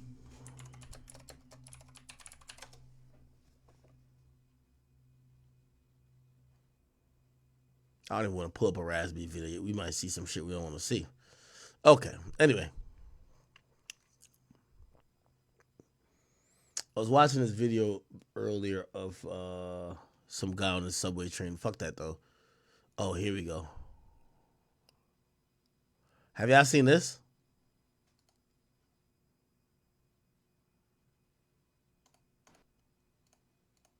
Here it is. You just finished that reality show, though? Yeah. So Swaggy P just did a reality show, okay? And apparently it's like College Hill on like BT. I'm wondering how much they're paying or whatever. Anyway, Swaggy P was telling Gilbert Arenas the people who were also on the reality show, and apparently one of the people he was the closest to was Saucy Santana. It was kind of harder than I thought, man. I ain't gonna lie to you. Because I thought they was gonna give us like easy work and shit. No, we really had to do real work and homework and shit. College Hill. So hey, listen. Who else was there? Saucy Santana, that's my dog. Saucy Santana. Who's that? Is that rapper? He's a rapper. He's Carisha friend, the City Girls homegirl. You seen 50 Cent thing the other night when he talked about Meek Mill? Saucy Santana? Yeah. Don't look it up because you're going to say something funny. Don't look it up. That's my dog. Don't look it up. Saucy Santana. So the Saucy Santana. Oh,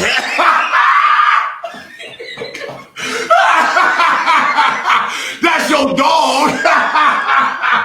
Hell no. Come on, man. No, not this. This? Yes, that. Yeah.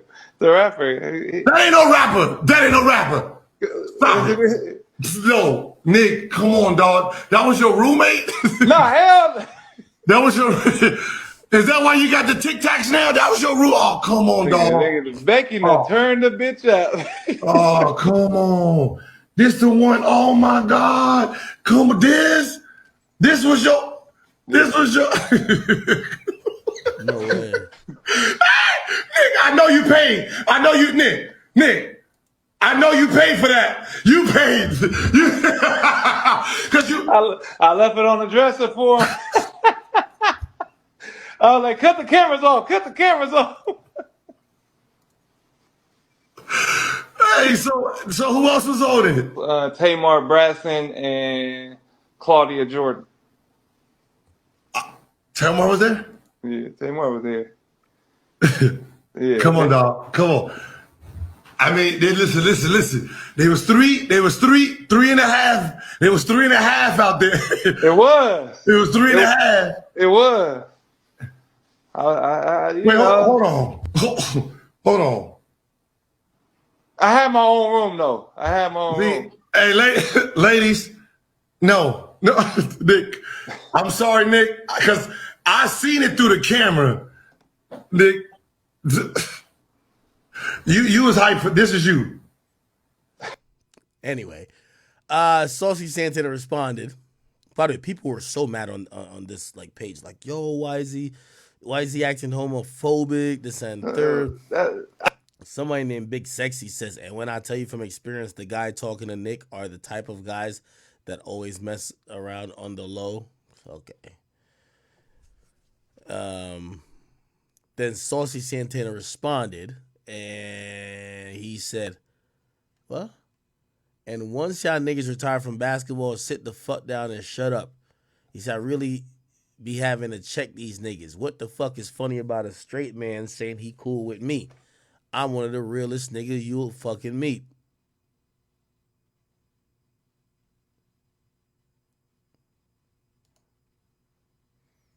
He says, I literally just talked about this weird shit on Love and Hip Hop. Niggas be scared of what their peers gonna think. What's funny about, being cool with me. I'm very respectful. I don't size niggas. I don't try niggas. I do me and be in my own lane. Nick know that. And that's why I was the first name he mentioned. Saucy Santana? Yeah. Yo, Saucy, bro. Let me just tell you the truth about everything, dog. You get me? The only people who really fuck with you niggas women, bro. Ain't no grown ass man finna go out with no nigga named Saucy Santana. Y'all not going to the club. Y'all not going to play basketball. You ain't finna do nothing unless that nigga gay, bro.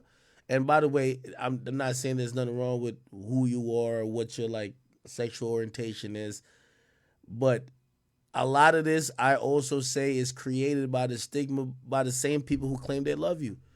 You got to think about this. When me and Carisha, your best friend, got into it, when she wanted to disrespect me, the only thing she could find disrespectful to say to me was that I was you. Like she said, yo, you probably a punk or whatever they call homosexuals. That's you, my brother. So the same people you consider allies or consider friends, they laughing at you too. They think you beneath them. So when other niggas start cracking a couple jokes, you can't get mad, my brother. The same people, I'm telling you, the girls you talk about that your best friend, when she wanted diss a nigga, she called that nigga what you are. And that's why I know it kills you. I see you tweeting on here, but it eating you up inside. Because I know you wake up and you don't be thinking about no pussy. You just think about a dick. And that's probably just who you are. You know what I mean? I'm not trying to shame you for that, but the reason why you probably felt the way about this too, you know? I heard your ass talk about some mental health shit, so I ain't even trying to get on here and really clown you for whatever no shit, but I do want to tell you why some of this shit originates from. Your allies also think you're beneath them. The people who are your friends think this of you. They just don't direct it to you, right? Let me ask you a theoretical question. If your best friend thinks a good way to disrespect a straight man is to call him what you are, she might not disrespect you by disrespecting your sexuality, but ain't it the same thing? What does she really think about you? That's gonna eat you up. Pause. Extra pause on that, cause still. But it is what it is, okay? All right, man. No more time for Saucy, okay? It just is what it is. You know, hey, this response told me this nigga was hurt. Ain't no, I'm about to make it so you Knows all. You can tell he hurt a little bit. Of course he hurt. This big silverback gorilla, of course, bro, you want to be accepted. He's just trying to, the nigga got a BBL for a reason. He just want to twerk and suck cock. And for him, it's like very simple, but when you see somebody like Gilbert Arenas and Nick Young, or just let's say Gilbert Arenas laughing, bro, he's laughing because of the stigma that's helped created by people who you consider friends. Like, put it like this: if it was disrespectful to refer to somebody as you know, if I was friends with somebody that their insult to somebody else was like, nigga, you Jamaican.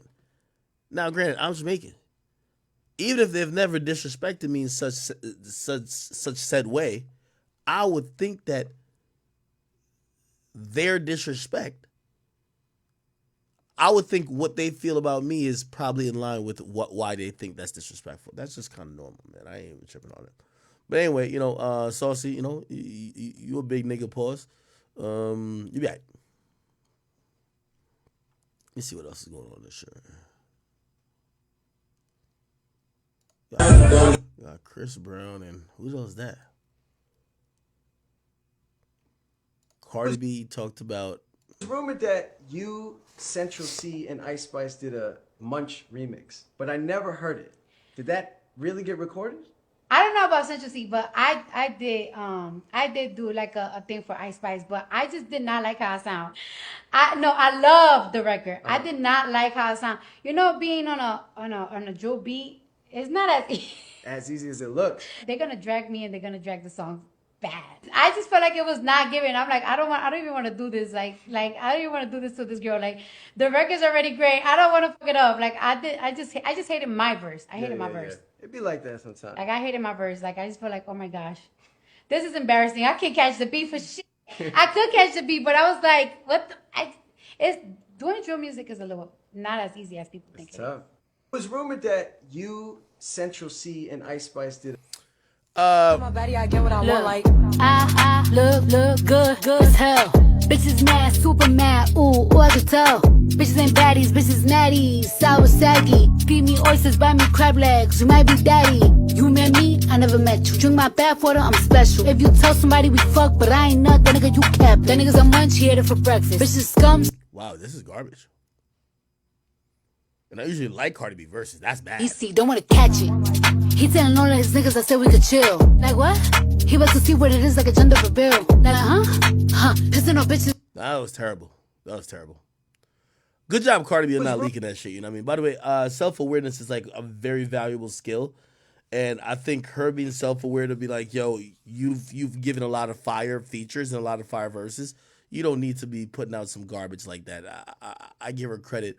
And actually, I always said that Ice Spice falls on the Nicki Minaj side of things. I'm wondering how that played out because I don't think Nicki Minaj would have been too fond of Ice Spice and Cardi B on Munch Remix, or maybe this was pre-Cardi B or pre Ice Spice joining the Bar Brigade. You know what I mean? But yeah, I'm glad Cardi B was self-aware and didn't put that verse on there. That verse would have sucked. I ain't gonna lie to you. That verse was ass. And I say that with love because I do like her other verses on other features. Okay. Local train conductor, Asian doll, has another insightful tweet. I don't hang with bitches, because once you hang with a bitch, now 200 niggas off limits. She always thinking about fucking a nigga, man. Go ahead, ho. Why the hell is she thinking about 200 niggas that she could possibly fuck? Remember, this is the same girl who... Never mind. Okay. By the way, congratulations to Ray J. He signed a $75 million... he got $75 million from selling his shares in Raycon Global. So Raycon was these headphones that I don't even know who was like his partner in it, but like, yo, he did really good with it. And, actually, is Raycon only the headphones? Anyway, apparently he got $75 million from that. And apparently he's now going to be launching a competitor to Zeus Network. And his network is going to be called Tronics Network.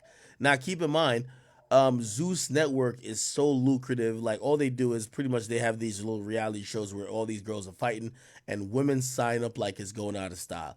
There's no plot. There's no cliffhanger, no suspense. It's fights. And it works. It drives home the subscriptions. And I think Ray J, who's one of the pioneers of, reality TV, wants to get in that market and make sure he's getting some of that bread. Can't knock my guy. I think that's actually a pretty good move. Okay. So he's launching the Tronics Network, but it was actually interesting that, if you think about his career from movies, but like music to TV shows to tech, he made by far the most amount of money in tech, clearly. And this is, obvious with this even announcement. All right. Okay.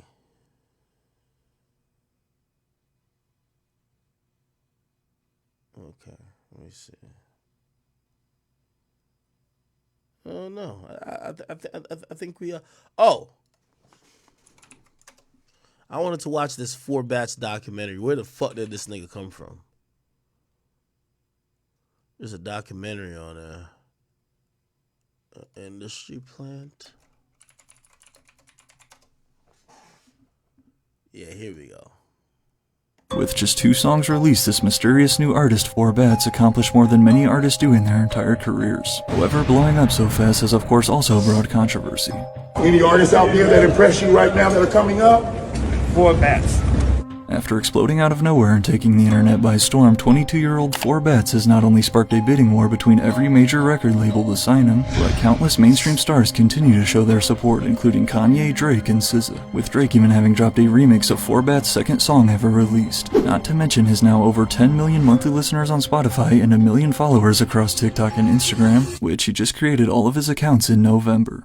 That's an unbelievable 3-month span for an allegedly independent artist. As the overnight viral sensation he is, 4Bats' come-up has raised more questions than answers, with many quick to label him an industry plant, especially after hearing who his manager is. In this video we reveal the truth behind 4Bats' suspicious rise to fame. Nico Bennett, aka 4Bats, is a 22-year-old upcoming artist from Dallas, Texas. Or at least so we think. Drawing comparisons to another R&B star, The Weeknd's mysterious blow-up, very little is known about 4Bats and his background. According to his SoundCloud and Twitter locations, it's assumed he's from Dallas. But due to the fact that he's only done a few short written interviews, not only is one of the top searches 4Bats' real voice, but again there are a lot of questions we need to answer. Like, how does this random guy with now 3 songs come out of nowhere and in a span of 3 months have 10 million monthly listeners, be named Kanye West's favorite new artist, have every big streamer reacting to him, and have a remix with literally Drake on just his second song? Come and slap by 8 p.m.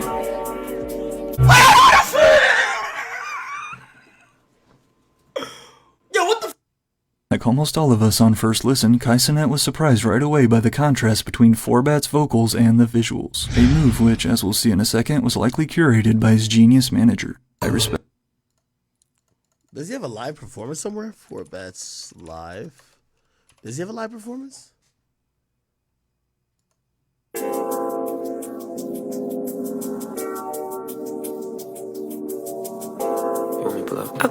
Why the hell does all the niggas in the background look like reject O-Block niggas?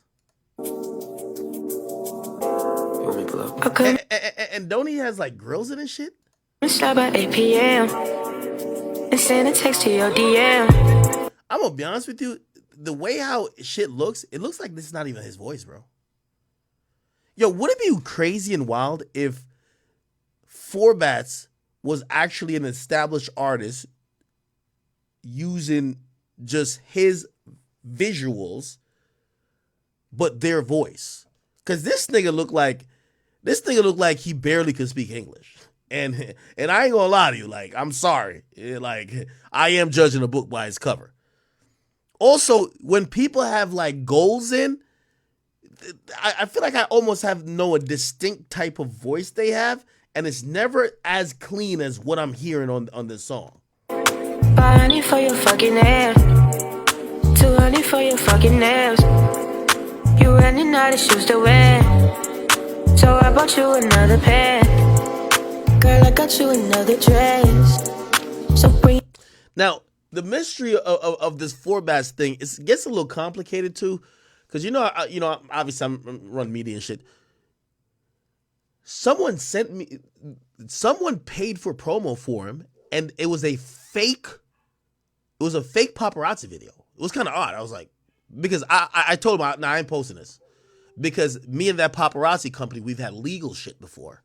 And I said, nah, we can't do it. And they said, no, this isn't actually the paparazzi video. It's a creative video. And I'm like, what? And at that time, I'm not thinking about all this elaborate plans. I was just like, fuck it. I was like, as long as you sure nobody's going to try to sue me, my nigga. Like, you sure? They said, no, we made this. Okay, whatever. But that's odd. I'm like, that's kind of odd. I'm like, what the fuck? A fake paparazzi video? Okay. Fucking nails. You running out of shoes to wear. Does he have like a live performance somewhere? So I bought you another pair. Girl, I got you another dress.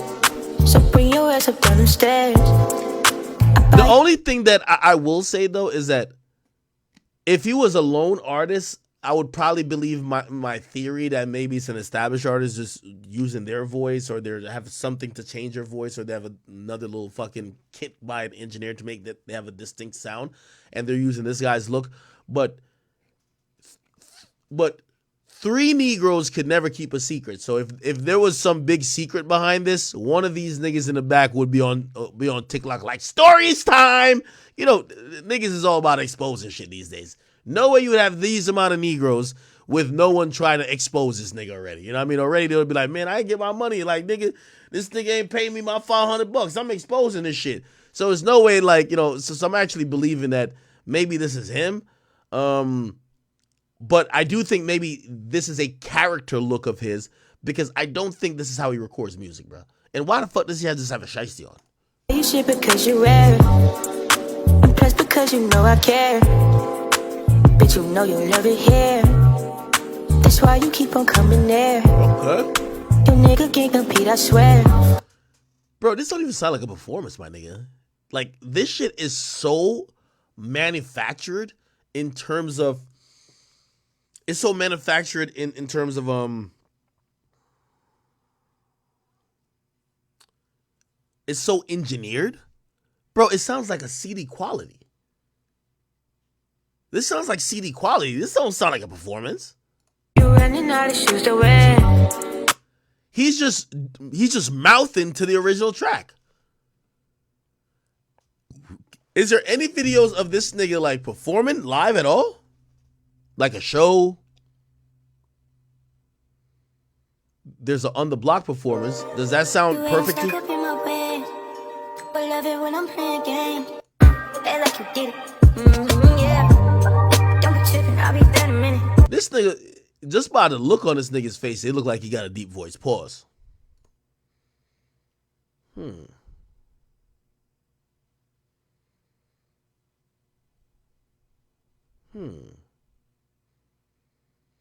Okay, I got me down a rabbit hole. Let's go find this shit. 4 bats. What's his Instagram? Let's find that Instagram. 4 bats. Let's solve this fucking thing, chat. Now they got Big Ack on the case. Okay, good. Let's go to the following. Let's go to the following, chat.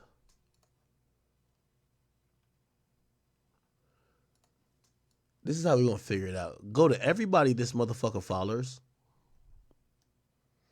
And it got to be like some nigga from his hometown or like a bitch he used to fuck from back in the day.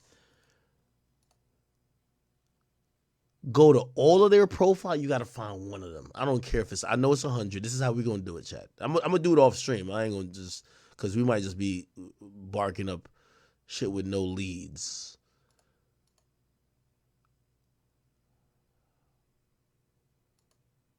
This is him here. Huh.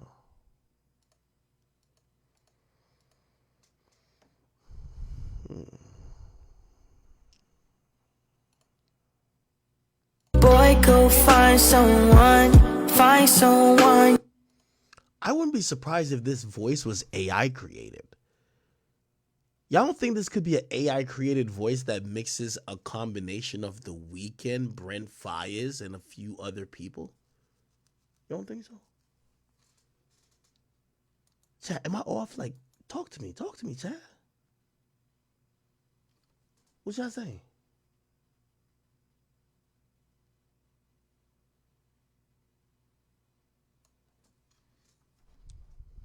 He's definitely a plant. Like, you know what I mean? Obviously a plant. But here's the thing. A plant with a great voice is...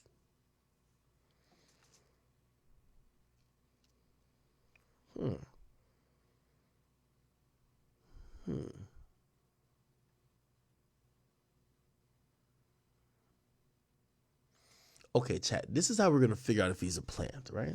Check this out. So when y'all go to his follower account, right? Check everybody who he follows.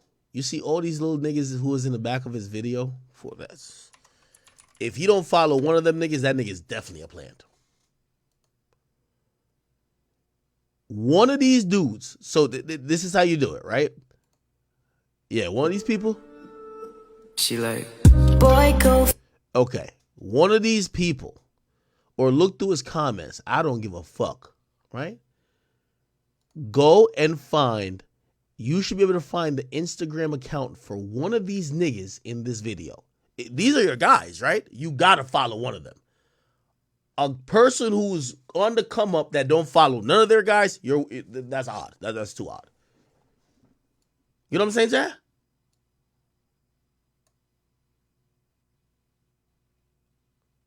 Somebody said none of them is his homies. If none of these guys are his homies, well, again, you're probably just making that up. Somebody said blew up on TikTok. You can engineer a TikTok blog.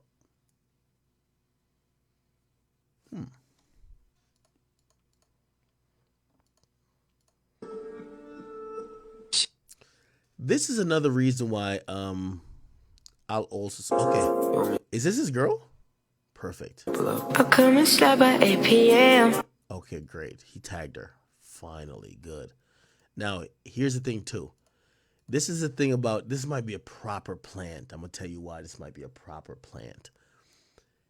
If they have erased his existence off of the internet before he got popular, oh, that's good. That's good. That's good. That is good.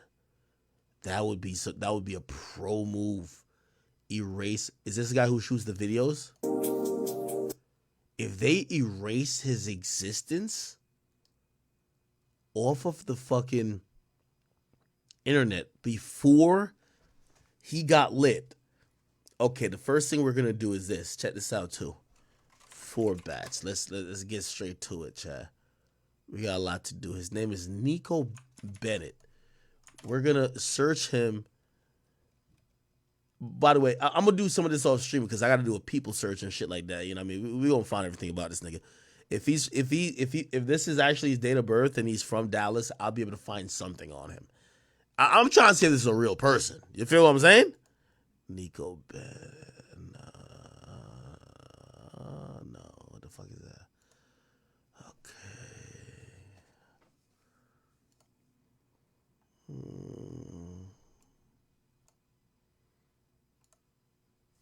Gotta do some homework on this shit.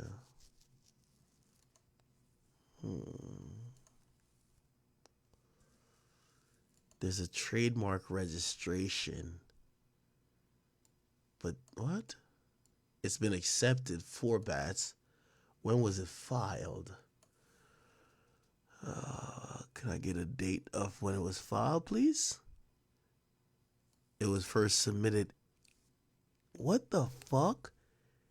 The trademark for his name was submitted in December. What? Okay, let's look up his attorney. Well, this is probably his trademark attorney. Let's see. Let's go to his LinkedIn. Entertainment lawyer, blah, blah, blah, blah, blah. Let's see if we know any companies he worked for. No, this is more like legal stuff. Looked like he's just an entertainment attorney.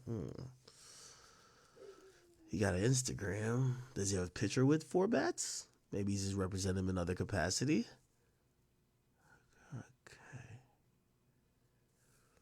Okay. Yes. There we go. There is 4 bats. There is the attorney that filed the trademark. And here is allegedly the manager. Her name is Amber J. Okay. Let's look through these pictures. Are we still seeing the same homies around, chat? Okay. Spidey. Let's pull some of these guys up too. Who is this guy? This guy looks like he's management. Where did he come from? Does anybody know him? Does anybody know him? Okay, let's try to find some pictures. This says February. Comments are limited. Let's find some pictures of this manager guy with him before, let's say, July of last year. Gotta find that. Okay, so this guy is from Texas. Look, you see?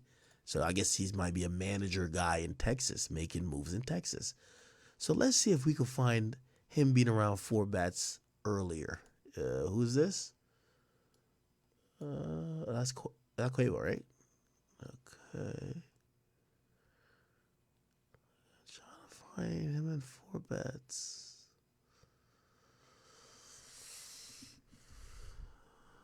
Huh. Look like the only time he appears with 4 bats is after November, December.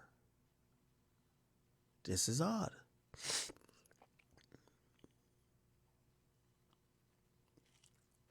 Usually management would be like, oh yeah, I've been working with him for a long time. Especially if you're the local manager, the guy who's also from his city. Do we see 4 bats anywhere? No. Okay. Search his profile, can't find it.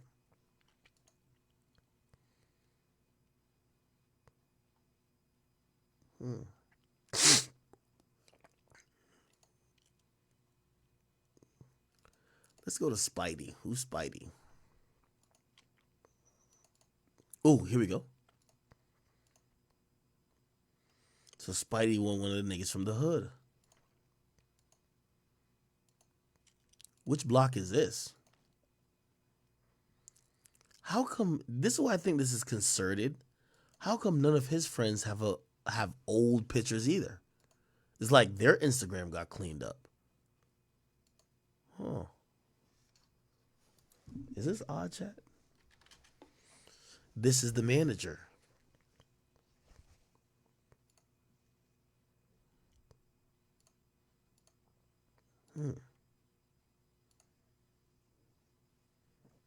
In December, she says the beginning of a new era.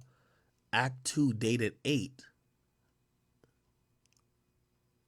Huh.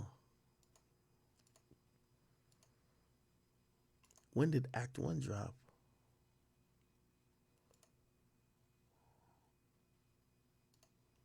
Yeah, she works for a label.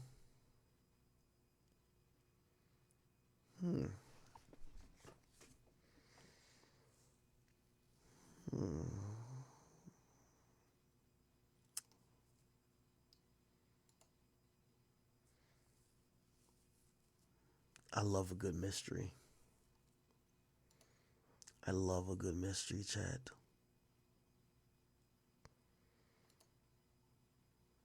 And this is a good mystery. This is a good mystery. No, this is a great mystery. This guy has no digital footprint. What was his? We don't know friends that could be like, oh no, he used to go by this name. No, this was his previous music name.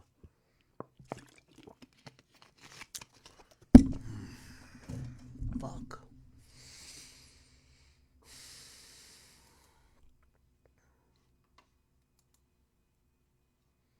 How are we gonna solve this, chat?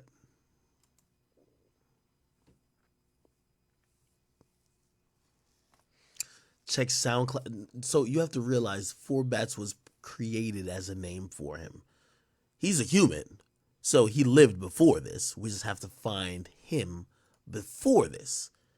If we find him before December or before November of last year, we will figure this out.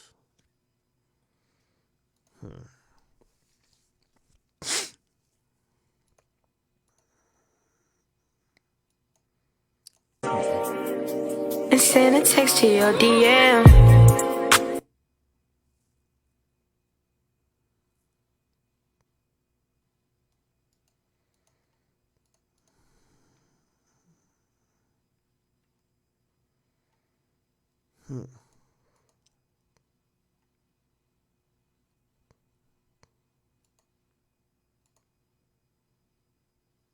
Well, hold on a second.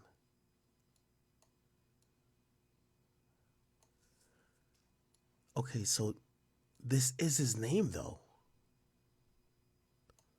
Or I would think it's his name, unless this is a company name, because the 4 Bats is registered to him, even though, you know, you could have registered to a company. But okay, all right. So Nico Bennett is a thing.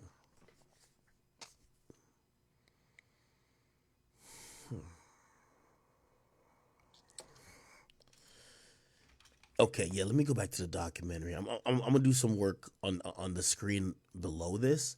We're gonna fucking find this out.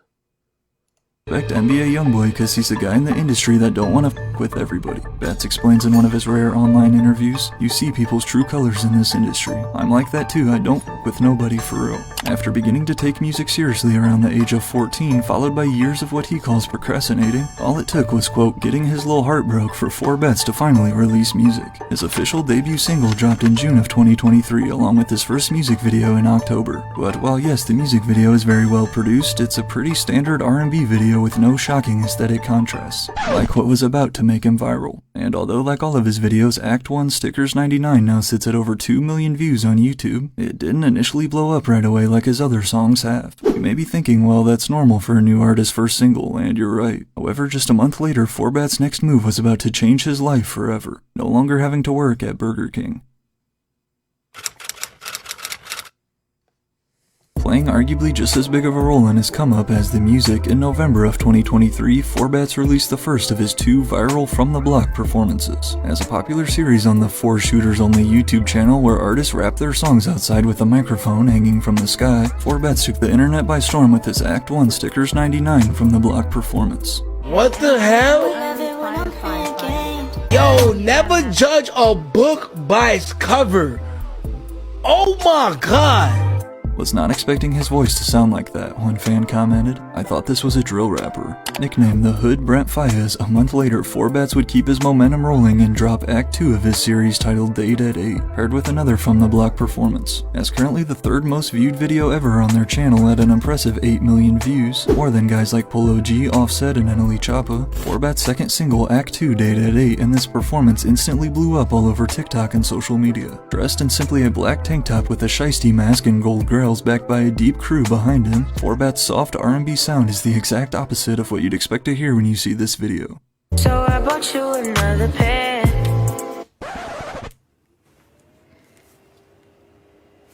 My nigga, is this the right song? Or am I tripping? What the hell am I listening to? Off of this shock value contrast alone, the video began spreading like crazy. However, it doesn't take long before the song's catchy chorus is stuck in your head. While only having 2 songs released, 4 Bats was raking in millions of streams as well as cosigns from multiple mainstream stars. Too Hard comments SZA, Fire Ty Dolla $ign. Another one says DJ Khaled, Timbaland. I was just sleeping on the floor and now I'm on the phone with Ye, y'all can't tell me nothing. Bats posted on the phone FaceTiming Kanye. Then to continue his series, his next new single, Act 3, On God She Like, would release on March 1st, once again gaining traction on social media. It's honestly crazy impressive how much success 4 Bats has found so far in his early music career. Listing some of his favorite artists and inspirations as Chief Keef, Miguel, Mint Condition, Tupac, and 50 Cent, 4 Bat's unique genre-bending, high-pitched approach has clearly been working for him. I think y'all got one with this one. This thing right here. Fucking nails. Y'all, man. However, despite claiming that he's independent with every major record label in a bidding war to sign him, today a lot of fans will tell you that 4 Bats has already been secretly working with a label behind the scenes. Literally under every post about 4 Bats, you'll see comments claiming that he is an industry plant. Which honestly, after seeing how fast he blew up though, can you really blame them?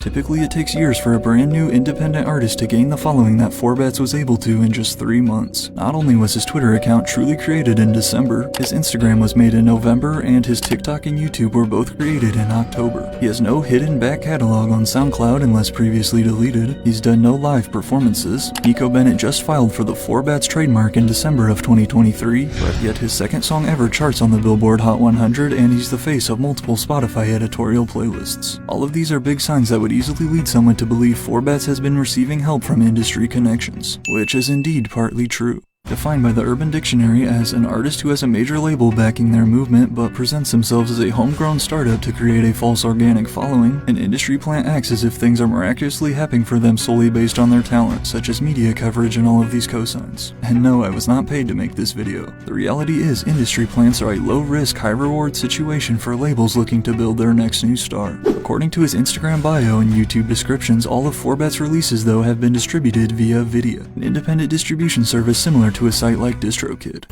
So while yes, it is true that as of this video 4 Bats is not signed to a major record label, he isn't exactly your typical independent artist. You know what they say, it's a female behind every powerful man. Exactly.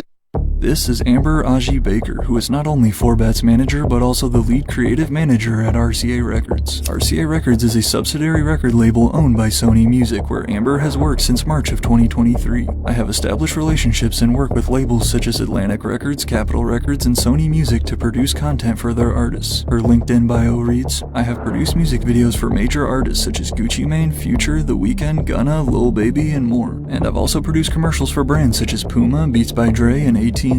Also included in her 10 years of industry experience is serving as the tour creative producer for Post Malone's 2022 12 Carat Tour, in addition to working on Doja Cat's new Scarlet album campaign, Tate McRae's Think Later, Chris Brown's 1111, and much more. She is also currently advancing the career of another emerging artist, Tizo Touchdown, through her creative management and production skills. But Amber is just as excited and passionate about managing the rising artist 4Bats, as well as two-time Grammy-nominated producer Mike Waves, through her company AB2 Agency. AB2 Agency, also known as a Billionaire's brand, was launched by Amber in 2018, where she's been the talent manager for 4Bats and a freelance video producer for various mainstream artists. Amber Aji Baker's creative vision and experience not only explains why all of 4Bats' music videos have been very high quality from the start, but from the looks of it, she's also played a huge role in building his artist image.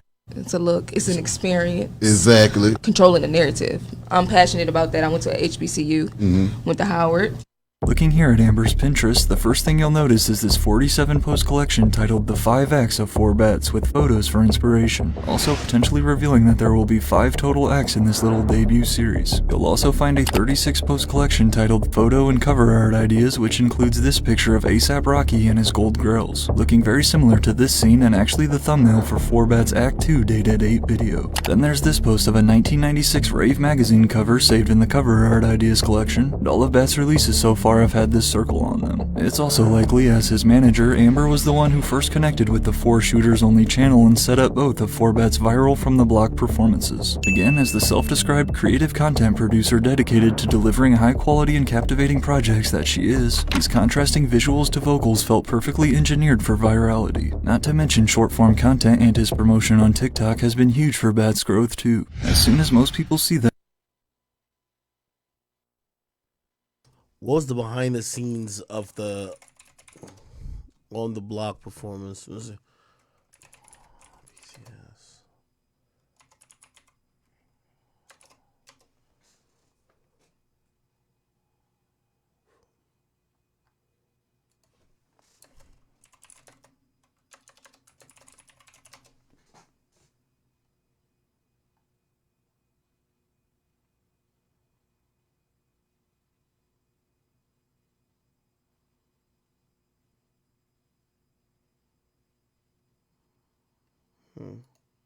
That 4Bats manager is the lead creative manager at RCA Records, they immediately point to that as the reason for his overnight success. But there's a little more to it.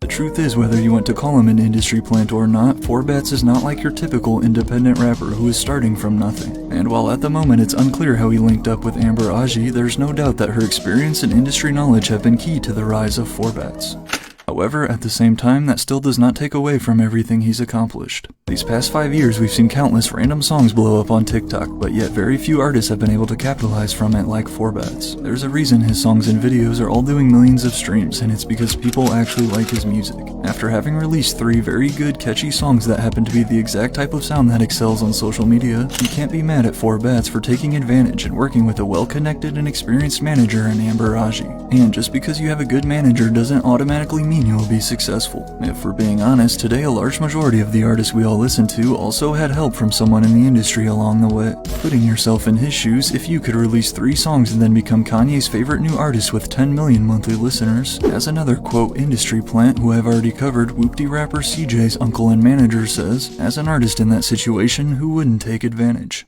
If you were an artist and you had access to somebody like me, wouldn't that be a blessing? Wouldn't any artist on the face of the earth love to have that? Along with rumors that Bats had been in the studio with Kanye, also came the Drake remix of Act 2 Dated 8, which has of course brought even more mainstream attention his way. Combined with a new music video casting call posted just a few days ago, it appears that 4Bats is not letting up anytime soon. I would like to be remembered as the biggest artist in the world, he says, and one of the most humble people in the world who gave back and inspired, and who you know was talented. While there's no doubt that Forbats is talented, it remains to be seen how far his career will go. Despite only having 3 songs released with a solid team behind him and a unique sound, his future is extremely bright. And not only has he been making all of the right moves, but by the looks of it, Forbats is just getting started.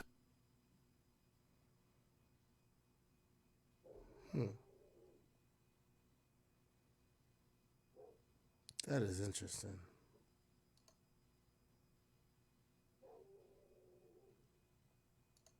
A cosign from Drake, next, and the promo budget of a small country is a point most people are thinking, God damn.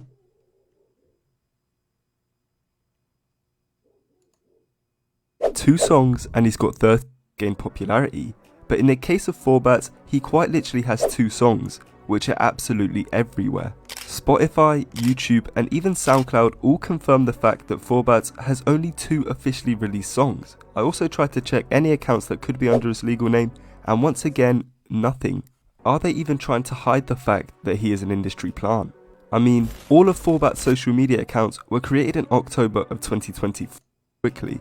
What this means is that he has a label behind him that are copyrighting anyone trying to use his sound. The fact that he has a massive label behind him should be obvious either way.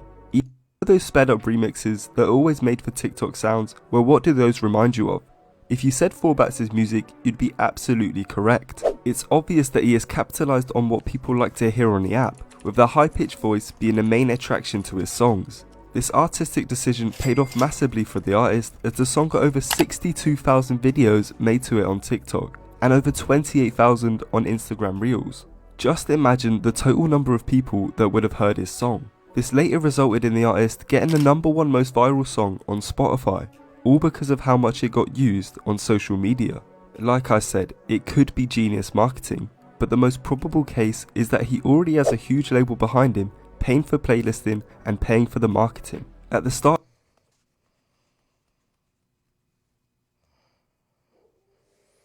I'm gonna do some more research on this.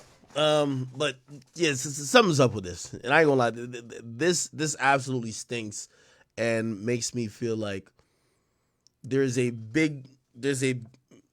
some of this stuff is so obvious that it don't even look like they're hiding it.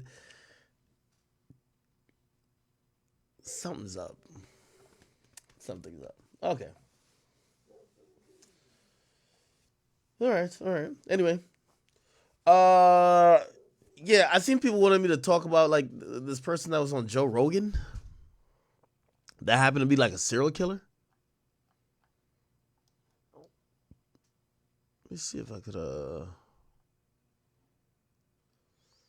here we go. Now to a shocking twist in a murder that stunned a neighborhood in the Bronx. A man found dismembered inside an apartment. Now today, police arrested a man named Sheldon Johnson. He is a criminal justice activist, and he boasted about turning his life around after getting out of prison as recently as going on shows like the Joe Rogan podcast. Now tonight, he is back in handcuffs, and he's facing murder charges. News 4's Ida Siegel is in Highbridge, where the crime scene investigators are still looking for evidence.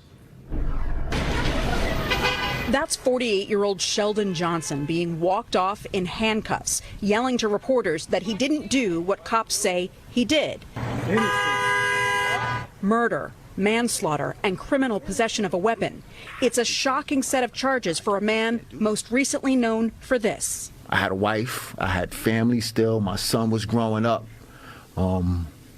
He was hearing stories about my so-called notoriety. That's Johnson appearing on the popular Joe Rogan podcast, talking about his efforts to reform himself and help other kids detach themselves from gang life, a job he's uniquely qualified for after spending 25 years in prison for attempted murder as a high-ranking member of the Bloods. Prison does 2 things to you. It brings out the best or it brings out the worst. But police say this is also him, here on Summit Avenue Tuesday night, carrying cleaning supplies and a full black garbage bag in and out of this building. Police were called to apartment 6G after a neighbor heard gunshots and saw Johnson in and out of the apartment. She told the building super. When police entered the apartment, they found a man's torso and a foot inside a bin. Law enforcement sources say after seeing Johnson on surveillance footage, they searched his apartment and found the victim's legs, arms, and head in the freezer. That's very disturbing. Yeah. It makes you want to move real quick. Police say the victim is 44-year-old Colin Small. Sources say it's possible their dispute stemmed from time they spent together in prison. But folks in this neighborhood shocked to hear that a man who had worked so hard to turn his life around, even working with the Queen's Defender's Office, might have fallen back to his old ways in a very violent fashion. Yes, he was turning his stuff around and stuff like that, but remember, we're creatures of habit. So whatever happened in his violent past probably crept back up, and there you go. We reached out to the Queen's Defender's Office. No comment at this point. Again, Johnson. All right, man. Apparently, Joe Rogan had some Jeffrey Dahmer nigga on his on his podcast. I basically watched a lot of it where this dude was talking about turning his life around. Illegal life. I'm living an illegal life. So as far as I was concerned at that time, it was fair game. So this guy basically had a dismembered body up in his goddamn crib. I don't know if he just killed the guy because he actually was going to eat the nigga or some shit like that, or he just killed the guy, dismembered him because he was trying to dispose of the body. Regardless of what that is, man, this is just kind of like a stark reminder, like, bruh,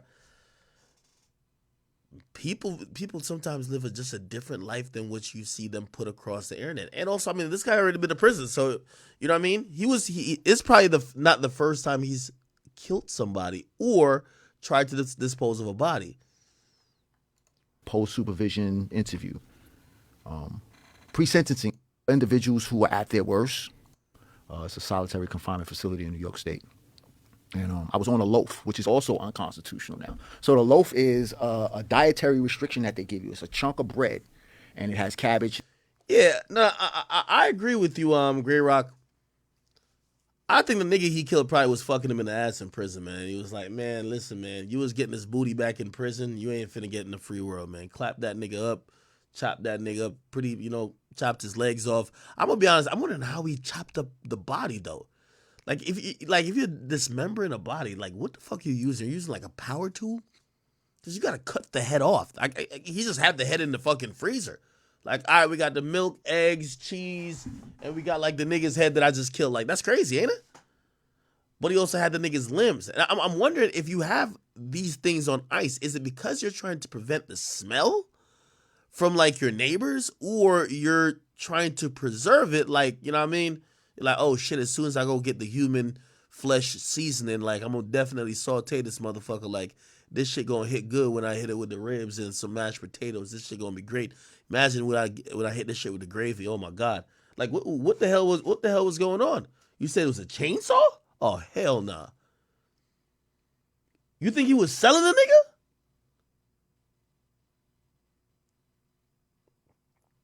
No way. You think he was trying to save the flavor?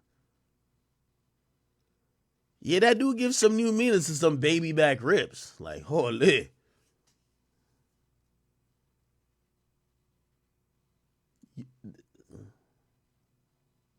Maybe he was selling body parts. Here's my thing.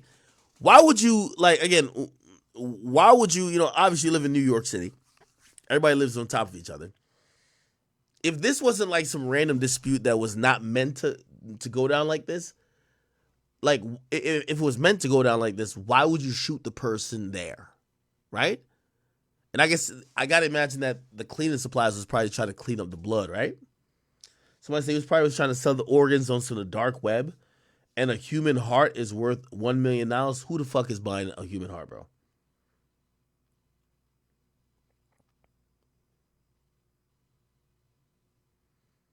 I heard they had that nigga chopped up like how the Chinese spot be chopping up like cats and dogs and shit.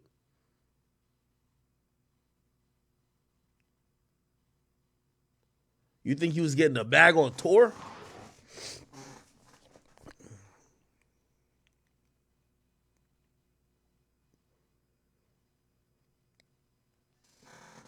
No, I think he might be on that Jeffrey Dahmer shit, man. I think he might have been eating these dudes, bro. He said, I think they had a disagreement in the apartment and he murdered him. What type of drug you think he was on?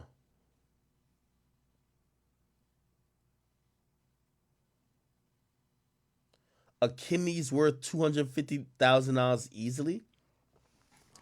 Do we have any type of like? I know they said they found limbs. They never found organs. Sheldon Johnson. It's not like they were like, oh, we found like, you know what I mean, a liver or some shit.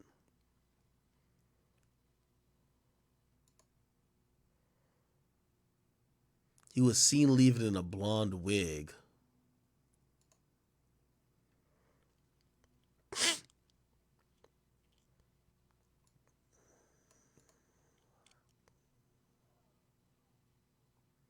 He said neighbors told the cops the victim was desperately pleading with the killer shortly before 2 shots rang out in the apartment. He said, please don't. The doomed man was here saying, I have a family. Investigators was called for a wellness check after they heard shots, and the neighbors reported seeing a stranger coming from and going to the apartment with cleaning supplies. Chilling surveillance footage obtained by it shows Johnson stepping off the 6th floor elevator on Tuesday, looking around cautiously before he slowly walks to the apartment and goes inside. He's seen wearing a dark... What? I said, listen, I want to do a wellness check on a tenant because the person who's coming in and out is not the tenant. The super... What? He said Johnson carried a blue bin into the apartment and never brought it out. Oh, this nigga was either a contract killer. Johnson allegedly in the apartment building while wearing a blonde wig. Oh, y'all might be right, Chad. Apparently the nigga never lived there. So Johnson never lived there. I think he either was, maybe he had a service to clean up murders or get rid of body parts, or he was actually trying to sell them. Wow. Because I thought that was his apartment. Sometimes we get fooled with the appearance, you know. Or you're saying he was always well dressed or well dressed, well mannered. Say hello to the neighbors. He actually did not, but you could see a person when he just walking his little dog, minding his business, is well dressed, it looks clean.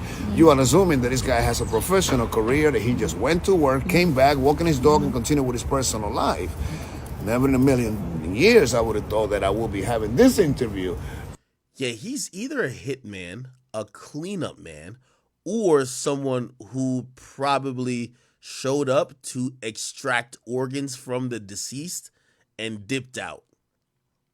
And seeing that picture. And what if I tell you that this guy was a client advocate at the Queen's Public Defender's Office? Wow. That is quite a turnaround. Something went wrong. There was a switch somewhere that flipped them from the good side to the bad side. Oh my. Guy held that position? That's a position of in which you have to be trustworthy with the community that you work with. Yes, something's not adding up, man. As I said, it's either 3 things. He's a hitman, he cleans up bodies, or he sells organs. One of the 3. All right, people. Chat, I ain't gonna lie, I've been on here for 6 hours, man. I'm getting the fuck off of here. I'll catch y'all niggas tomorrow. I appreciate you guys for tuning in. I hope you guys are thoroughly entertained. We kind of did a little bit of everything. Talked a little bit of Meek, a little bit of Cartel. We talked a little Cardi B. We pretty much kind of did a little bit of everything. We still didn't get to all the topics. You know, there's still a few topics that we still got to get to. But I appreciate you guys tuning in nonetheless. Again, you know, we hit the magic number, which is 6 hours, and I'm very happy, you know, after especially not streaming yesterday, that I actually did. If you guys are wondering about all the podcasts, they will be on Apple Music, Spotify, and other places that you can find, including YouTube. Yes, we have about 4 interviews kind of lined up. And we're probably going to be rolling those out starting on Monday. So if you guys been waiting for the interviews, whether it's Dean, whoever, like, you'll see those interviews starting on Monday. But we're hoping to stream consistently going into the weekend. All right, people, thank y'all. I hope you guys have a good night. Actually, I didn't even read donations, so I'm over here tweaking. And I'm glad I just remembered that. Give me 1 second. You guys actually donated a lot of fucking money. So I got to respect y'all cash. That's number 1. Here we go. Somebody says Jaziel, thank you for the 2. He says, on X, Cardi is twerking on the rafters. Okay, we figured that wasn't Cardi, it was some other guy. SG said, fans are gullible. Drea, thank you for the 2. She says, hey, when's the Quilly interview dropping, Ack? That will be dropping most likely Monday or Tuesday. Yad Bandit, thank you for the 2. Says, what happened just got in. Well, we were talking about Meek at first, and then we talked about a whole bunch of stuff. Fanbus, thank you for the 10. It says, they got me feeling like the Crash Olympics. Yo, it is something in the air. Everybody's crashing out, except everybody crashing out, but we haven't seen one fade gotten caught. Like, listen, I'm ready to see the fades get caught, especially in No Jumper, because there's too much macho gang energy over there, and nobody's doing nothing. Okay, some BG Gotti said, "Yo, don't you think it's weird that Adam dapped up Brick Baby then left?" No, I don't think it's weird. Brick Baby knows where his bread is buttered. Pause. And I don't think he wants to, involve Adam in some of like the aggression stuff. And also, if you try to bucket Adam, he's fired. Like, it's pretty open and shut, I would imagine, right? Somebody said DJ Morgan Freeman. What are you talking about? Kareem, thank you for the dollar. Wreak Havoc, thank you for the 5. It says, Ack, how can I get in the podcast? I'm an artist from Philly. You got a story to tell, my brother? Axe Chair sent in a couple donations. Says, man, Ack left me. Sweat on me. His weight limit is 300. Ack is 301. Jesus Christ, man. This person like making fun of me, huh? Manny, thank you for the 10. It says, yo, I have a 2023 Cadillac Escalade, brand new, and mine was 170. Meek is trying to tax y'all. Well, wasn't his it was a specific brand. By the way, you know what he also said? I didn't give you this update. He actually posted on a story that he already sold the vehicle. So I guess it being up for a couple of minutes, it's already been sold. Here we go. Is it this? Yeah. He says, sold. That was sold that easy. It was for sale at the lot for a month. I'm a hustler. I don't got time to wait. Okay, so all right. So maybe his way worked, right? Whatever. Axe Chair says the niggas selling a freak mobile. Okay, imagine the freak offs that was done in that. Imagine that's a car that Diddy was rubbing on thighs and crazy.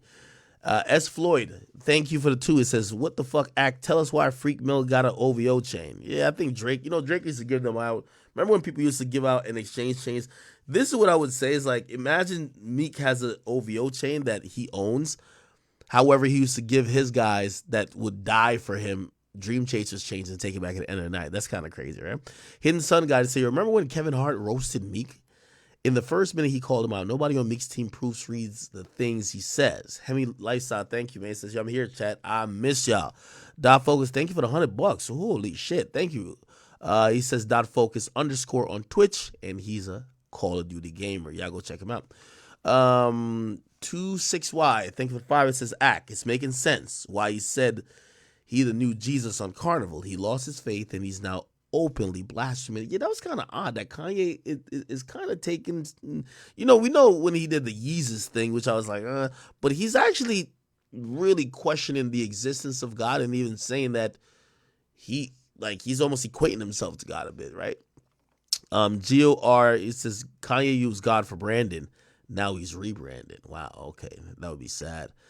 I'm wondering, is he going to still do the stuff with the choir? Is he still into, Sunday service? I don't know. Abdul Saab, thank you for the 2. He says, Act talk about Gunna and the Offset track. I haven't really heard it, but obviously Gunna and Offset have a track. Shay Baby, thank you for the 20. She says, Act, you're the best. Stay blessed. You're the best, girl. Thank you. Appreciate you. Rich Delva, thank you for the 5. It says, Act, why is Freak Mill laughing at a Diddy joke under Gilly's comment? It's like this guy don't get it. As I said, his awareness is on all-time low. Might be a negative IQ, which we've never seen. Frank says, Ack, why don't you cover the 4 Bats basically copied RMR whole style with the singing while looking like a thug? Yeah, that part of the brand is definitely RMR. I'll definitely give you that. He said 4 Bats is a plant. You too smart.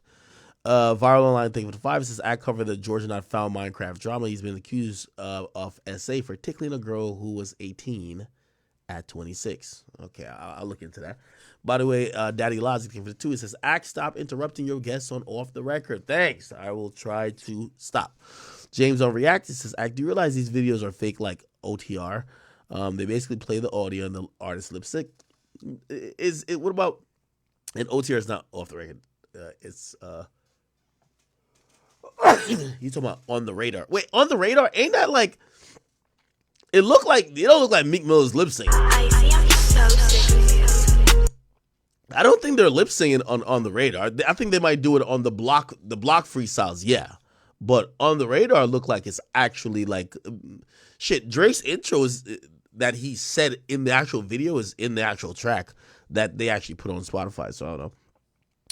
Somebody said Forbass is using a pitch software. Like, we know he's being pitched up. Like, nobody's tripping on it. We're just wondering, is that him singing, right? Like, you know, that's the first thing we want to know. Cortez, thank you for a donation. That was your first donation ever. I appreciate you. Los Working, thank you for the 2. It says, I sent a promo inquiry to the email. Please hit me back. I'll check it out, my brother. Okay, let me check the Academy page real quick.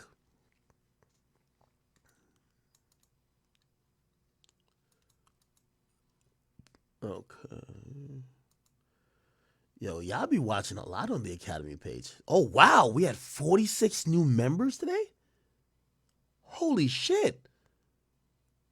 Yo, who became a member on the, or was it like gifted? Yo, salute to all the new members on the Academy channel. I appreciate all of y'all. Holy shit. Oh, okay. Ruga Red. He gifted a whole lot of subs. Ruger Red, thank you for all the gifted subs. Or the gifted memberships, I mean. Appreciate you. He also said Brick Baby got choked out backstage. Where? Yeah, he gifted a whole lot. Ruger Red, appreciate you so much. I might have to make you mod on that shit. Yeah, I'm finna make you mod on there. How do I do that? Moderator. How do I do it? Moderator. Ruger Red. Okay, mod. Ruga Red. Wait, how the fuck do I make people mods? Oh, I probably just gotta click your name. Yeah, click your name, add as moderator. I just gave you moderator, brother. Cool.